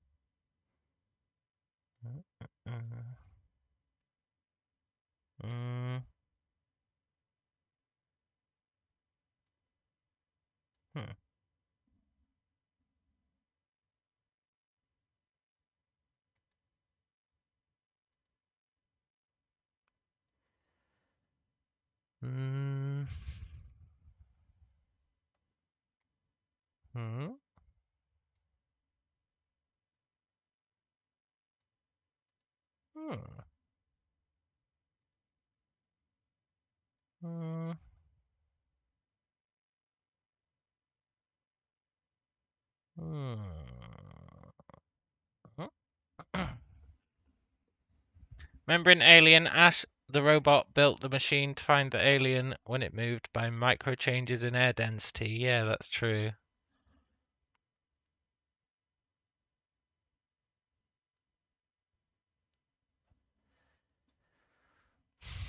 Which I feel like wouldn't really work on a ship where the air is circulating so much, but whatever.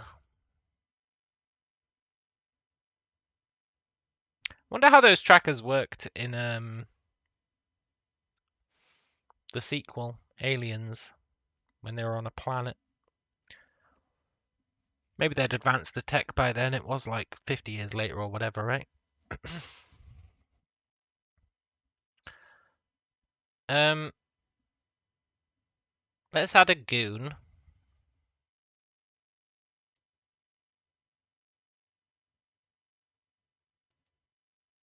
Let's start the doors closed.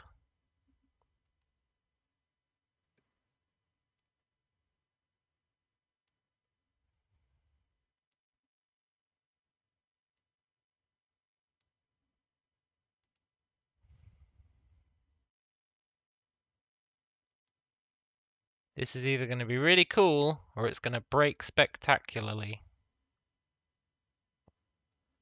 One of the two.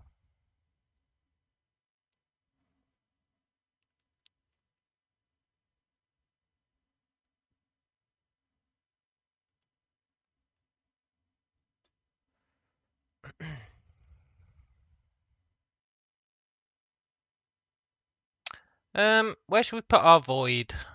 Where should we put the void? Look at that poor bastard. He's all alone. There's no one there beside him.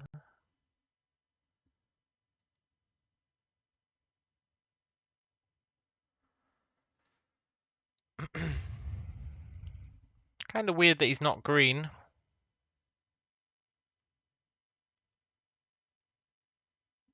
But, whatever.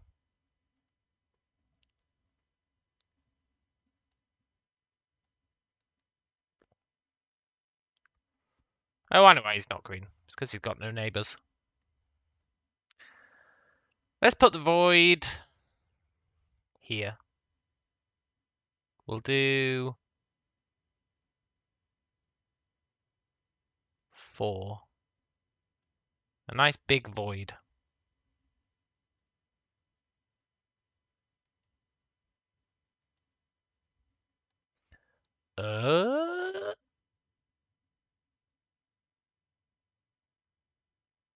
And then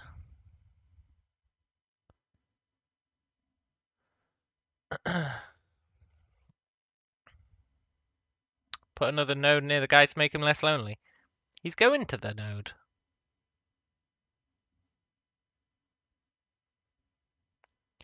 And then let's open one of the doors.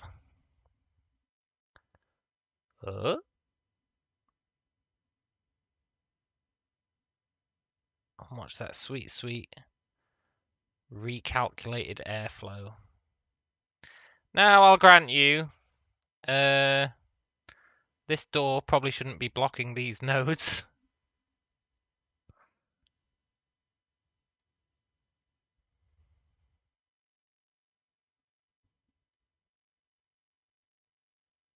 It's a minor problem.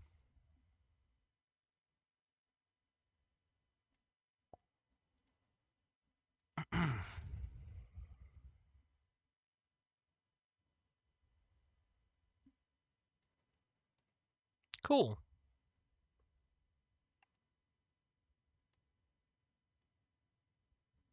Get pulled along by the air getting sucked out, which I feel like takes an unreasonable amount of time.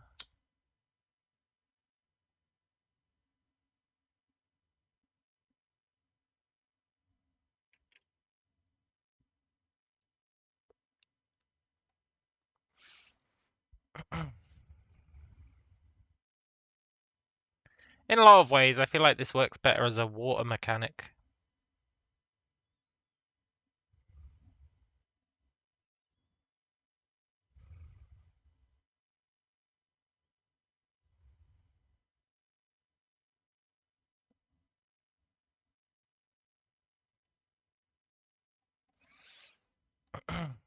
Still, that's cool.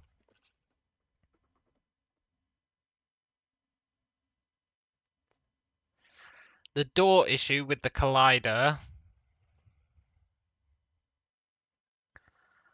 I could manually resize the collider as it moves this way.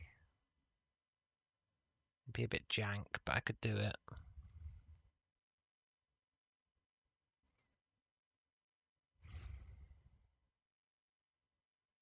I could just design it so that doors always have to have at least 2 space on the other side. In this game, you're a water-breathing alien traveling in your bowl ship Goldfish. Yeah, maybe. Maybe it is full of water.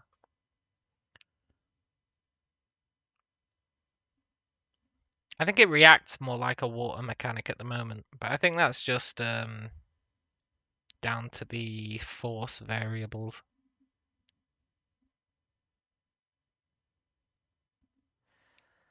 Like, oh, there's something I wanted to do. Area.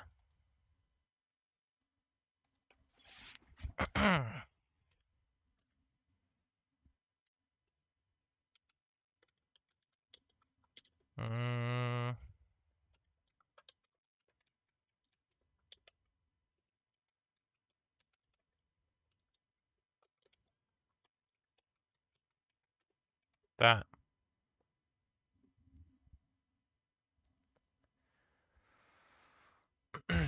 Air Conditioner Petitioner 2, the new hit spiritual sequel to Sleeper Keeper 1. Yeah, totally.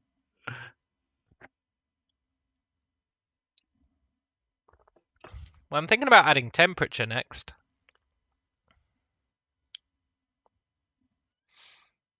So now we can say this area starts with a pressure of 1.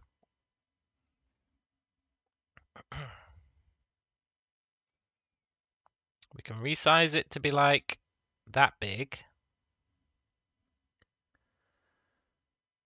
We can duplicate it.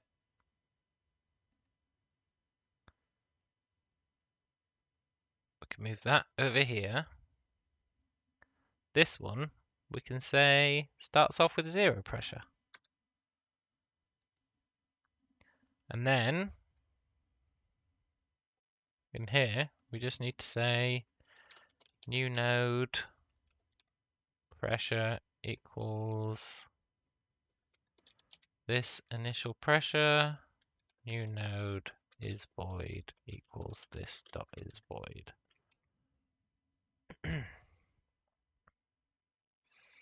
Now we can create areas of specific pressures. We can make void areas, so we can make an area be space, which is pretty neat if we want to set up an area as space.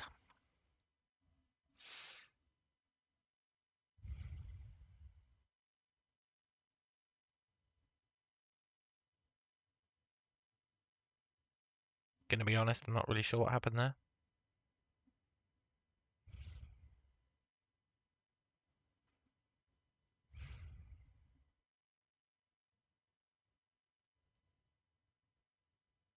What did happen there?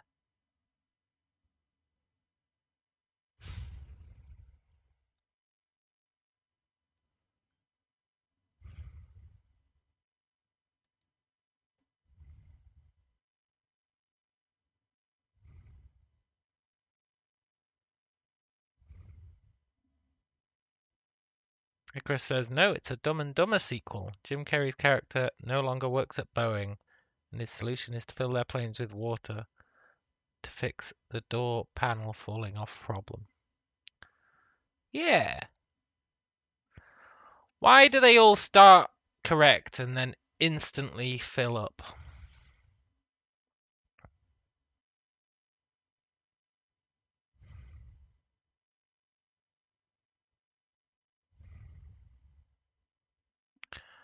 Because that doesn't really make sense.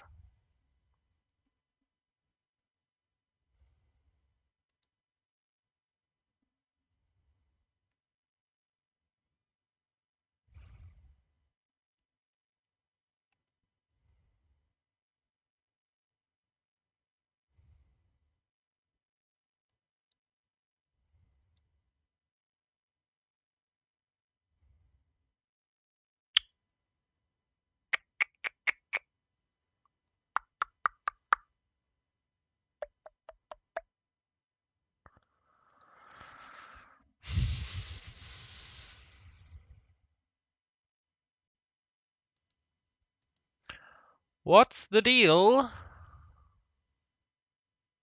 with that?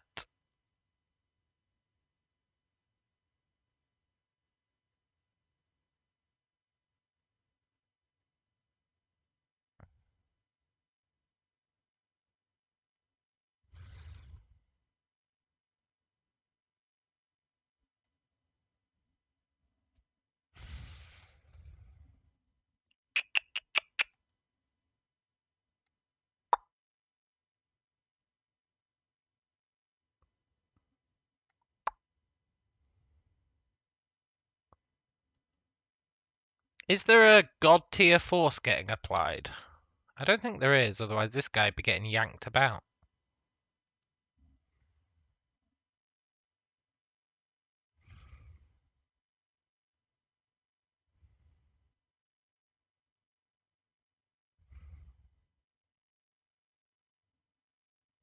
Why do they all instantly become green?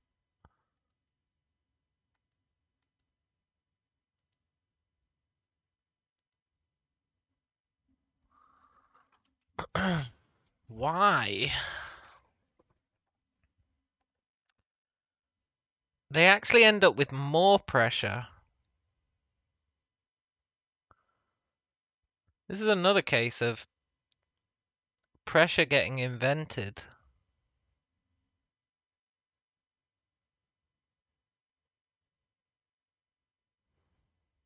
Or is it? Maybe it's not. Because these ones have all got less. No, it is a case of pressure getting invented. Because these guys have all got 1 to start off with. And now the whole grid have got 1. But these ones are starting with 0.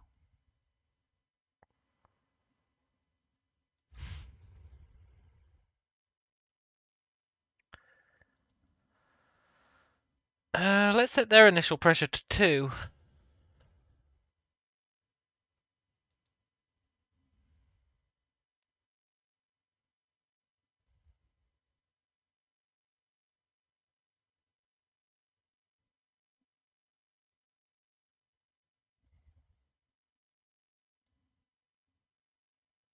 They've got 1. They've got less than 1. What?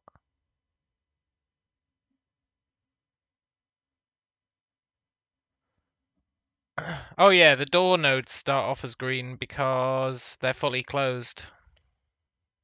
It's the whole fully closed interaction issue.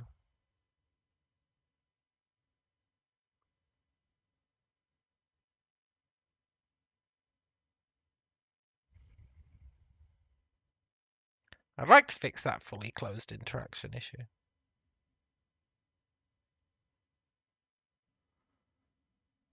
Da da da da da da da da da da da. Dee dee dee dee. Dee dee dee dee.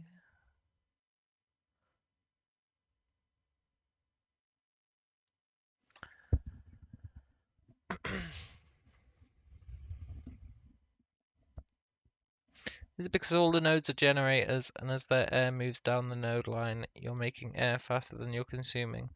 No, I wish it was. But none of the nodes are generators. It feels like the issue is to do with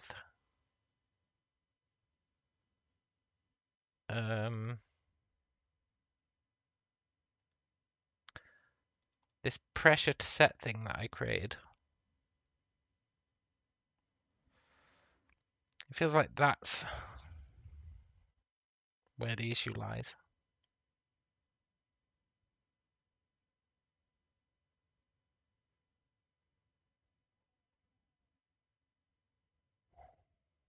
Or it's because... No. I was going to say, or it's because at the very start, the frame rate is low. Which it could be. I think that needs to, instead of being delta time, it needs to be fixed delta time. I think because when it boots up, the first frame takes forever, is going mental. I'm not sure why stuff disappears, but I know for sure in this stuff I should be using fixed delta time. Because we're doing it inside fixed update.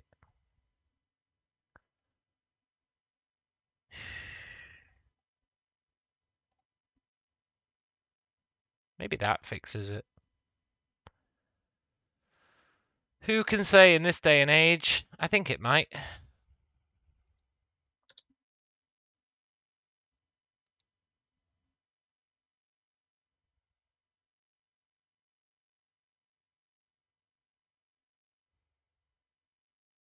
Well, I was wrong.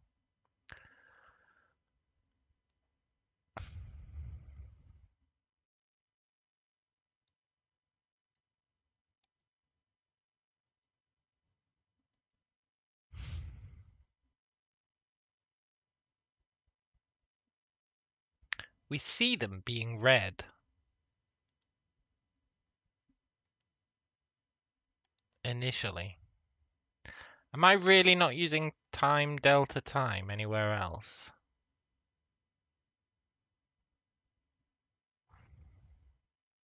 This class is out of control.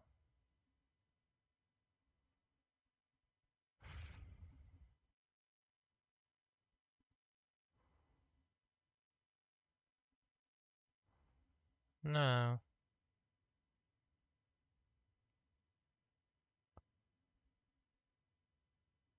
No. It should be fine.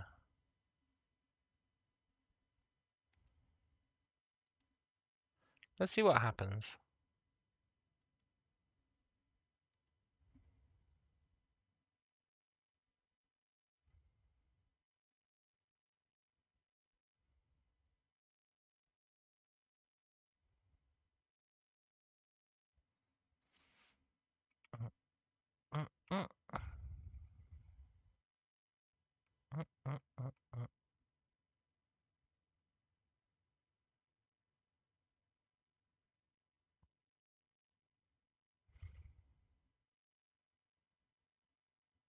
Two guys with no pressure walk into a bar.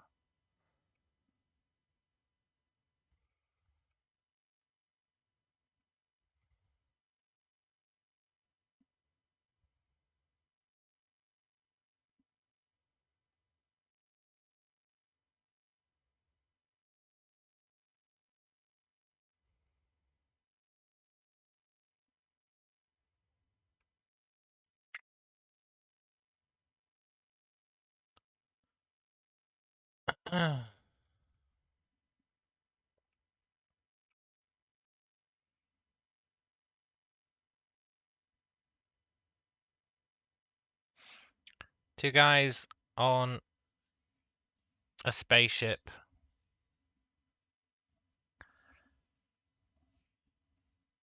realize they've got a hull breach.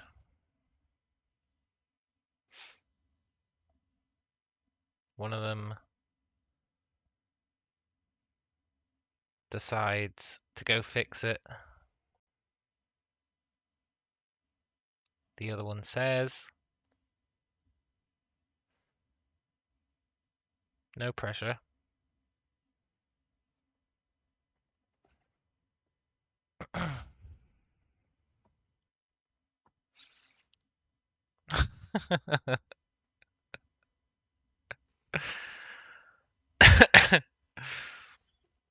I was laughing at Mr. Tools' joke, not my own.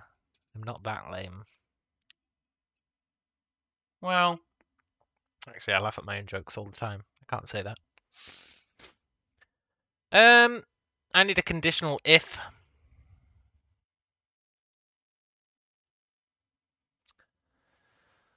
Pressure equals 1 and neighbor pressure equals 0. Let's hit that sweet, sweet conditional.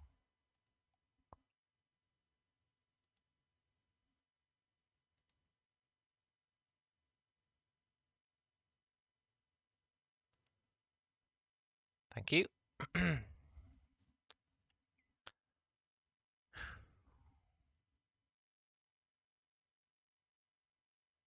Good.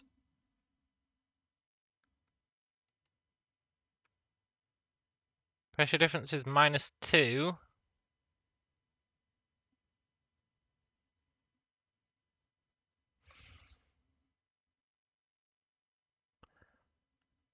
Doesn't strictly make sense, but okay.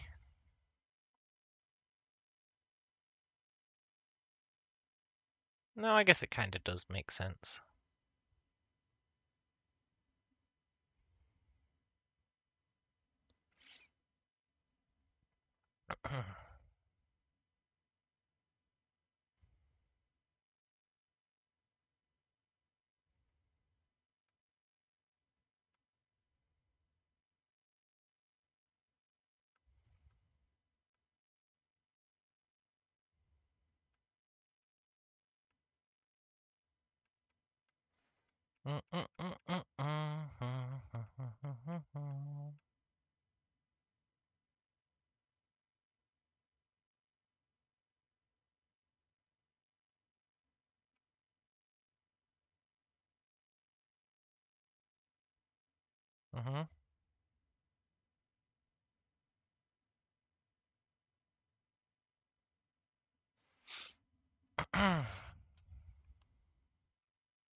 Plus equals.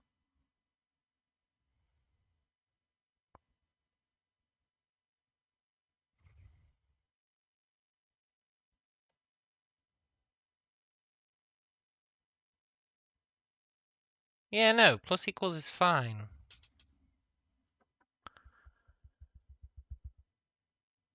Why is that so large, though?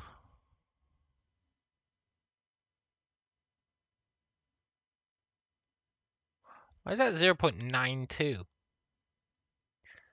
Fixed delta time is 0.02.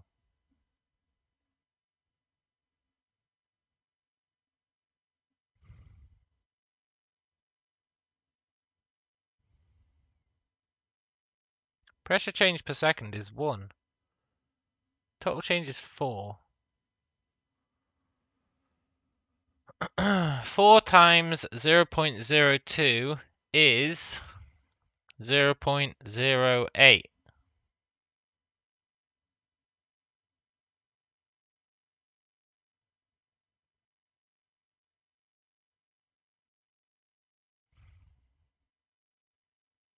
I find it very hard to believe that this guy,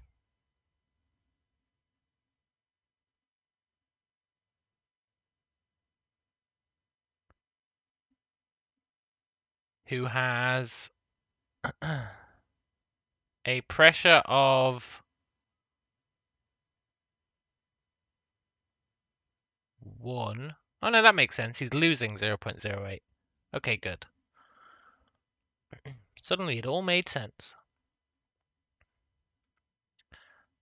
Which means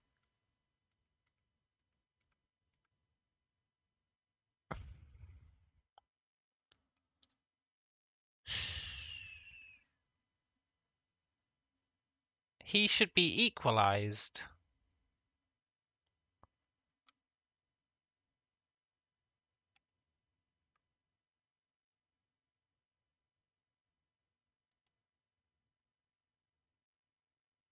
Sod off.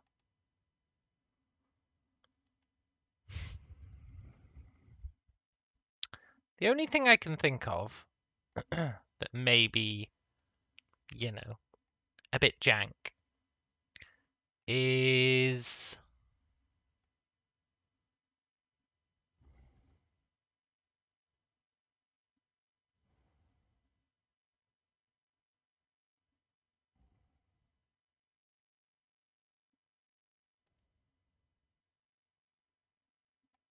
this guy.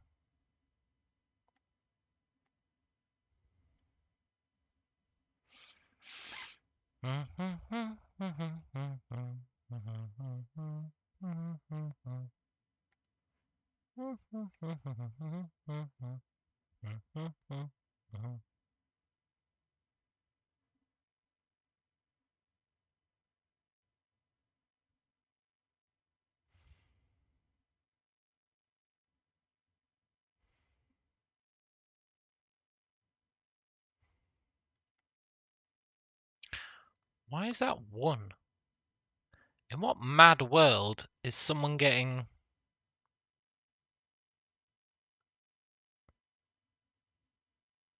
1?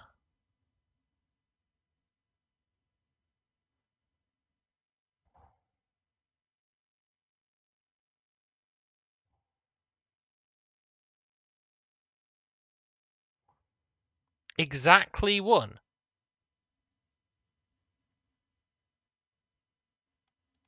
Exactly 1 is too suspicious a number.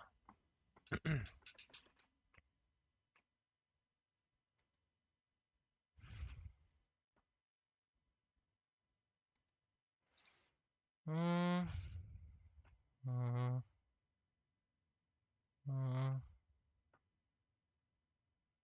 Mm. Mm. Exactly 1.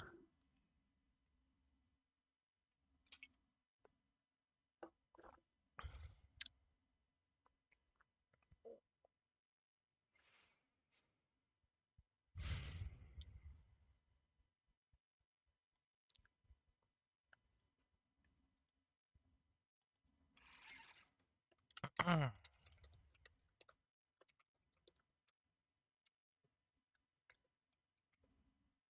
about that?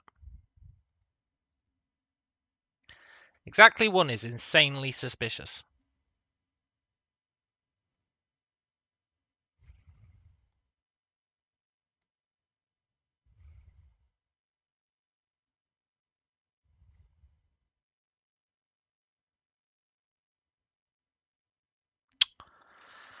Well played, game. I'm going to be honest, I didn't expect that.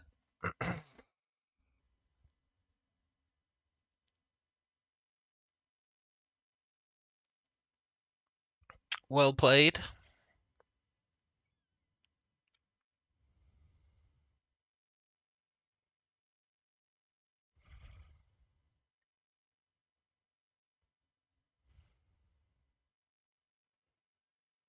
So,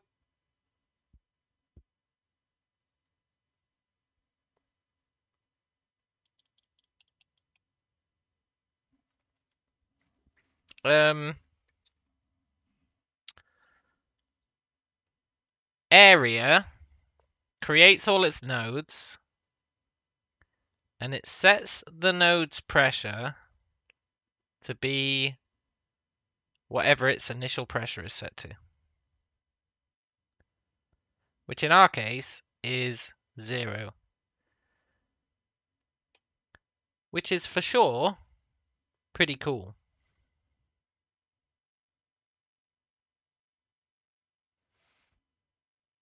We know that works because for 1 frame at the beginning of it, they are configured correctly.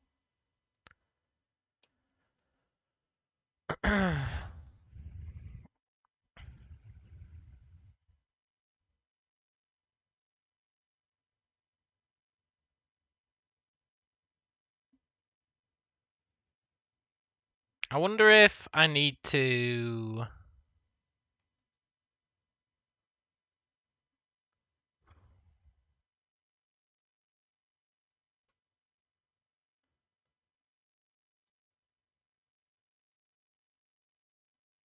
create some sort of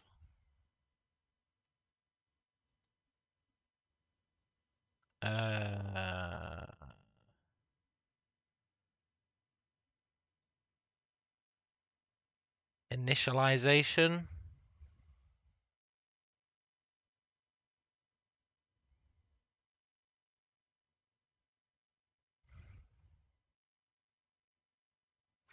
Like, instead of that being start, that can be initialize.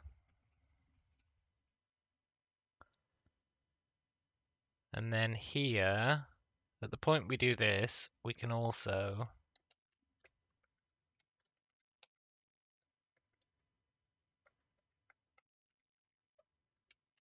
initialize. And obviously, I forgot to make it public because I always do.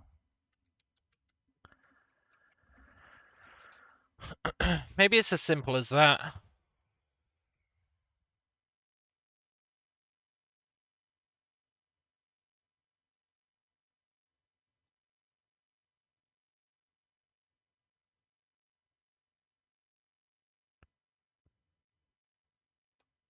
Yeah. Cool.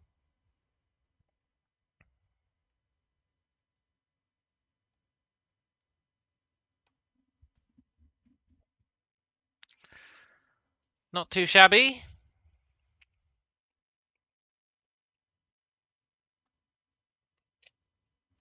It should all equalize. I think it takes a suspiciously long amount of time to equalize,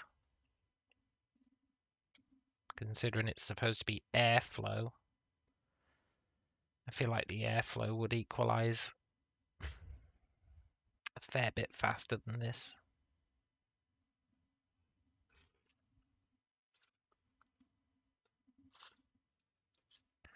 But, you know, that's where pressure change per second kicks in. Which isn't actually getting treated as pressure change per second. Not really. It's not actually doing pressure change per second. It's a very misleadingly named thing.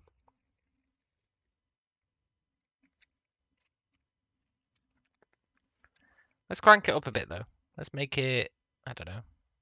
I've never had good luck with 4, so let's try 4.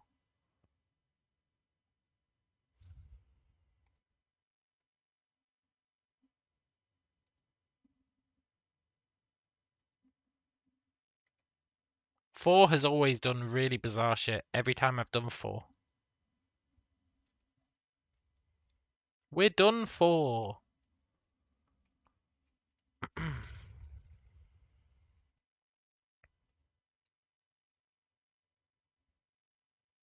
That seems better. Maybe 4's the magic number. Is it going to turn doors into harbingers of the apocalypse? Maybe.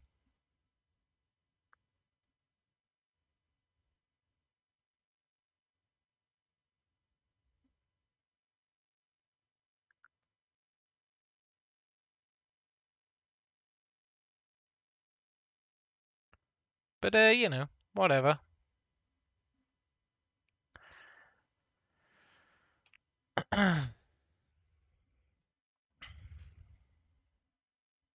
We're going to have to think at some point about the dreaded optimization word. But because nodes are tied to zones or areas, we can probably just not worry about updating certain areas.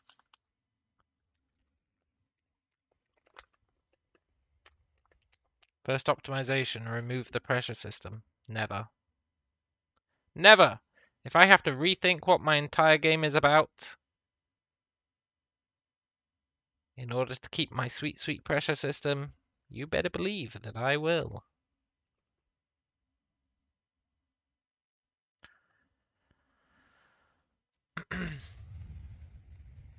First optimization would be remove the pathfinding system.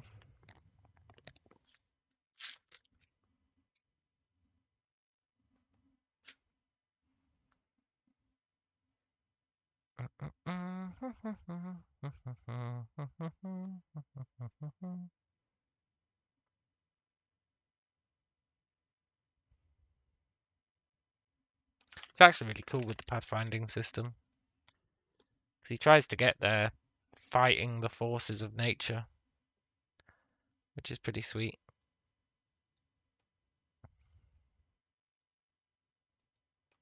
Why would I ever remove the pressure system? This shit's awesome. I know you were joking, James. But this pressure system is my hill to die on.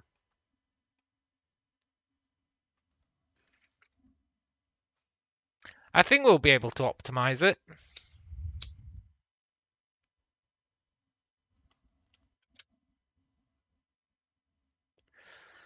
We'll just have to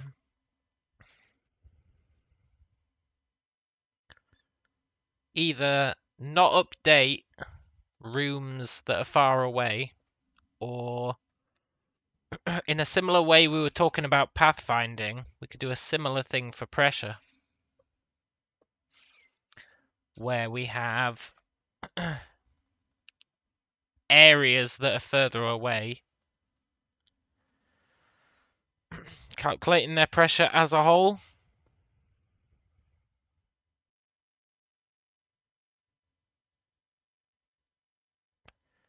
That could work. And then once you get within a certain range, it just turns it back on.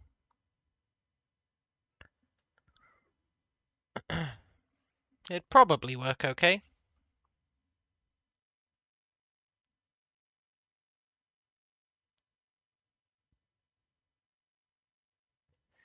We'll have to see. We need to see what we end up actually doing with this mechanic.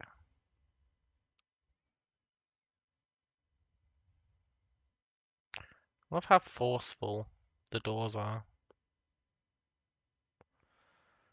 Yeah, we'll need to see what we do with this mechanic. Right now, it doesn't really serve a purpose. But it will do.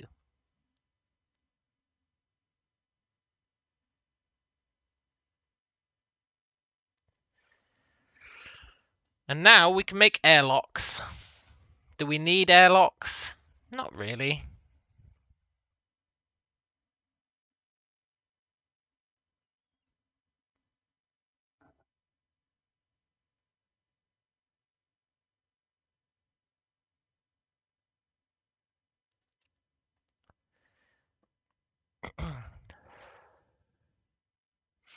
Yeah, exactly. An area would just be a room, right? Like, we already have the areas with their connection of nodes. And they also have knowledge of which zones they're neighbors of as well. Look at that. He knows that he's this guy's neighbor.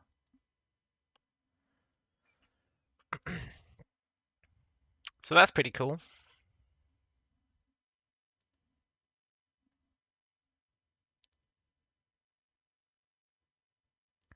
And that's all automatically configured based on placement of nodes. And it takes into account walls, etc. It's actually really smart. So if I made another area,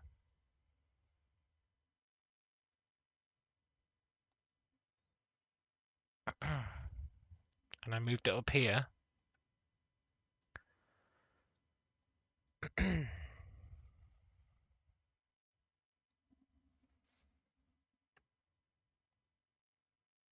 yeah, I'll move it down one.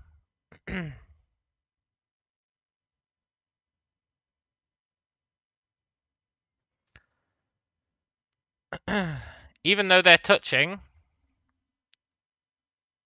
it's clever enough to know that they're not actually neighbors.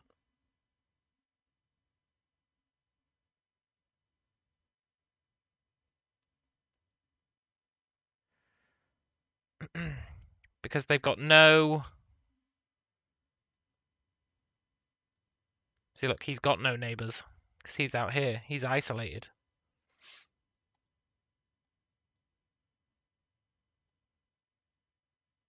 It's pretty cool.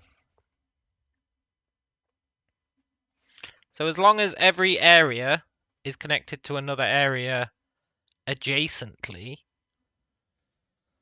then they'll automatically link up together, and we'll be able to do area-based pathfinding, area-based pressure for stuff that's further away, all that kind of stuff, because they're all linked together. And we can also, as well as knowing which neighbors he has, we can also know the state of the connecting nodes.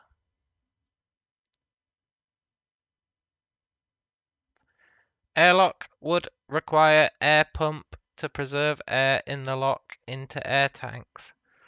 We kinda have an air pump. A very basic one. That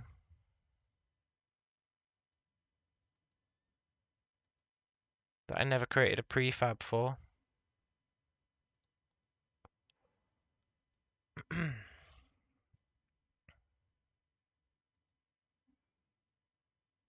We do have a very basic pump.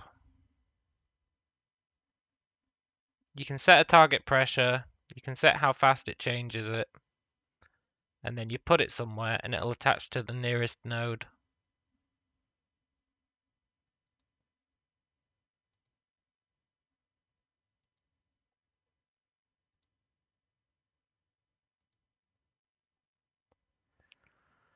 So we can put this guy here.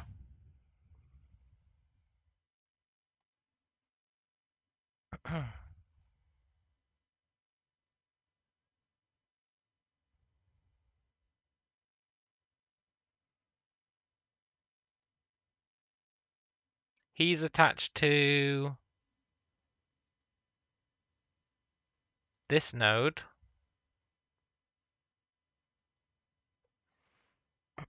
And we can set his target pressure to be 0 or whatever. And you see that he's putting new air into the system.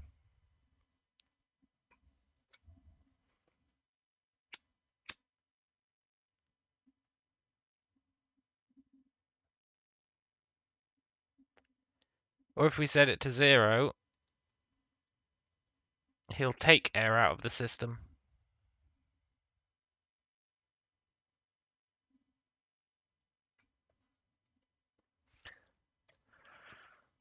So we can make an airlock, have those in it, live the dream, and then we could have air as a resource, yeah. Air could become a resource at that point. That'd be kind of cool if, like, to progress forward, you had to siphon the air out of earlier rooms so that you can put it in the later rooms. You had to, like, carry air around with you and then feed it into machines so that you could go into rooms.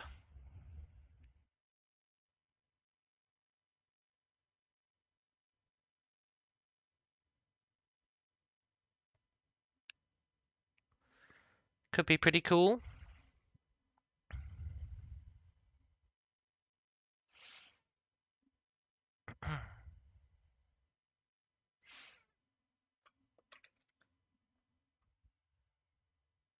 I mean, at this point, I'm thinking we should just do a game about exploring a beat-up spaceship and fuck the sleeper caskets.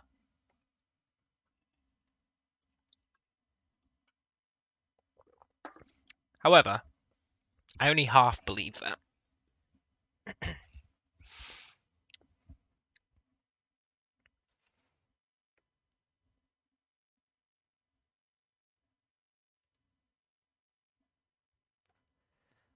We're just going to see where our journey takes us, I think.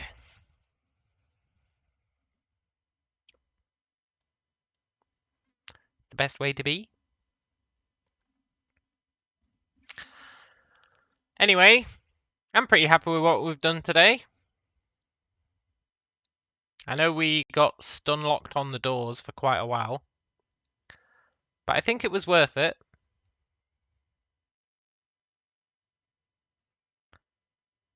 I think it was worth it. I think being able to influence the pressure with doors is pretty sweet. Obviously, they're a bit overly sensitive right now, but that's fine. And tomorrow, well, I don't know what we'll implement tomorrow. This is all working like fine. I guess we could finish the doors. The doors aren't really doors at the moment. Goon moving around. Do you mean we need to implement Goon moving around, or do you mean Goon is moving around?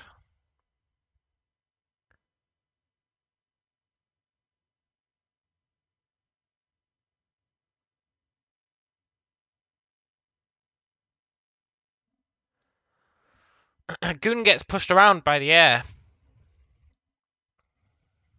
Yeah, the pressure, man. The pressure applies force.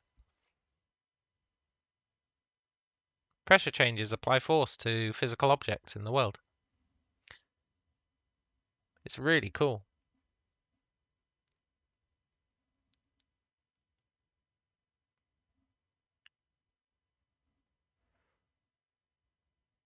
It's something I don't think I've seen before in a game. I might be wrong on that. I probably am. But I think this is quite a unique mechanic.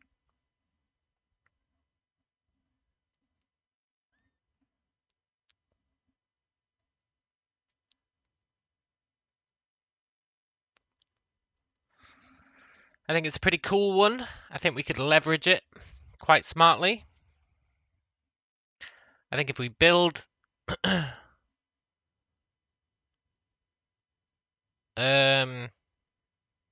purpose, it could be cool. But I need to go to bed because I've got work in the morning. I really don't know what we're going to implement tomorrow. But, well, we'll implement something, that's for sure. We might finish off doors. We could actually make an automated airlock. Granted, we don't have a player yet, but we could create an automated airlock. That might be quite cool. But anyway, I will catch you guys later. We have made good progress. It has been fun. It has hopefully been interesting. And I'll catch you later. Yeah, bye, sack boy. Adios.